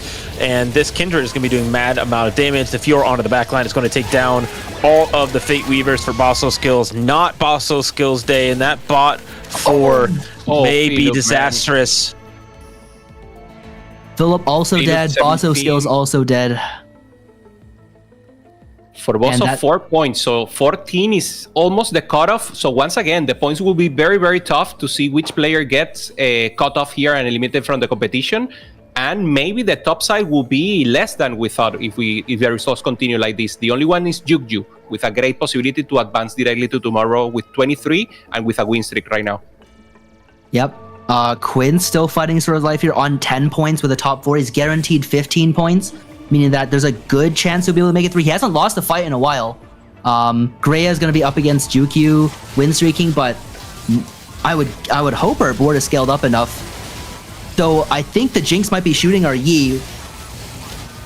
Our main tank is down. Main tank is down. It's so tanky. He's down.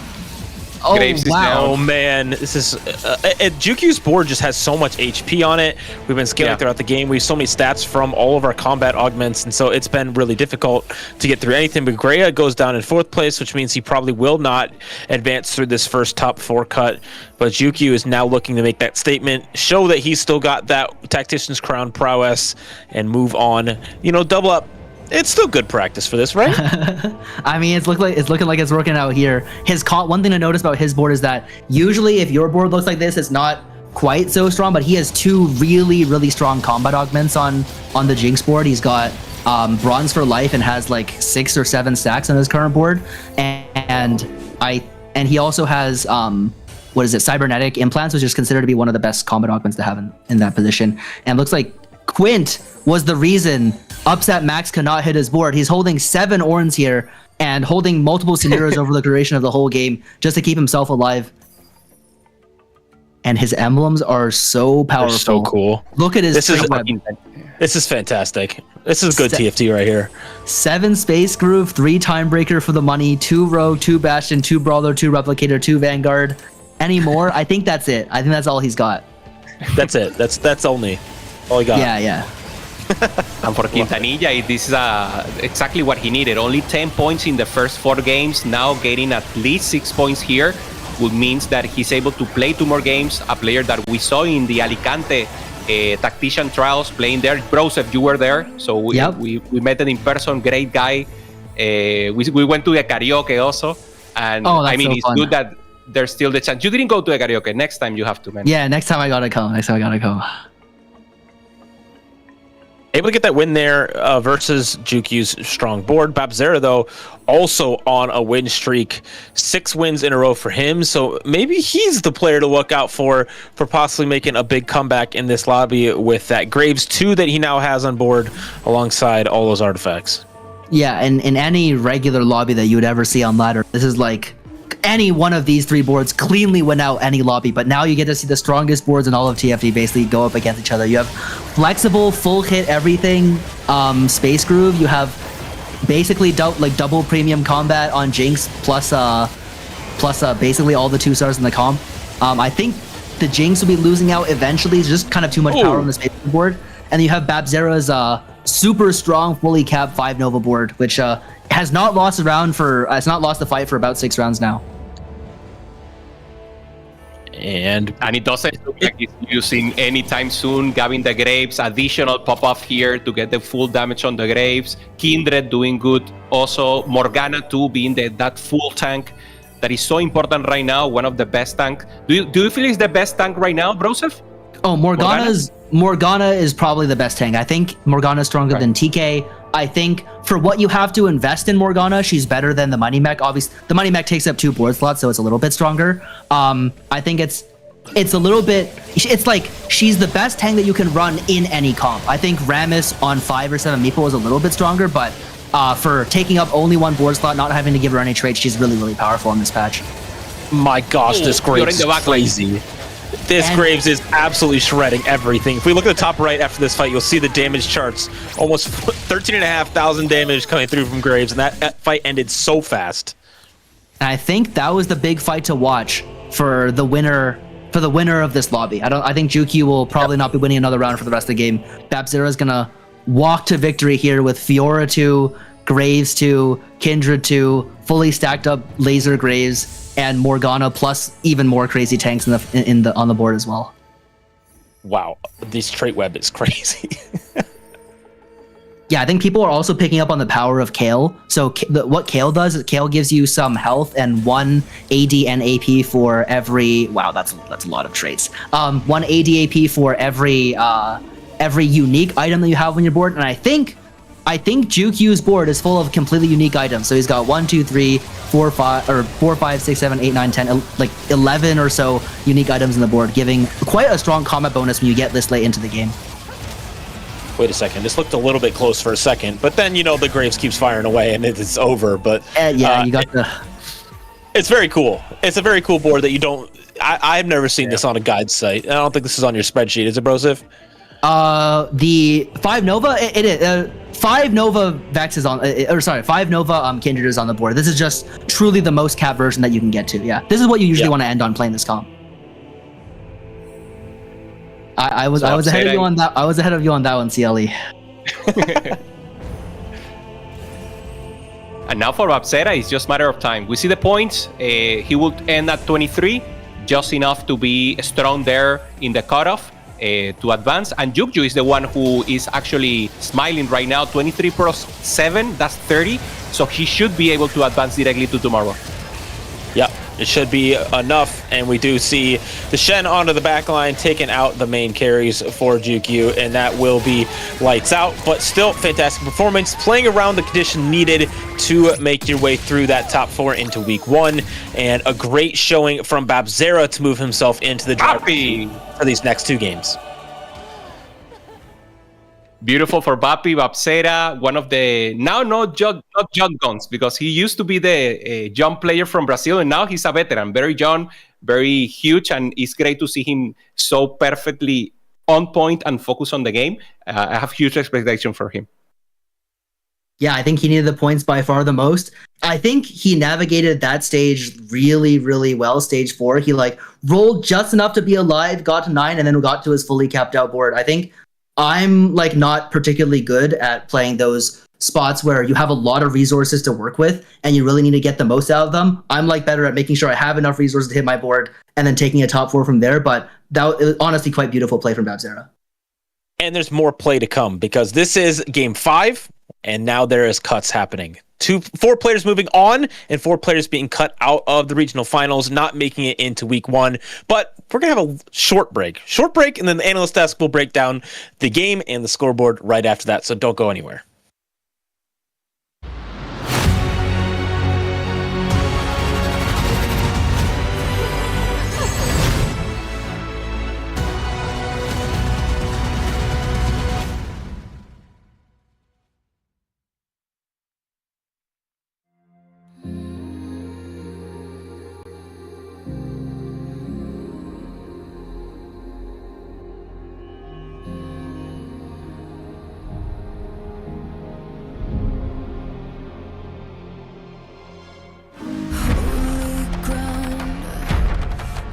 Taste the dirt in my mouth.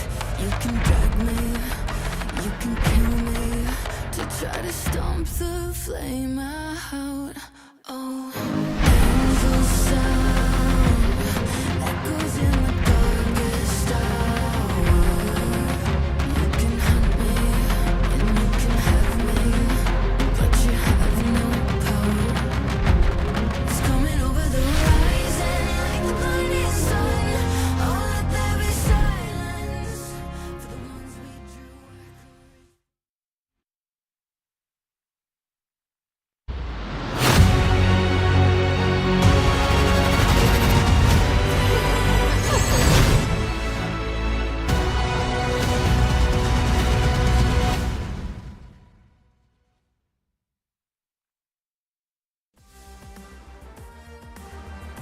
For planes, which means that we're making our first round of cuts. And before we get to that, let's break down the action of this game. I'm back with Asa and Sub-Zero Arc. And this one, guys, we were spoiled. We had 2 prismatic augments, so many artifacts, so much gold. Everybody just putting their all out there. Yeah, this was just a game of everybody trying to cap out as high as possible with crazy artifact setups. I mean, we saw multiple Fortune Strength people just lost streak the entire game and then just trying to cap as high as possible. And Bapzera obviously having that really, really good success with all of the artifacts and everybody just trying to play their highest cap. When you're in a lobby like this, double prismatic, you have to play super high cap. And the people who made it there won and top forward, and the people who didn't make it there bot forward. We also saw a lot of people taking random emblem augments, and that ended up putting a lot of people in kind of this Marauder Master Yi line, kind of a lot of contests on Master Yi between Greya. Philip took the Master Yi in the 6-mech line instead of the Fiora, and then Bapzera also going with a Fiora too. So a ton of people random emblemating into Nova, as well as the artifacts, which of course a bunch of them are good for melee units. Guys, I thought we just talked about this. Don't contest each other, otherwise it might not end well for yourself. But there were a couple of people that really needed the points. Do you agree with some of the directions that they ended up taking? Do you think it was kind of bad luck they ended up where they were if they were on the outside looking in? It's rough in lobbies like this. We've kind of seen this all day today where there's like something pulling multiple people in the same direction. The previous game before this, it was like the extra duplicators. This game, prismatic augments. If you get random emblems, you kind of have to make it work with them. Or if you get random artifacts, you kind of have to make it work with them. So it can be really difficult. Sometimes it's going back to even your 2-1 augment and saying, could I have taken a different path this game? Was I actually supposed to take this 2-1 augment? Or could I have gone down a completely different road that maybe wouldn't have been contested in Yi? I could have played something less contested in this lobby. It's really interesting. Between our games, we saw a game where a whole bunch of people were like Vanguard AP, and then we saw a game where 3 people were Ram as Corki, and now we're seeing a whole bunch of people Master Yi. But yeah, when you're taking those random emblems, you're getting Marauder, you're getting Nova, you're getting these random artifacts too. You're getting like Infinity Force, Rapid Fire Cannon. A lot of times, your best line might be going into a contest in order to use all those resources instead of just wasting them entirely.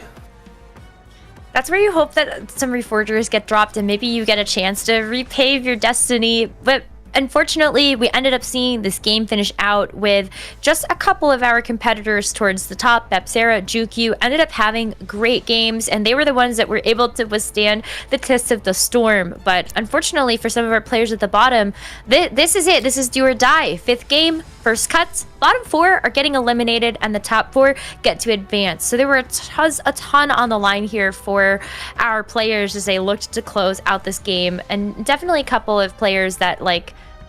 I think they're going to be really happy, obviously, with the decisions that they made, but I think looking at Upset Max in particular, I think that's one where you feel for them.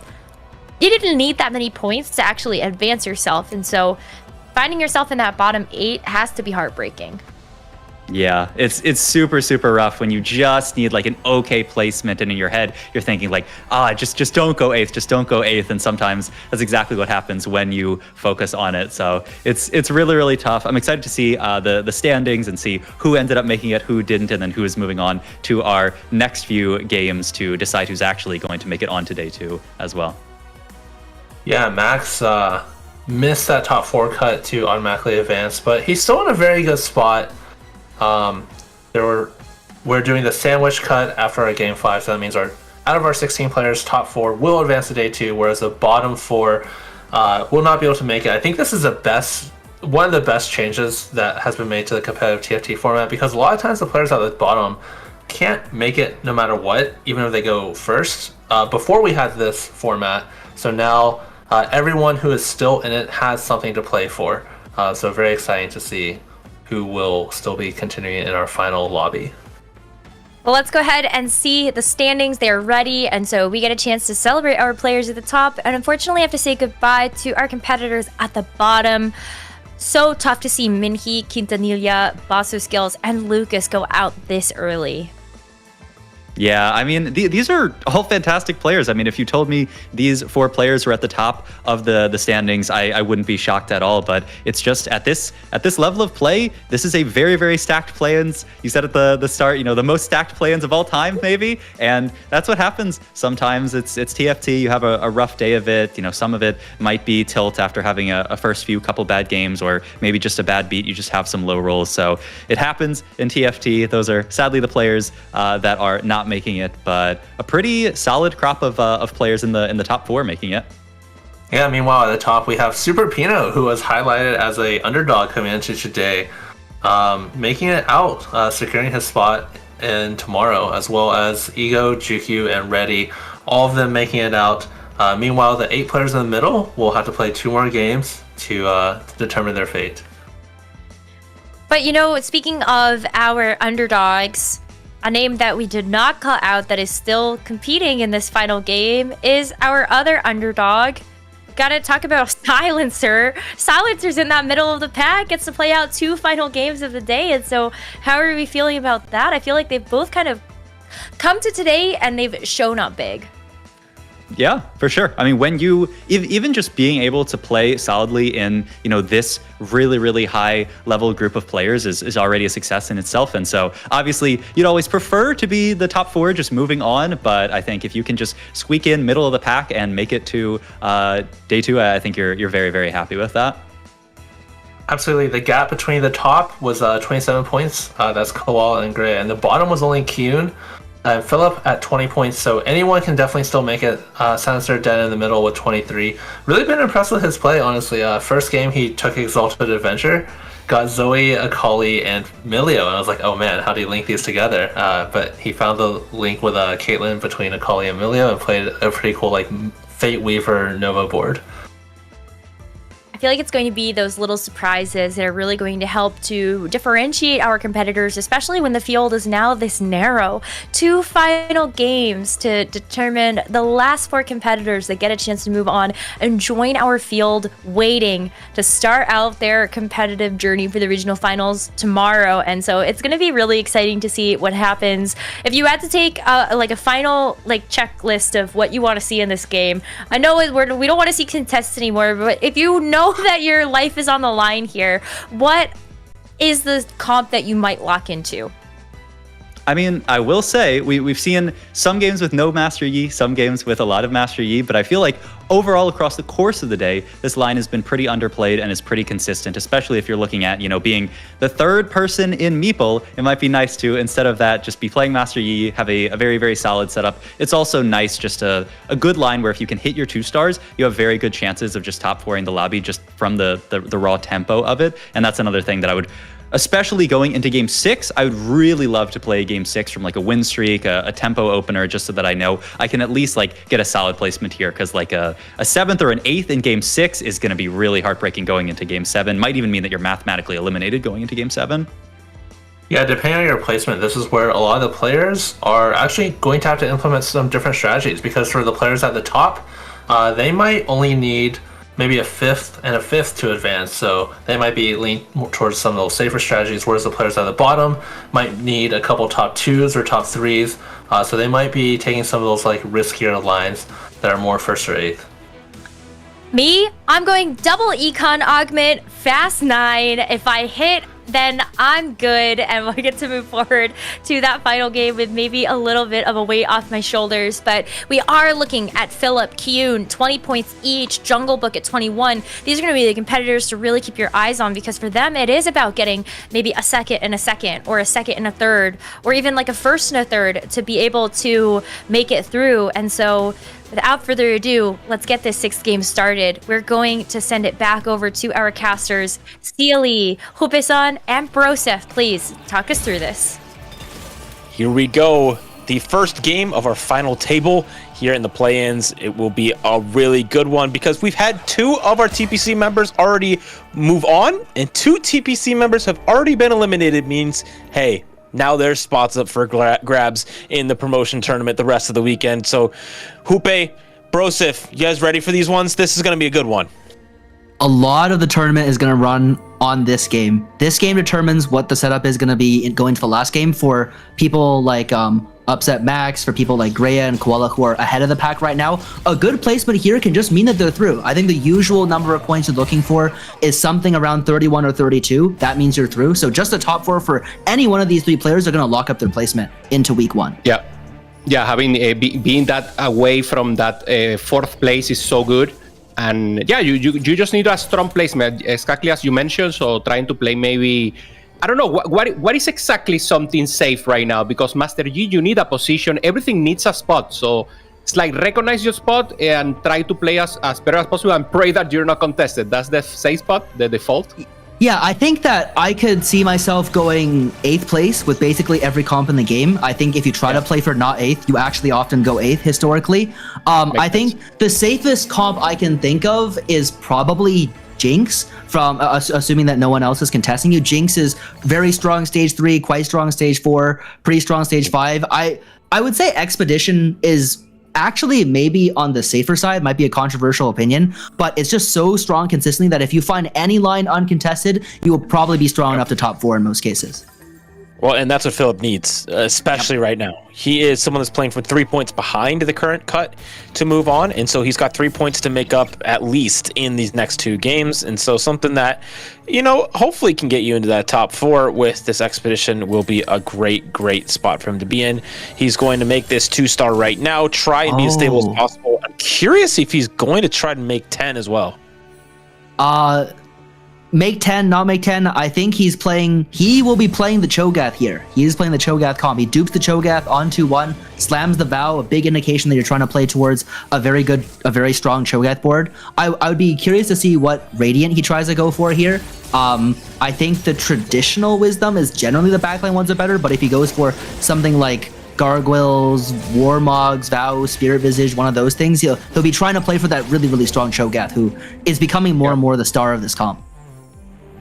I like it. I like it a lot. He gets the ramp in there. He will not get punished about the lack of gold that much because obviously you're already ramping with the Cho'Gath. So pretty good spot here for Philip. Yep.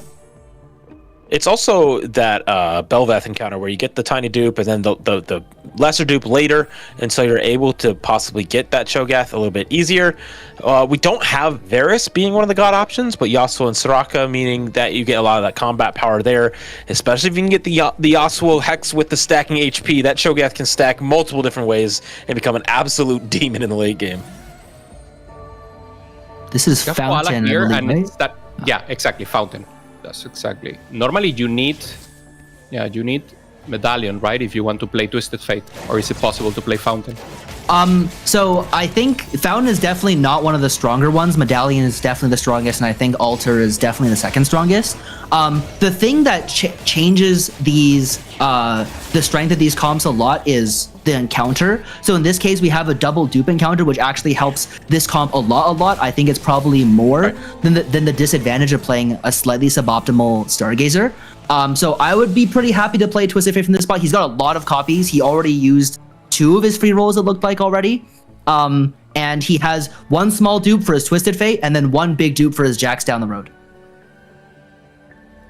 Very curious, because I hadn't really seen this much at all in a lot of the prep I was doing. Obviously it was really good early in the set, but not something I'd seen be played too often on ladder, or even in some of these scrims. And so to see it now in a few games happening today is very interesting to see.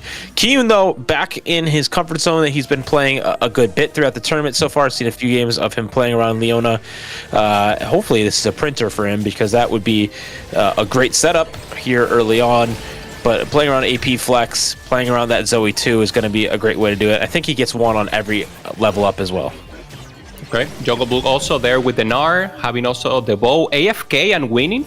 So decent position here. Let's see if the items or the natural Gnar 2 gives him a chance of maybe printing him onto the later stages of the game and playing some tempo here. Obviously, still open to options. Gods will be Yasuo and Soraka, which means most notably, if you're a person who did not take an Econ Augment, the gods are not helping you out. If you can't get to your level 8 board, you need to take some Econ somewhere to be able to reach it. I see people make that mistake a lot where there's just no Econ from the gods or from the encounter, and they try to play Fast 8. Fast 8 requires a lot of gold. So if you're playing Fast 8, take at least 1 Econ Augment before 2, please. Nice. Upset Max Writing being the down. only one to take Soraka here. So we'll be going with the one that gives you some HP once you get your interest breakpoints as well. And so he's playing around Primordian right now. I wonder if he's going to commit to that and just go for the Jinx. I think I saw Kai'Sa 2 for Philip, a unit that normally we don't see much, but obviously if you get a free Kai'Sa 3, normally it's a good win condition. And very interesting for him to see that it's actually there, gets the Hex also from the Yasuo, so great spot here for Philip. Yeah, a 3-win with Expedition is, it's like asking for too much, basically. He's got a well-stacked Cho'Gath at this point in the game. The rest of the lobby is looking very weak. He might scam the never-before-seen 5-win Expedition on this stage, and he'll pretty much be unstoppable, because I think he'll be able to cash out his Radiant item while being on very, very high health. And with this Kai'Sa too, he's got more Kai'Sas than even Lyssandra's. At this point, he can just go ahead and play for Cho'Gath 3 and Kai'Sa 3 and have nearly an unstoppable 6 Darkstar board if he gets there. Yeah, just play around what we have right now and be able to play around Darkstar, which is a good flex board because if you get 6 Darkstar and there's so many flex spots to be able to work around. Like, hey, want to play Rogue? We can play this Riven alongside it. We can play a lot of other things as well if we want to play that direction, or we can just go for the Lysandra route that we've seen so often, just being as tanky as possible and get some scaling augments as well. Jungle Book finds the R2. Not sure if he maybe wants dupe for this, but this is exactly what you want. Looking for the Guinsoo, already have raw damage, and now with a good chance here. I mean, this is a really nice spot to be in. Wow.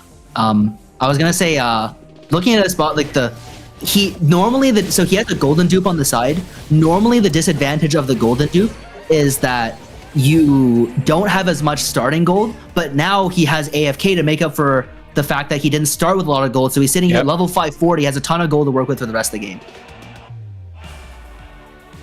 Across the lobby, Philip looking to get that win streak secured. He is facing off against Silencer. We do see that matchup is not yet resolved, but it will be now fire around Philip's icon. That meaning he will have lots of gold to work with alongside Upset Max and Kyun, both on streaks as well. Just the opposite of what Philip's doing. Yeah, if you're one of the middle guys, I'd be super scared of not having enough money compared to a lot of the gold on the rest of the board. For Philip, also very important. Jungle Book, we see in a great spot. Philip also. And these are the players that are on the bottom table here with 20-21. So they really need 2 good games. Already having this possibility means that the 3 players that were actually comfortable will get in a difficult spot because it will be more challenging to get those 4 placement still pending for tomorrow. Yeah, for sure. Ooh. Awkward position here for Silencer now because of the AP items being dropped. So we're going to have to change direction a little bit, I would imagine.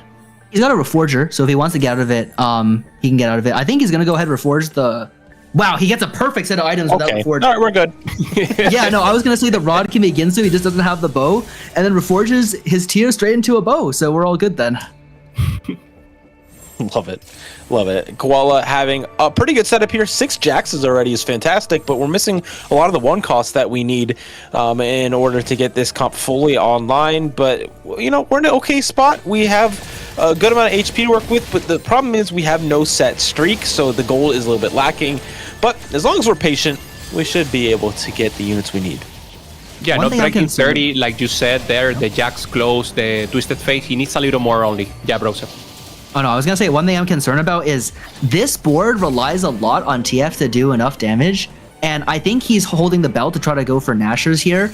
But if he misses the bow or he can't get enough mana on the TF, the board can run into a lot of damage issues here in the mid game. Gonna go ahead and take the artifact here. Sees Eternal Pact and Blighting Jewel. I think this might have to be a mandatory Eternal Pact. Oh, he's gonna go ahead and take. He took Moguls to get some money and get a tank item. That's an interesting choice. We'll see how that pans out for him. Seems like a choice for power right now rather than a bit of power later. But I guess you get the gold with it as well. Looking at the right side of the screen, we can see augment choices for all of our players. Philip taking Earth's Gambit, meaning, or not Earth's Gambit, but the one. What is that one called? The one that gives you the spatula? That's just Earth. There's no Gambit involved. You always get the emblem here. Yeah. Greya has the Gambit. Yeah. So Gray is looking to either, depending on the spot, either win or lose the round. If we can take a look at his board, we can figure out which result he actually wants. Jungle Book with Sunfire board. I think he doesn't really mind either way, I imagine. I think he prefers to get a Brawler emblem here, but he's not going to lose Streak just to get it. I think with the regular emblem, he's just pretty happy to make a Nova emblem and call it a day, and then just get the extra bonus damage from having the Nova emblem bonus. He's a bit poor here, like a lot of the rest of the lobby, so that will be a little bit challenging to get through. He does also already have Master Yi on 3-2, so good direction and being able to have a very powerful unit alongside Timebreaker as well. Babzera here playing around this Lulu, but I don't think this is where we're going to end up. I think we'll probably end up something more around the Nami area with this board. We're not going to be re-rolling this composition. Are you sure? I feel like he's playing Lulu here. What was it? It was Fountain? Yeah, I think he's just going to roll next to Lulu. The problem is, what's the front line? Because Jax is contested, you're going to go that way. It will be difficult. I think his worth the wait, or sorry, I think his Caretakers is it's Pantheon, right? Yeah. He's going to have 5 copies to Pantheon going to level 7, and then he needs to find 4 more to 3-star. I think it also, he's going to go ahead and beat Philip's pretty strong board on this turn, so he's going to hopefully be able to streak for the rest of the stage after he rolls on 3-5. Okay. Yeah, I mean, it's a good angle for that. It's just a contested nature that's going to be very difficult to play around the Jax. But if we don't need that to be our tank, then we're good to go.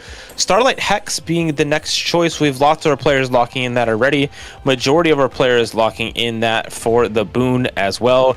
We do have 4 players now going over to Soraka, leaving their choices open for them for that final one on stage 4. Yeah, I think this is an interesting choice to kind of see how the pro sentiment around this choice, this boon has been, because for a lot of the set, the shield on the first unit to die has been quite bad, so people avoid it. It looks like now, like at least 3 people in the lobby took it, so they're reasonably happy with this result. I think, we're gonna go ahead on Max's board, go ahead and take the Starlight Hex for some mana on Samira, and you're gonna hope you try to hit Starlight Hex or Cryo Hex on the last one to make your Orange super tanky. Blitzcrank, okay. Cheating. Big strike to the board. Yep. Has the dupe still. With Warlords too, like this thing's going to get so many stats as well from this. It is going to be a great setup for Upset Max here in this game. That's your buddy, and I know you're happy about that, Broseph. Yeah, I mean, this is the Orange Samira game that he wished he could have had in the last game to make it through. He's going to get the revenge on the Samira comp right here, not contested by anyone. In fact, I think he's reverse contested, because I imagine Silencer is either he could be playing Master Yi, but some of the time he'll be playing MF here with the MF2 and these components, and with Yi being contested, so we'll see what else happens. Also, someone's playing Lulu. They're going to be holding Lulu, probably some Maokais, maybe some Rosts, and it will hopefully make it easy for Upset Max here to be able to hit above, ahead of regular pace. Could you give a little more lore on Upset Max, and now that you know him, maybe expectations for him? Where is he at right now for TFT? Yeah, Max has been a long-time competitor and friend of mine. Recently, he's had a set of heartbreaking regionals. He really wants to make it a tier 1. In set 14, that was the set that qualified people into the first TPC. You had to be top 28 out of 32, and then he finished at the very bottom, so wasn't able to make it there. In the next regionals, I think he got knocked out in the play-ins. Of the next 2, there's what, set 14, 15, he got knocked out in the play-ins in one of them, and in the other one he just probably got knocked out in the regular part of the season, or the play-ins as well. It's been a tough time. This will be his revenge from set 14 going back to week 1, assuming that this game goes reasonably, which it looks like it is, which I'm really happy about. Nice. It does seem like he's been close for so long. His name keeps coming up, and that means that you are relevant in the TFT space, especially if you can consistently make it to the regional finals. That is absolutely something to take note of. I think of somebody like Dank Memes, who we're going to see tomorrow, who just is always at regionals, but just can't quite get to that tier 1 slot that, you know, some of these players like clearly deserve, and they've worked so hard for. So I love seeing people's dreams come true, and all the ways that people get excited and rewarded for all their hard work. Me too, man. Me too. Go ahead. Now, I was going to say TPC is beautiful because of the expectancy and the possibility to be there. But yeah, you mentioned that meme, Cieli. He back-to-back tag crown, and then he didn't make it to regional, so he couldn't get to TPC. And you expect to see someone like that memes. And on the other hand, you have the possibility of getting new players and getting new faces every time in and around. So I love the way it's Cyclops. So you always know you have a chance. You can always make it in. I think we're going to watch the roll down from Silencer here. Big thing to look out for is how many MFs he can get online. He's holding a rather large amount of these Briars. He might have to sell them at some point. I think Briar's typically not the strongest thing you can play in your board. He just gets off the Briars, gets the Rost in. He's going to be on 3 Brawler for a little bit. We'll see what he ends up playing. Gets the Ornn over the Primordium here. He's playing on a rather unupgraded board. I would have liked to have seen him roll a bit more here to get to Maokai 2, hopefully Ornn 2.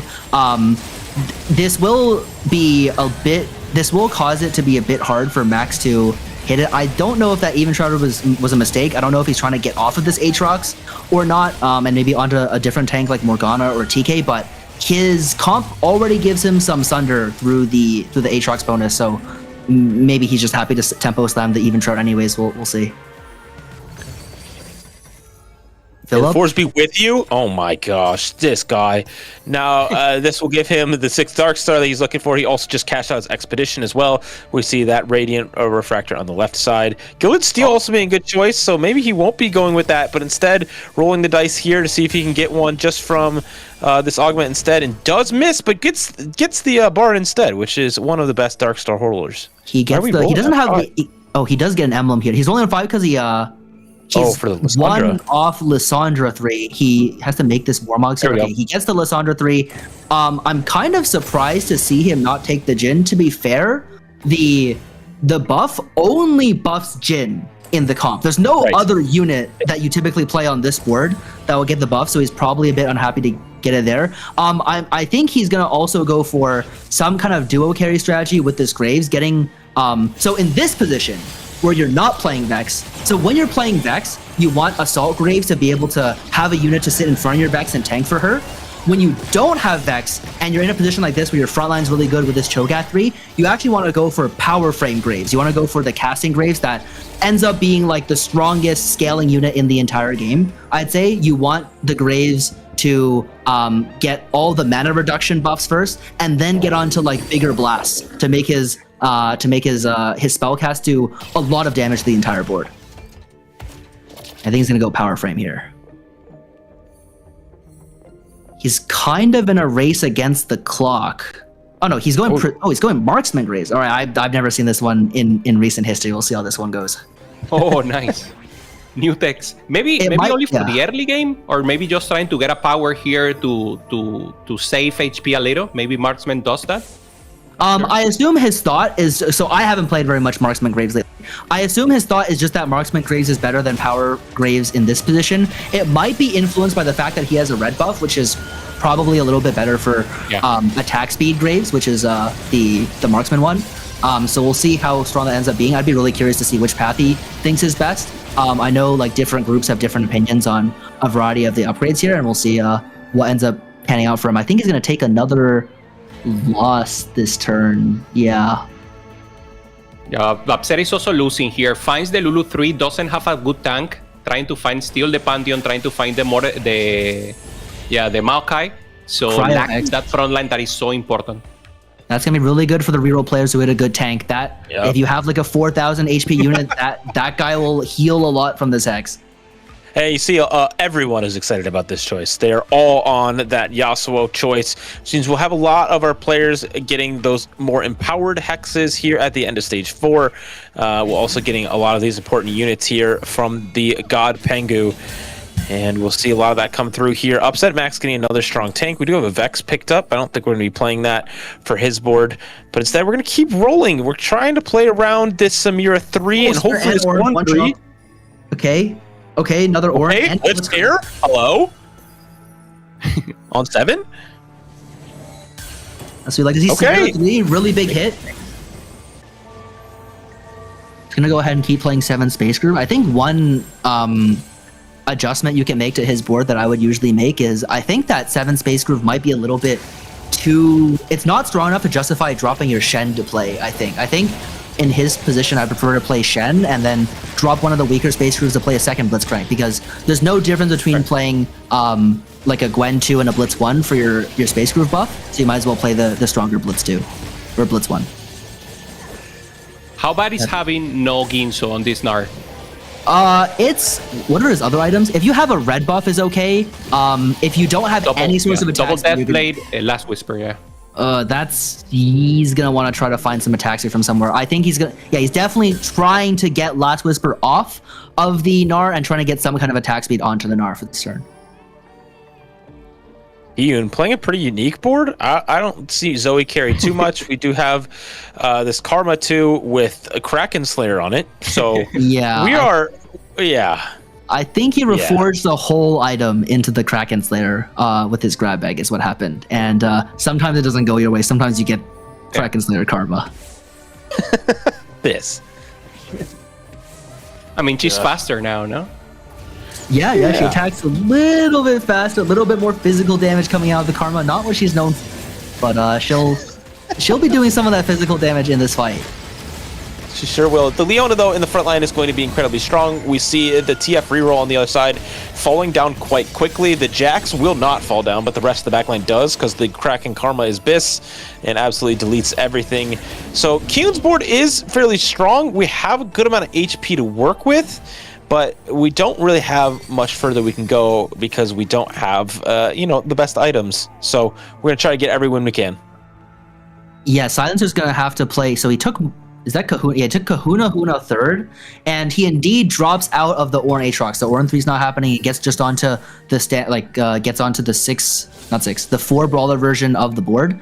Gonna go ahead, level up, find some copies of Ross. I don't really know what else you're hoping to hit here on the roll down. Probably a better tank. He's still carrying Gragas 2 as his tank, in fact, which is not ideal for stage 5. So hopefully he can hit the Maokai at least and be able to have a semi-stable board, but he's got a lot of health, and I don't think he will keep that much of it by the end of the stage, but only one way to find out.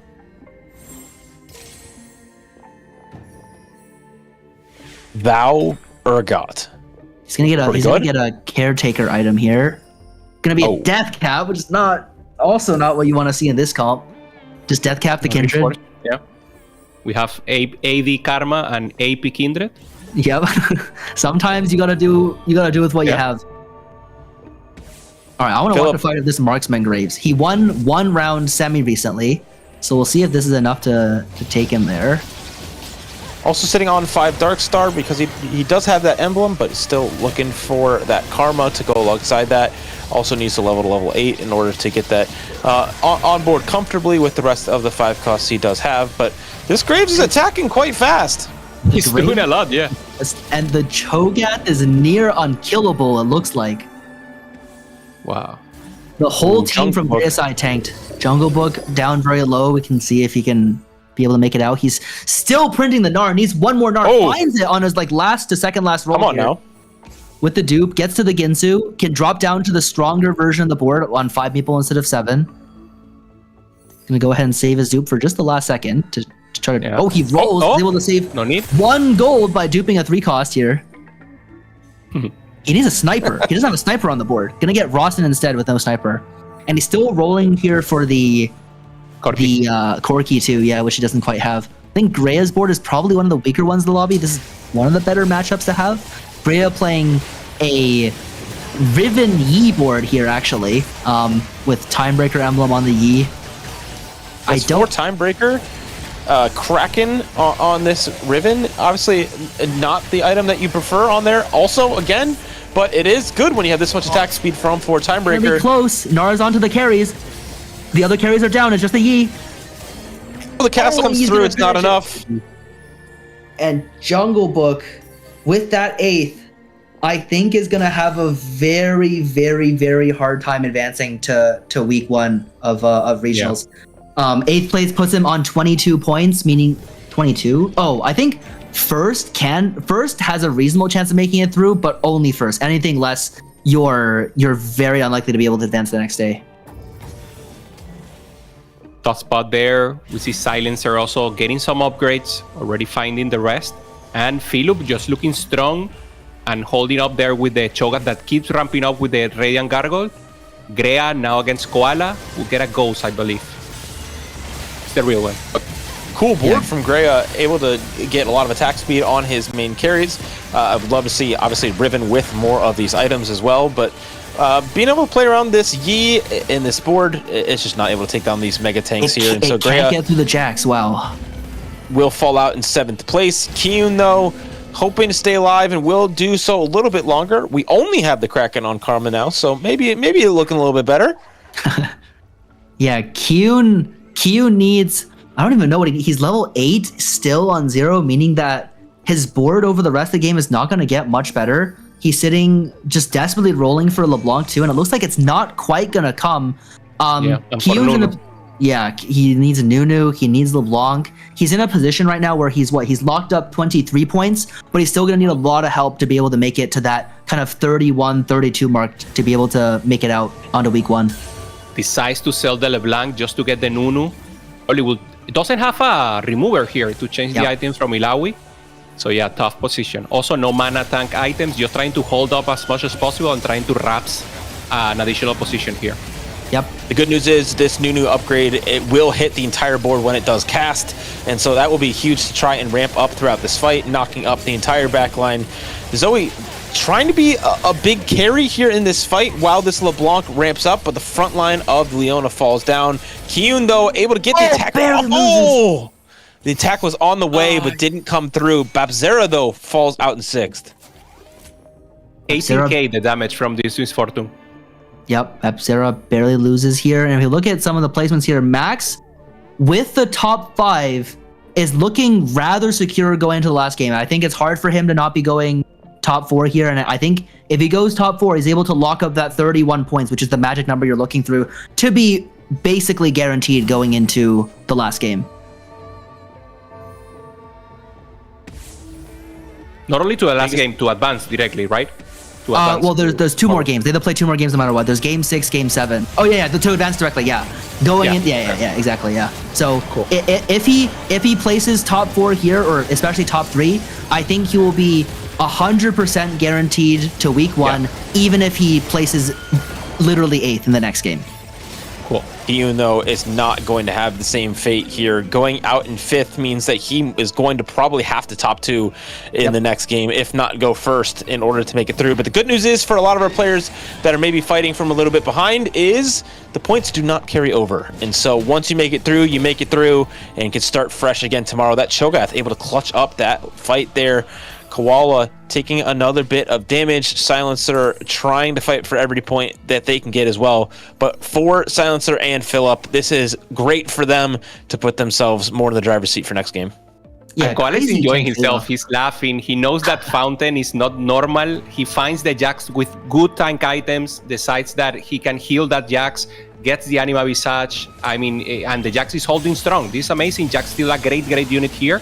And this is the difference between the other comp, the Lulu comp that didn't find the Jax, so you cannot ramp up. You don't have a real tank in the front line. Yep. Gonna go ahead and roll down for, I think, only Nunu 2. Gets the Nunu 2 here. Not gonna bother with the Talon. Kindred 2 for Silencer. This probably helps a little bit, but not too much. He's able to rearrange some of his items here, which is nice. He gets 3 real carry items on the Kindred, gets the Bis Rabadons on the Maokai, and he's trying to beat exactly Koala 1 time here for the placement. It's possibly lethal, or in the case where it's not, I think that on the next turn, they'll probably both lose to their opponents on the top side between Max and Philip, and he'll outplace him in health, assuming that he's able to preserve more health going into the next fight. Walla also in the driver's seat here with another top 4, putting them very securely into probably a top 2 position currently in this lobby if Max doesn't surpass him this game. Oh, this is going to be lethal. Falling out here. That's definitely going to be enough to take him down. 4th place for him, a great spot to be in. Philip does lose to Max, so that is showing who the biggest boss is of the lobby, and that would be Upset Max. Yeah, the so Orin with the Blitz very strong.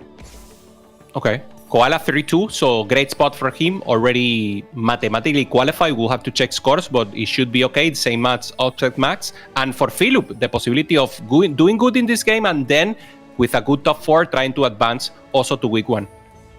Yeah, this is also a really interesting Graves build. He's electing to go more of a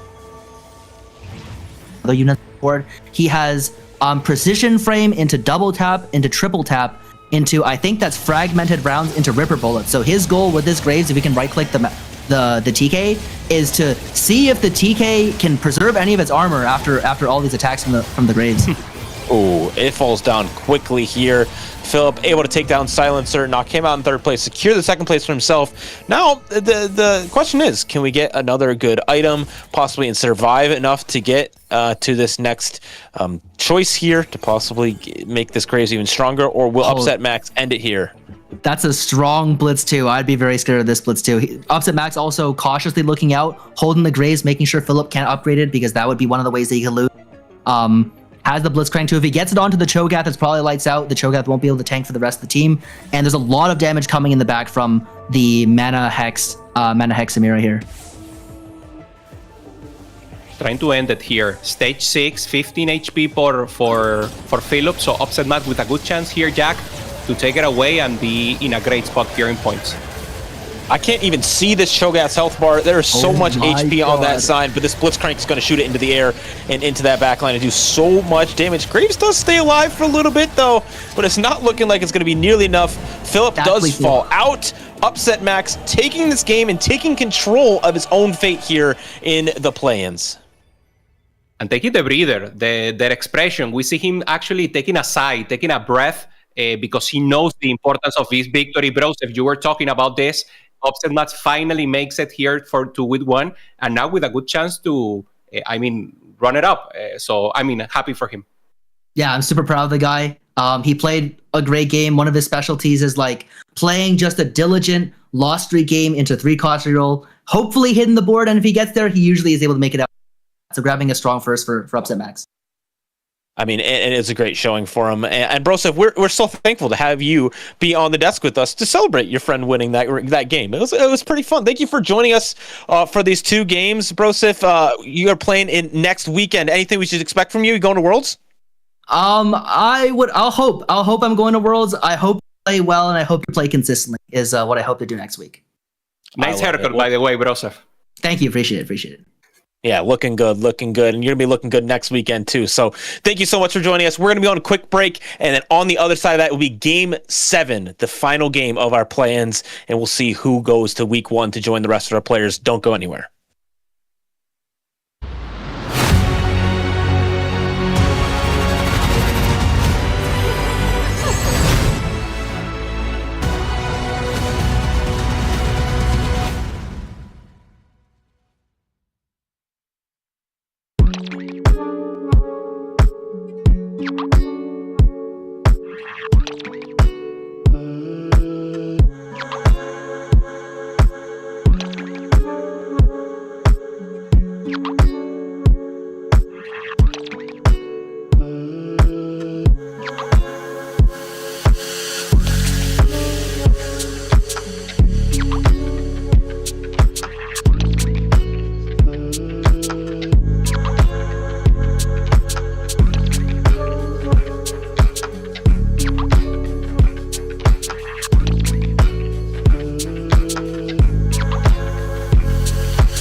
Hello, everybody, and welcome back to the Americas Regional Finals for Space Gods. We are 1 game away from concluding our play-ins phase, and then the competition is going to continue tomorrow. But Asa, Sub-Zero Arc, and myself are back to break down the action and get us ready for that final game of the day. And so the flavor of this one was, got your duplicators, it's time to reroll, and everybody ended up picking almost a completely different line. Yeah, I think in a lot of the earlier games, the early game that we saw in this portal, there were a lot of people kind of like stumbling into the same lines, a lot of people playing Meeple. And this one, it's kind of like everybody took their line, said, I'm going to play this. And I mean, some people had success, other people didn't. I think definitely as we're getting further on into the day, players are getting more fatigued. And so there is a lot of value in just saying, okay, this is my line. I know what I'm going to play this game, and not having to do all of the mental calculation of like, oh, am I going to pivot into all these different lines? So the players pick their lines, and I mean, the top four had pretty solid. I mean, we see all reroll lines up there. Almost every single person in this lobby ended up playing reroll this game, with the exception of Greya here. Yeah, Kyun with a Caretaker and Jungle Book with a Meeple print end up doing kind of the fast day, even though they end up with a 3-star carries. But yeah, out of the 5 players who stayed low level and rerolled, 4 of them top 4. So reroll was doing great here, and yeah, not too much contesting between not a lot of players contesting the same lines. I was super impressed by this Twisted Fate, and I was talking to the both of you backstage while we were watching this game, and it was looking a little tough, but then, of course, we did end up seeing kind of the Twisted Fate end up pulling through a little bit. So can you talk to me a little about why is this reroll working right now, and what were some of the conditions that actually helped to make it work? Yeah, I think this is a surprisingly solid line. They buffed up Twisted Fate this most recent patch. It was a line that, like, beginning of set, TF reroll was like the boogeyman, this like really, really strong 1-cost reroll line that was just dominating lobbies. And then for the past few patches, it's been kind of absent. And now after this TF buff, it's back in a big way. I think the main big difference nowadays, people were doing a little bit back then, but especially now, is playing for these vertical Fate Weavers, getting to play around Caitlyn as your duo carry on this board. And yeah, this TF can do a lot of work. We saw Koala kind of stumble a little bit in the early game. It took him a while to actually get to his TFs and his Jaxes, but once he hit those, he really got rolling. Still very hard to outcap these like 3-cost reroll lines at the end, but a solid top 4 there from this kind of 1-cost reroll that we'll usually be playing for top 4. Yeah, absolutely. Koala hit the Jax 3, that super critical tank in this comp, because you don't really have a replacement when you're playing the TF reroll. It kind of stumbled up, messed with Babzera playing the Lulu reroll, who won the Jax, but was able to get the Pantheon instead, so it worked out there. And yeah, Silencer played the Misfortune reroll, which is the first time we've seen that today, and got a 3rd, so really excited to see some new comps played here. Philip's Darkstar board was also super cool. Thought it was really interesting the way that he navigated the expedition to be able to get the big Cho'Gath and then all the extra items and things that popped out. It'd be some interesting decisions made there along the way, but it's Philip ended up getting the 2nd place, and so it's gonna make the standings look very interesting once we see these points all tallied up. There's only 1 game left for our competitors. Top 4 are going to move forward to tomorrow, and the bottom 8 will be eliminated. And so this final game, it's so interesting. But are there any kind of clear favorites that you feel like you see here from the field to make it through with, I think, upset Max? Yeah. I mean, the one thing I will say is Greya taking a 7th in this game actually does open up the field a good bit. You know, prior to this, we were thinking that there was a pretty big bifurcation between, you know, the top 4 of the field and the bottom 4 of the field. Greya going bot 2 here, I think, definitely opens up the possibility of some other players making it in. On the other hand, other players who, you know, had some bot 4s like Jungle Book in this last game. It's a pretty rough spot for him. And like you mentioned, upset Max is, I think, guaranteed in with his scores right now. He's just did fantastically, just barely didn't make the pre-cutoff before this to make it in after 4 games, but really, really good performance in this game is easily going to make it after the next game, unless something very strange happens. Yeah, as we mentioned before the last game, the players with a different amount of points, now with only 1 game left, are really playing for different spots. Like Koala last game went for that 1-cost reroll, which doesn't cap that high, but he got a 4th, which is pretty much all he needed. Koala will be in a great position to advance it. So here we see our players who are already eliminated, as well as the bottom 4, Philip, Babzera, Kyun, and Jungle Book. The cutoff, I think, is likely to be around 32 points, so I think Jungle Book won't be able to make it. Kyun may be able to make it with exactly a 1st, so he's really going to have to lean into some of those riskier lines, maybe like a fast 9 or something like that. Oh, it's going to be interesting. As we turn our attention to the next page, these are the competitors that they have to catch up to, but it's a 2-point deficit between Greya and Philip. That's actually a little bit more than I would have expected to be the case. So is it really going to be 32? It might be higher than that. I'm nervous. Yeah, I mean, it honestly, it could be. Yeah, I mean, that little bit of a jump is very, very relevant if you are in the bot 4 right now. So obviously, upset max 34 points. Yeah, even with an 8th, he would be at 35 points, which is very, very likely to be enough to make it there. Qual at 32 points needs just a decent enough score. Really needs to avoid like the 8ths and the 7ths.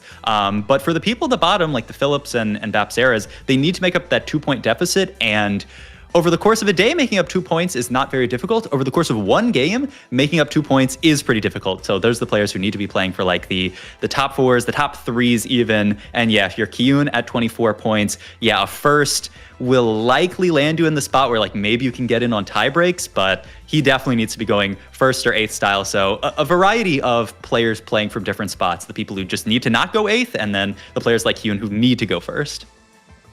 Yeah, absolutely. On the flip side of that, with just like one game to play, there's so much variance where the cutoff could change very drastically. Just depending, like for example, of upset max, who's basically already through. If he takes the first, he's gonna be taking a bunch of points out from other players. Whereas if he takes an 8th, he's going. A lot of the players at the bottom now all of a sudden have a lot more points in the total pool left to play with, a lot more potential to come back. So here we have the cameras of all the players, and everyone's looking pretty nervous. They're looking stone cold, maybe a little stressed out, but hopefully cool, calm, and collected as they get themselves ready to go for this final game. Upset max, this might be a victory lap, but as you were mentioning, I think it's also really important to be looking at this final game as additional practice. If you're lucky enough to make it through the end of today into tomorrow, this final game could be a huge difference maker for you to just have that extra game of experience on this patch and a high pressure environment under your belt, and that might give you a leg up for tomorrow. But I am so eager to see how this is going to go, and so for that we're going to send it back over to our casters. Sub-Zero, please take it away alongside Hupe-san and CLE.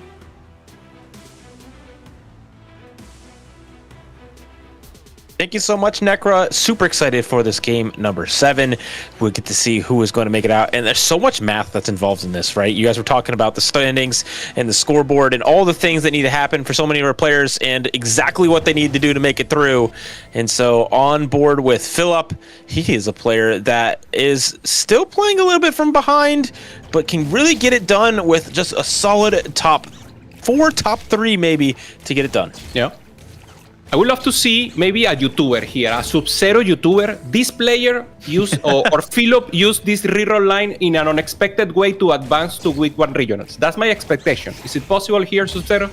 I mean, I would love that. I would love to see something creative here. You know, when I'm playing a game, I am usually, you know, I'm just doing the bedge thing. I'm taking my top 4, playing my meta line. But like sitting here in the casting booth, I just want to see the most crazy thing possible. I was rooting for some of it on the cast or in the green room. Like there's so many things that can be done. And honestly, I mean, we've seen some pretty interesting stuff already today. You know, like the silencer, game 1 on that really, really cool Exalted adventure. When you're at the top level of TFT, I think it allows you to sometimes like break those rules, break out of like the cookie cutterness of just, oh, I'm playing this like one meta line this way. I'm down for some triple prismatics.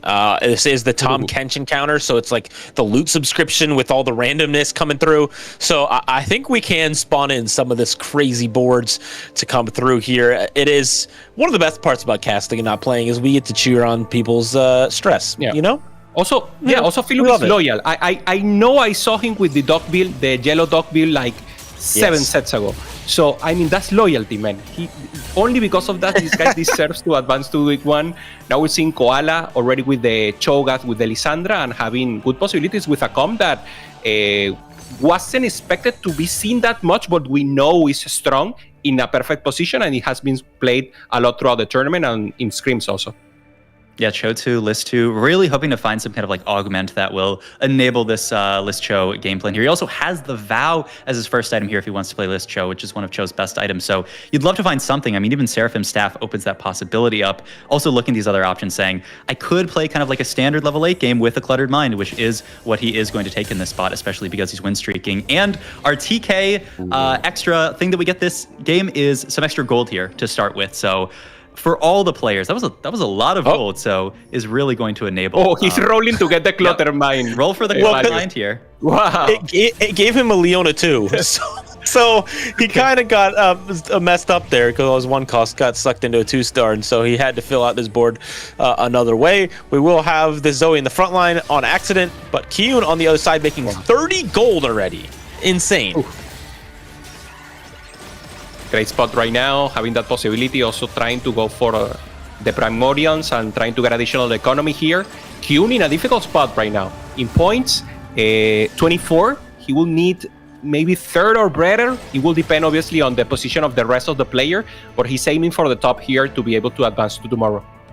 Yeah, he really needs a good placement this game. Might even be trying to just open and then find Anima. He has the Alawi already, so might even be able to pull that up off Carousel and just make a ton of gold, play into Anima, and then get a big cash out and hopefully fight for that top 1. So we'll see what goes on in Kyun's game plan. Greya has the 2 tanky. We've seen it today. I mean, this augment is fantastic to play into Samira. Also has really, really good components to play into that line as well. Especially when you can stake your claim on it on 2-1, right? You can say, hey, I'm playing this line. Everybody else back off. I got it this game. It's okay. You don't need to hold them, even though people probably should. But it will be a very clear direction for him. Another person with clear direction is Upset Max, who's got 2-star Gragas, will self-destruct. You see the explosion come through there. He is looking to go out with a bang here in the play-ins. Yeah, the only thing I'll say about this is his components are not great for this augment. This augment did get nerfed on this most recent patch. If you can get to good psionic items, it is still very, very high cap, but you're usually looking for like JG, Hand of Justice. Like there's a lot of items that you want for this Gragas that we are not at whatsoever. But I mean, if we do just basically natural a Gragas 3, then maybe it won't matter. Maybe we'll just be happy enough with this setup. Yeah, also sympathetic, ideally, if we can find it to get that psionic item. So let's see what's the confirmation here, if you got some information about him.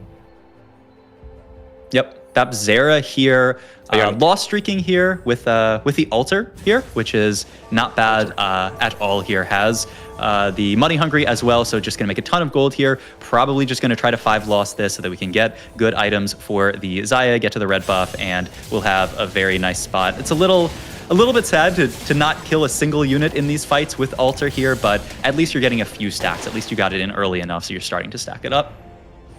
Yeah, the good news is you weren't winning this fight anyways, and so we're able to, get more of these units to die and move along with Altar, because you do need infinite bows, right? That is the big goal here for the stage 2-3, and we do know that it is Kale and Echo as our god choices, as we're about to see, and so lots of chances to get items.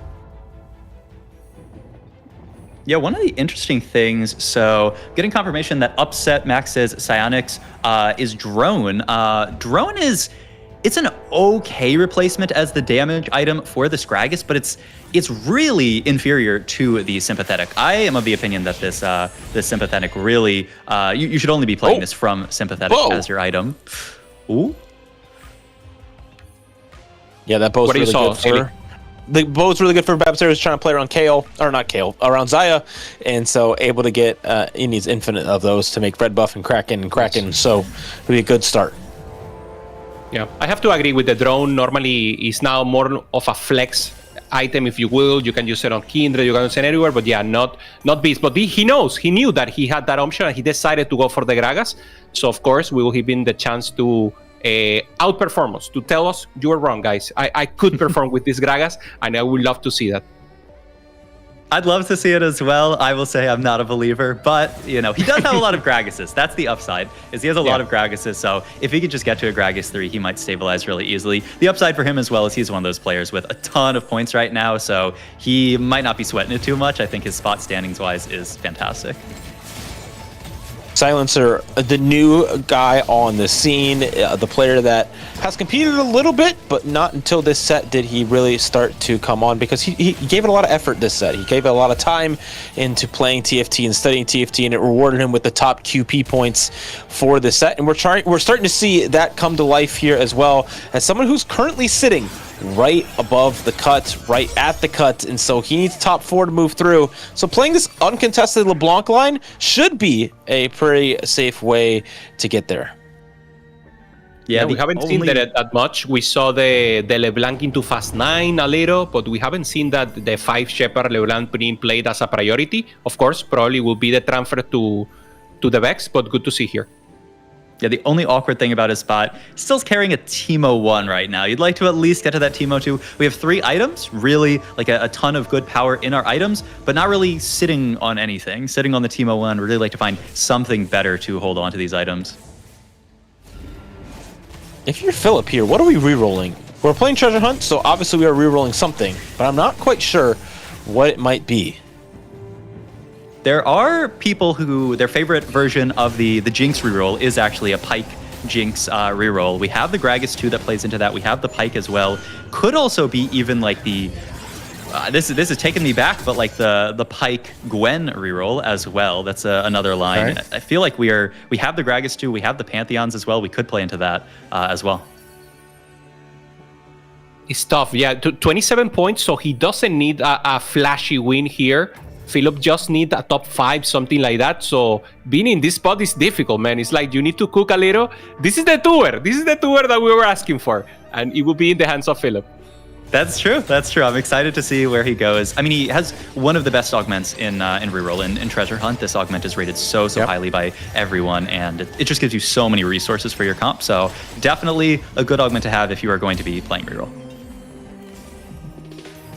Much more resources coming in here. The loot sub from Tom Kench will be coming through as well at the beginning of stage 3. So curious to see if we get dropped any spatulas or anything super unique. Will be another blue orb, so maybe some more resources or items here for our players. Ooh, full item. Ooh, and what's a salvager? Salvager, yes. You don't see this too often anymore. Red buff maybe here? No, blue buff. Blue buff. Interesting. With the karma. Maybe trying to play around the car. Yeah, trying to play around her. But yeah, very interesting because he's in a fast 9 position, having a chance to get the premium red buff. He decides to go for more regeneration here. Mana drain. Blue buff definitely leads me to believe, obviously we're playing AP, but maybe even fast 9 into Sona. But Koala is a player that really just needs to avoid bot 2. So Clutter Mind gives you that tempo as far as levels go, but playing around Fast 9 is a little bit risky to try to avoid that bottom 2 spot.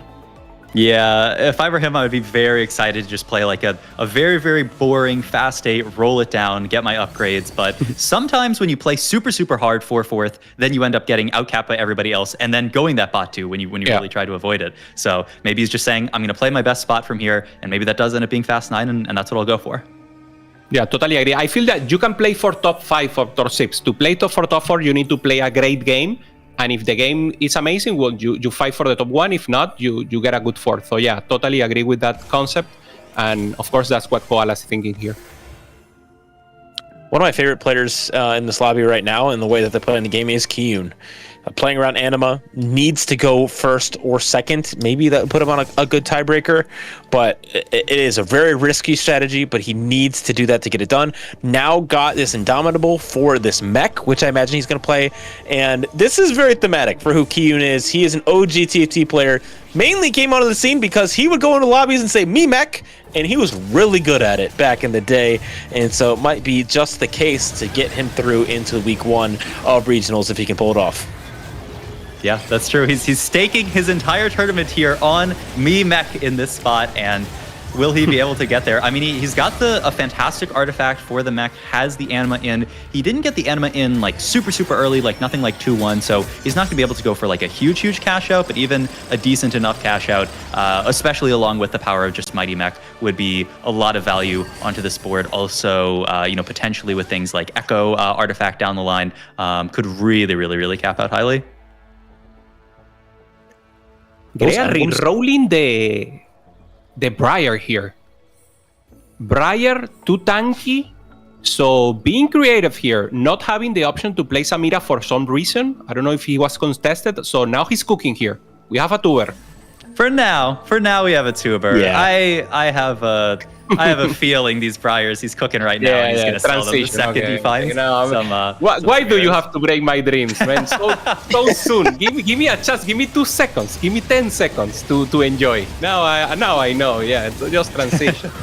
Yeah, I mean, it's funny. He could get to Briar 3. He might end up selling it before then. But if you get to Briar 3 with the 2 tanky, that gives you another unit then that you could sell for a little bit, like +3 gold. So Nice. Actually, would be a nice thing that he could do here. He might just end up pivoting, though he's got a lot of HP. He could really afford to just chill for the next couple of rounds, then really spike on 4-1 and roll down for his board with a lot of gold.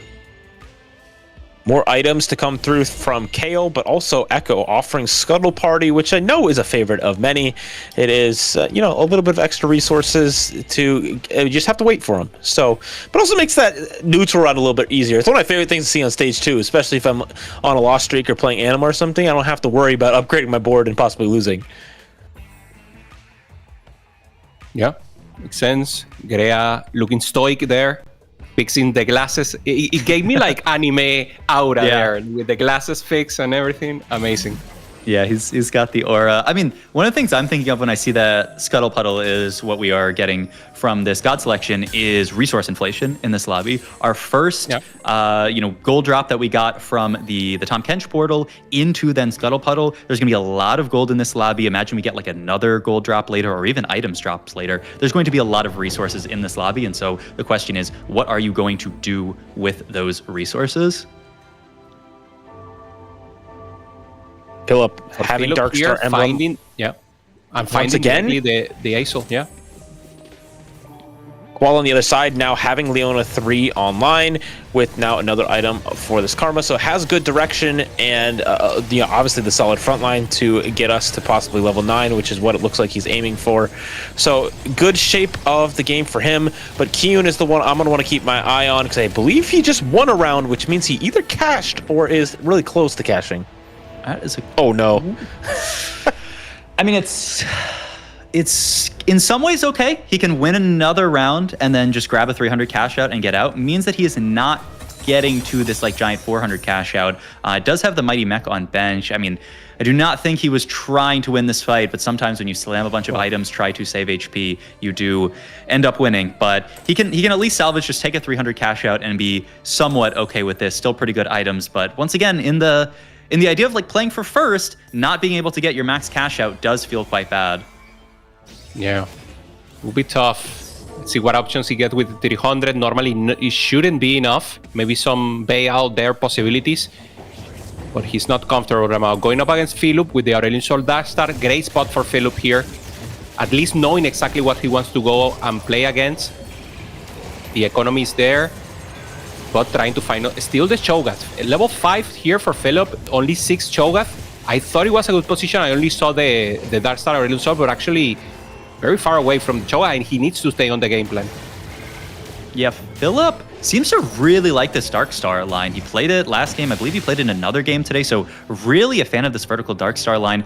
One of the things that I think is interesting about his spot is he got the Dark Star spat from Treasure Hunt, but then he just took another spat on his next augment. There is the possibility of reaching 9 Dark Star if he gets one more spat. It would be crazy, but that is an out that he could have if he reaches there.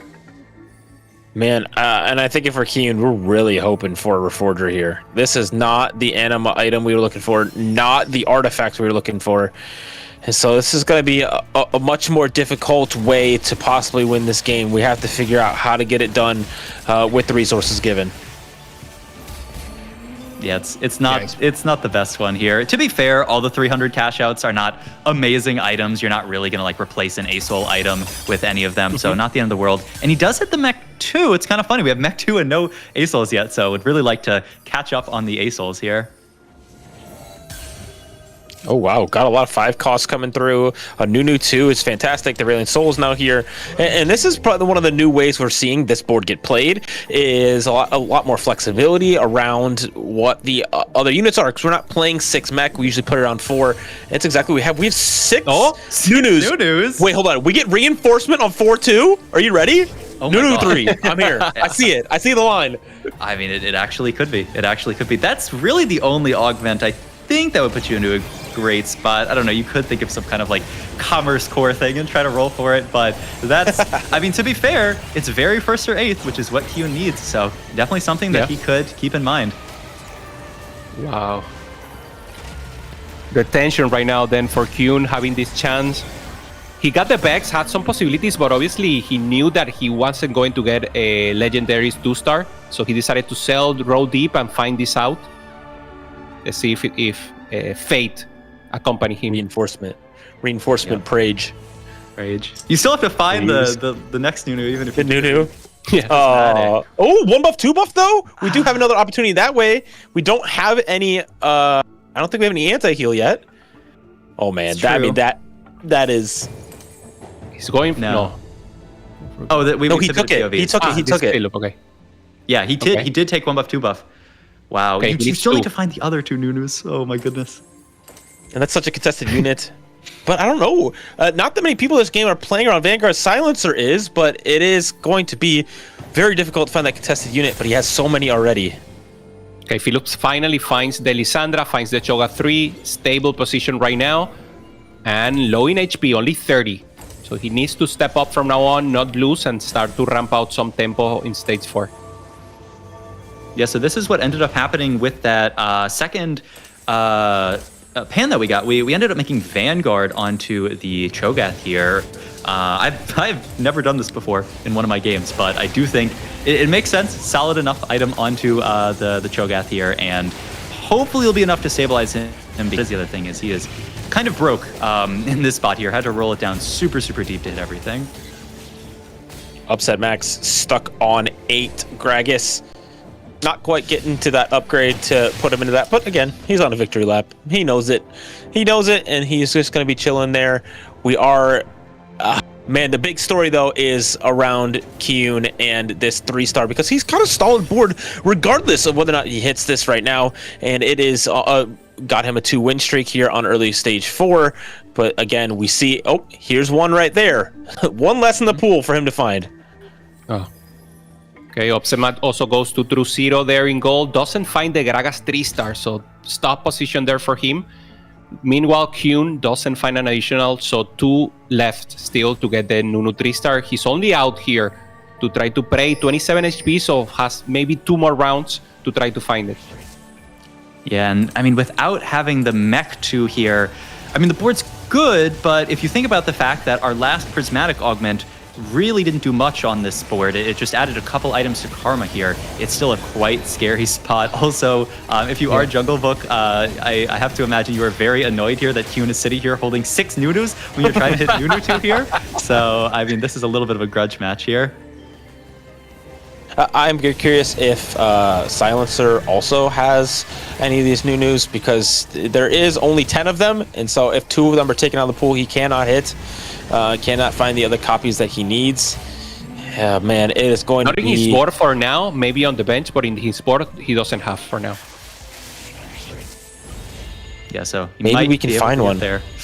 We'll see. We will see. I mean, it would be a crazy win out from Kyun, but it's looking quite scary, right? Jungle Book having 1 already, and we need to find 2 more to get there, and then dupe. It's quite far away, and at some point you're going to have to ask yourself, do I just have a better AVP? Do I have a better chance of getting a good placement out of this game if I just, dupe the ASOL, take ASOL 2, and then tempo from there, go level 9, and play just a normal game from that spot? Ooh, Call to Chaos, getting this dummy that just does an insane amount of damage from the backline, especially when you have a solid frontline like we do here on this board for Silencer. It is not too bad. We don't have, we're playing more around that Shepherd version, so we don't have Nunu on this board, so that question is answered, but it is going to be, we have our upgrades. We're going to be probably going level 9 here soon. Lacking the Nunu, actually. He would love to have the Nunu. Have the Morgana, maybe to step it up. But as you mentioned, the Golem pretty good in the attack. Obviously, having the ramp up there with the Ginso and the LeBlanc, lacking a little frontline. But of course, should be good enough to at least save a few more rounds. Silencer in a great position right now, 29 points. Only needs to survive and be on the middle to top. And of course, in a great position to advance, 29. And yeah, great position here for Silencer. Yeah, you tend to... Oh my god, and this fight's so close. If you can win against Kyun, that is crazy. But that's the downside, looking at Kyun's augments. His last augment is really not doing much onto his board, and so even though he hit a lot of his upgrades, he still ends up losing that fight. And yes, Silencer feels amazing after winning that fight. Great points, is very, very likely to top 4 this game, and very, very likely to move on.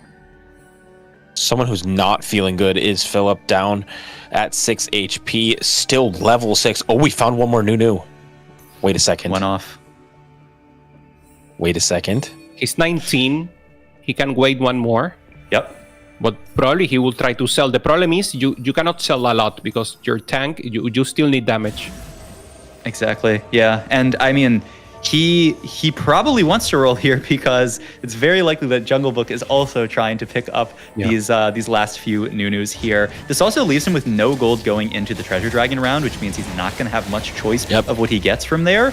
It's in some ways okay because he's got most of his items done in this spot here, but what he'd really like is some gold from Treasure Dragon so that he could keep rolling. He doesn't really need items at this point. He just wants some gold, hit that Nunu 3. I mean, this is a colossal difference here. The difference between hitting this Nunu 3 and not hitting this Nunu 3 could be the difference between a first and an 8th, a 7th. Here we go. Let's see if he can get the gold needed and roll. Hey, we do get 10 gold here and a solid tank item. We're going to roll a couple times to see if we can get more gold. And we're going to miss. Okay. Here we go. 10 gold to work with. There. Yeah. Here's the thing to know. It is loot subscription. So will we get another duplicator? And I think the biggest thing you can root for here is for some gold. I don't think Loot Sub can print a duplicator. I mean, Kyun will very much not anymore. Too. I don't think so. I can go check on it. He does get the anomaly onto Asol, which is really, really nice to spike his board in this spot. Okay, you can't get it from. Anyway, it would be fun. It would be fun. Maybe the game. Yeah, 100%. Looking to steal Grey, looking for the Orn 3-star also. Oh, you were looking for a bigger orb than that. Okay, Reforger's good for our anima item and that's our... True. Yeah, here we go. Oh, that's not any better. Yeah, that's actually worse. Yeah, for sure. But, worth a try. Still a pretty solid board, honestly. But the big downside is this Prismatic Augment is really not doing much on our board. And if you rotate into somebody really strong, like maybe a level 9 Leona 3 board, we might be able to lose. Koala having the Karma 2-star there as the carry. Not the ideal carry, but Karma was buffed, so Koala in a great spot here. The Anomaly making good damage there with the Aurelion Sol. Is it enough? Frontline holding up still for both, but the mech falls down and Kyun gets a huge hit. 1 life for Kyun. Uh-oh, I think Philip is down. Nope, Philip is not down, but it is going to be Kyun and Philip both on 1 life now, and you have to send it here. This is your last chance in order to get this, and so we will start selling our board to see if we can find it. Maybe we can do a backdoor Aurelion Soul 3 if we get really lucky. The rules coming through. It is down to our last bit of gold. We are selling our carries. There is nothing left here. Oh, man. What an effort, though. Yeah, it was a good try for Kyun. He tried to make it there, but ends with 8 Nunus. He had to play for 1st or 8th this game, so I think totally reasonable to go for this out. It wasn't super likely to happen, but he was not able to get there at the end, and it is very likely to be an 8th for Kyun here and his last game of the tournament. Yeah, one of the battle-tested tournament players here. Kyun, great spirit always. And now losing the chance. Of course, TFT always give revenge, and I'm sure Kyun will come back next set, and we'll have a chance once again to advance. Philip still holding on here. Did get to level 7 now. Playing around. Ooh, Dawn Core on this Lissandra will help this ramp a lot. Ooh, Now Eternal Pact dropped. What Yeah, do we do with this? Donkor is fantastic on this Lissandra. Just gets her casting, especially with these other items as well. Yeah, he's kind of an embarrassment of wealth here. He has too many items, doesn't know what to do with them in this spot because we got so many from our loot sub, from this portal. There's just so much stuff going on here. And so, yep, he's going to throw this onto the Karma here and have to move then Shojin over to the Kaisa. Also being very careful, making sure the 6 Dark Star does not move over to something like Karma here because that could be really, really bad here, fielding the Lissandra, taking her off the board and then putting her back on to make sure that she is the 6 Dark Star buffed unit. Babsera, on the other hand, with the Nova emblem, with the Kindred doing good damage there. No ramp up for the Kindred, but huge raw damage here. Double Death Blade, but it's not enough. Lissandra pops off and take a chunk here of Babsera. The one auto casts coming through from Lissandra late in that fight and also getting onto that backline access is the big difference here. But now Upset Max, who's already locked in, and Babsera, who really does need a good placement in this game, are now on 1 life, alongside Jungle Book as well if he takes a bad loss.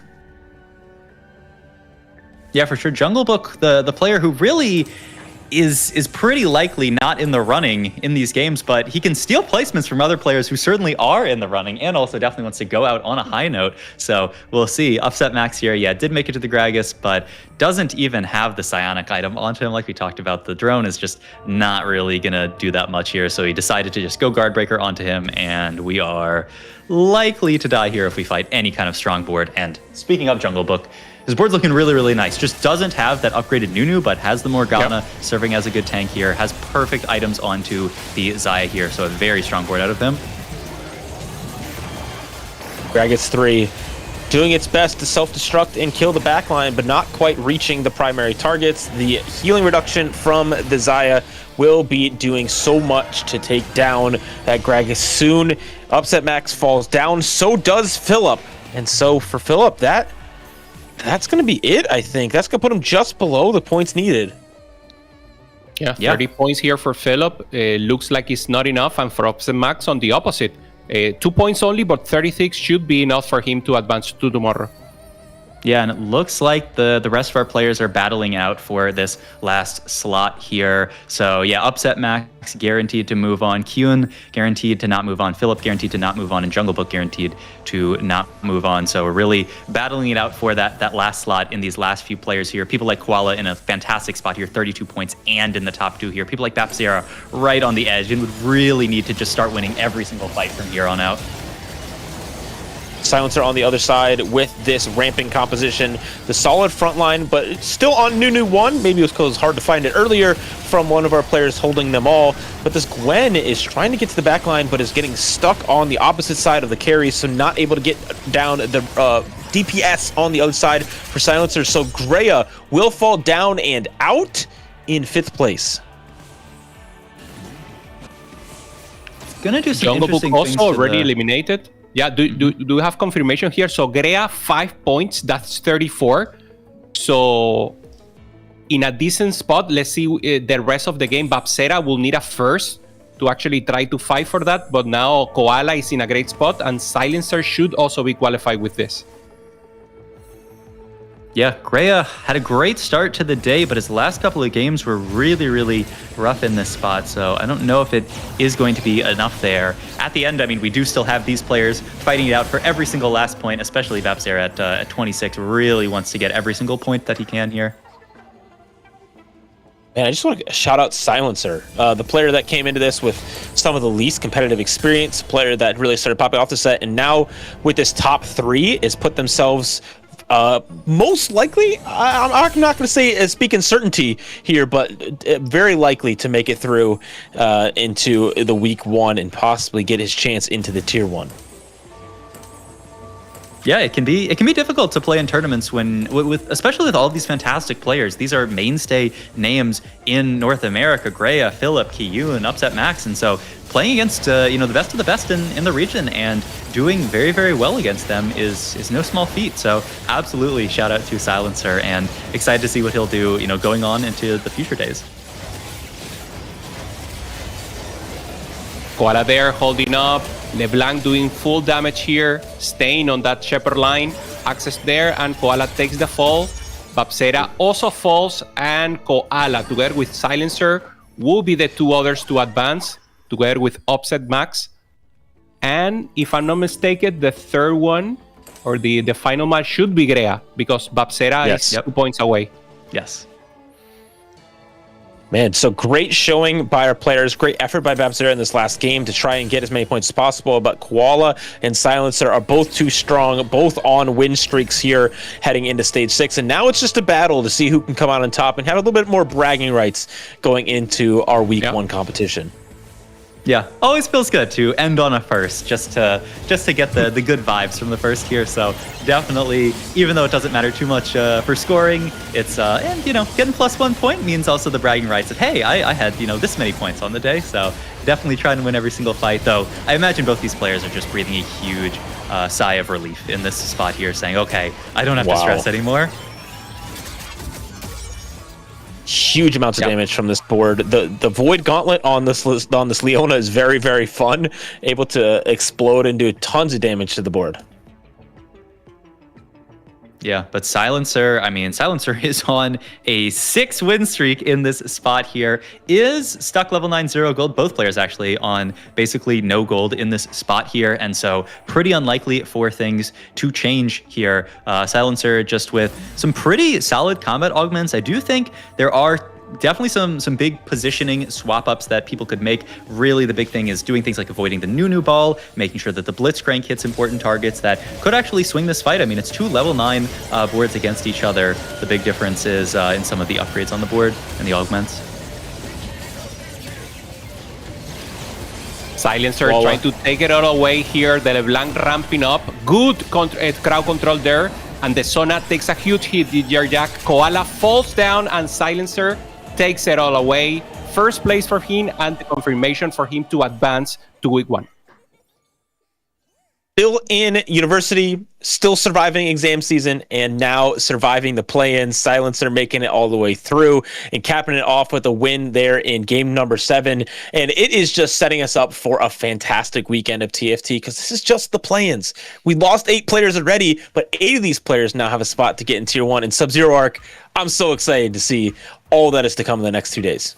Absolutely, super hyped. Silencer, I mean, just showing the exact kind of path that you can take as a TFT player. You can be one of these, new up-and-coming, no competitive experience. You can make it in, grind it out in Tier 2, make it into these tournaments, and have a shot at making it into Tier 1. This is what this weekend is all about, is if Silencer does what he does today, keeps moving on, he could be a Tier 1 TFT player at the end of this weekend, which is just so exciting.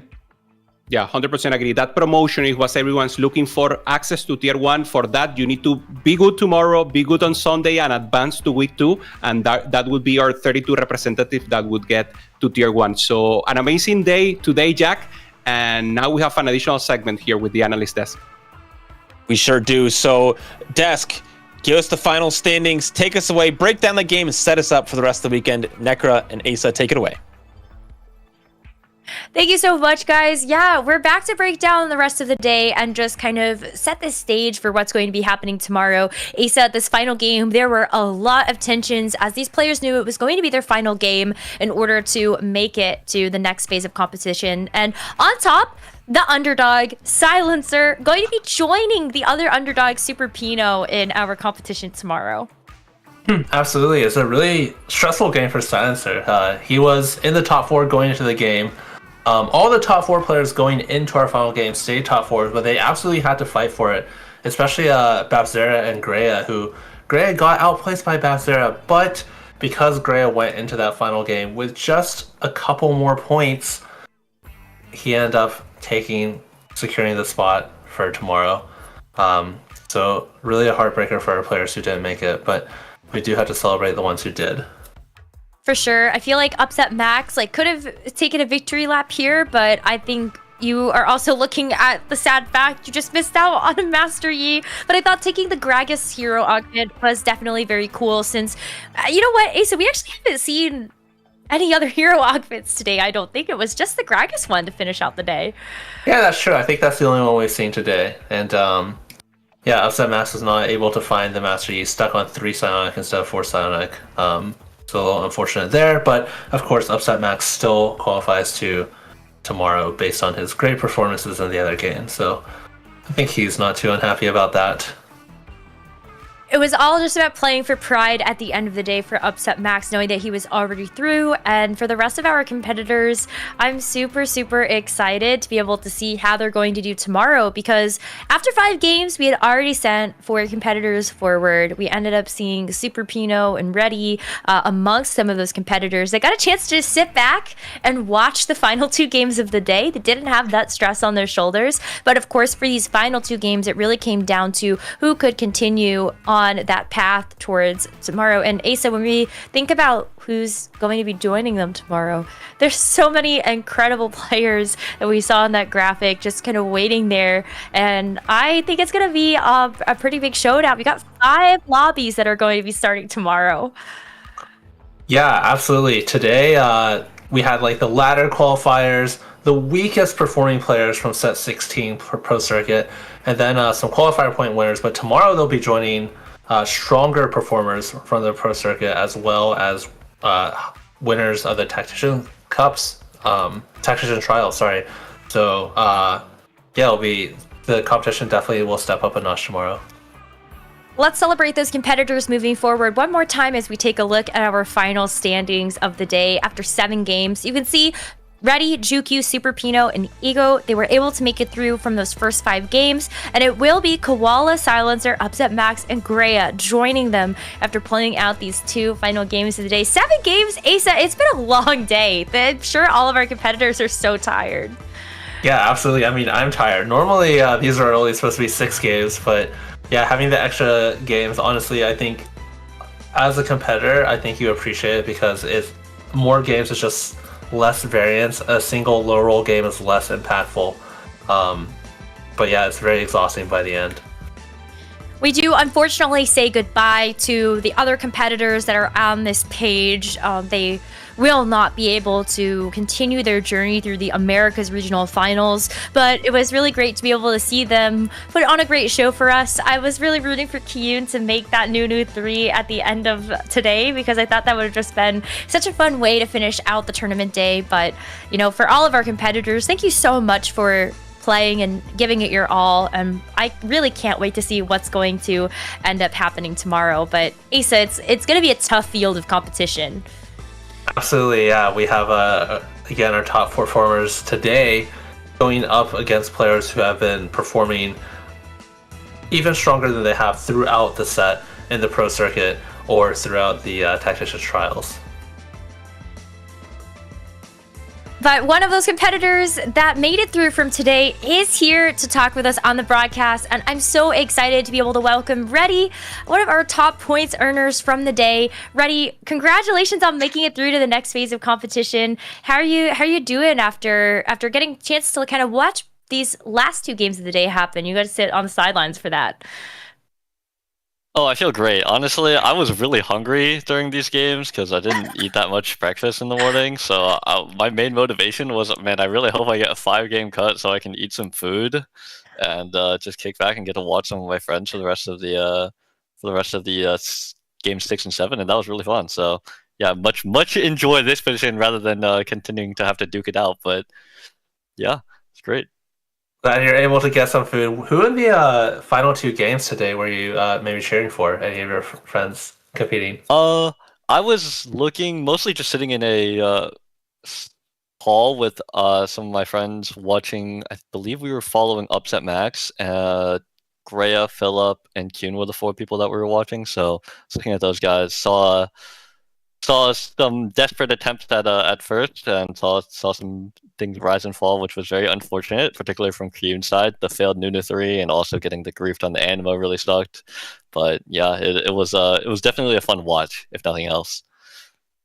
I know we were all sitting back here like, Kyun, get the Nunu, you've got this. There's one in the pool for you, but it unfortunately didn't happen. But you're at least able to sit here and I'm sure be happy for Upset Max, who after that 6th game ended up securing his spot as well. So played that 7th game for fun. But you know, talking about yourself, Reddy, you're here in the play-ins. Were you feeling nervous at all, or any extra pressure from after how the TFT Pro Circuit went for you this set to kind of come into today and perform?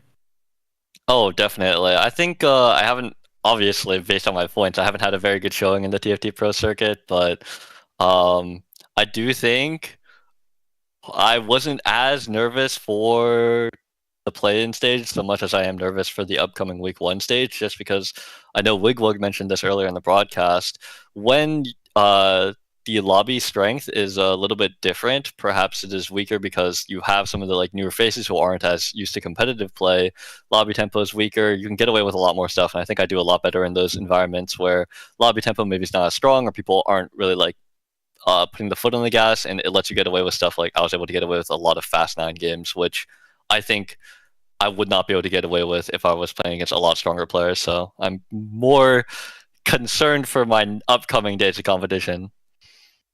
You ended up playing a lot of Fast 9 today, but what would you say your overall play style is? Do you lean towards Fast 9 a lot more than other players in the field? I don't think so. Honestly, coming into this patch, I have played 29 games in the last 2 days, and literally 0 of them were Fast 9. So I'm pretty sure I just looked at my spot, realized I was getting really lucky in how many wins I was getting, and it is something that you have to more opportunistically go for and can't really be something that you head into the game with a plan for. But as I was noticing, I was collecting a lot of wins, and a lot of the boards were a little bit weaker, and I could get away with having Timebreaker on my board, then you have to go for the outs, especially if the opportunity is presented to you, it is worse off for you for not taking it. So then thinking about tomorrow, when you think that the competition is going to be a bit more stiff, where do you feel like the meta might fall? Because today we ended up seeing a little bit more Fast 9 alongside you in some of the games that we got a chance to follow on the main broadcast. But we also saw a lot of people contesting for, the Vanguard AP lines. We saw a lot of people on Meeple for some reason as well. Everybody kind of going towards very similar comps. So do you think that's going to be a trend that maintains into tomorrow and the rest of the weekend? I think so. I think in stronger lobbies, because of how reroll is a lot more relevant now than it was before, getting those Fast 9 streaks where you just 8 or 9 streak through stage 2 and 3 and are able to build up that big amount of econ and then stack with Timebreaker, that sort of strategy becomes a lot more difficult when people are correctly rolling on tempo. They have those strong boards on stage 3, and you can't get away with having very, very little and making so much money. So I believe that we're going to see a little bit more level 8 play, but I could also just be completely off the mark with that. Honestly, I haven't felt super confident on this patch, but hopefully I can just continue to get some really good spots tomorrow. Yeah, you talked a bit about the lobby strength being different. Do you think at the beginning of the day, when you're loading up to the game before it's even started, do you factor that into the line that you choose going into the game? Are you gonna change up your playstyle tomorrow compared to today?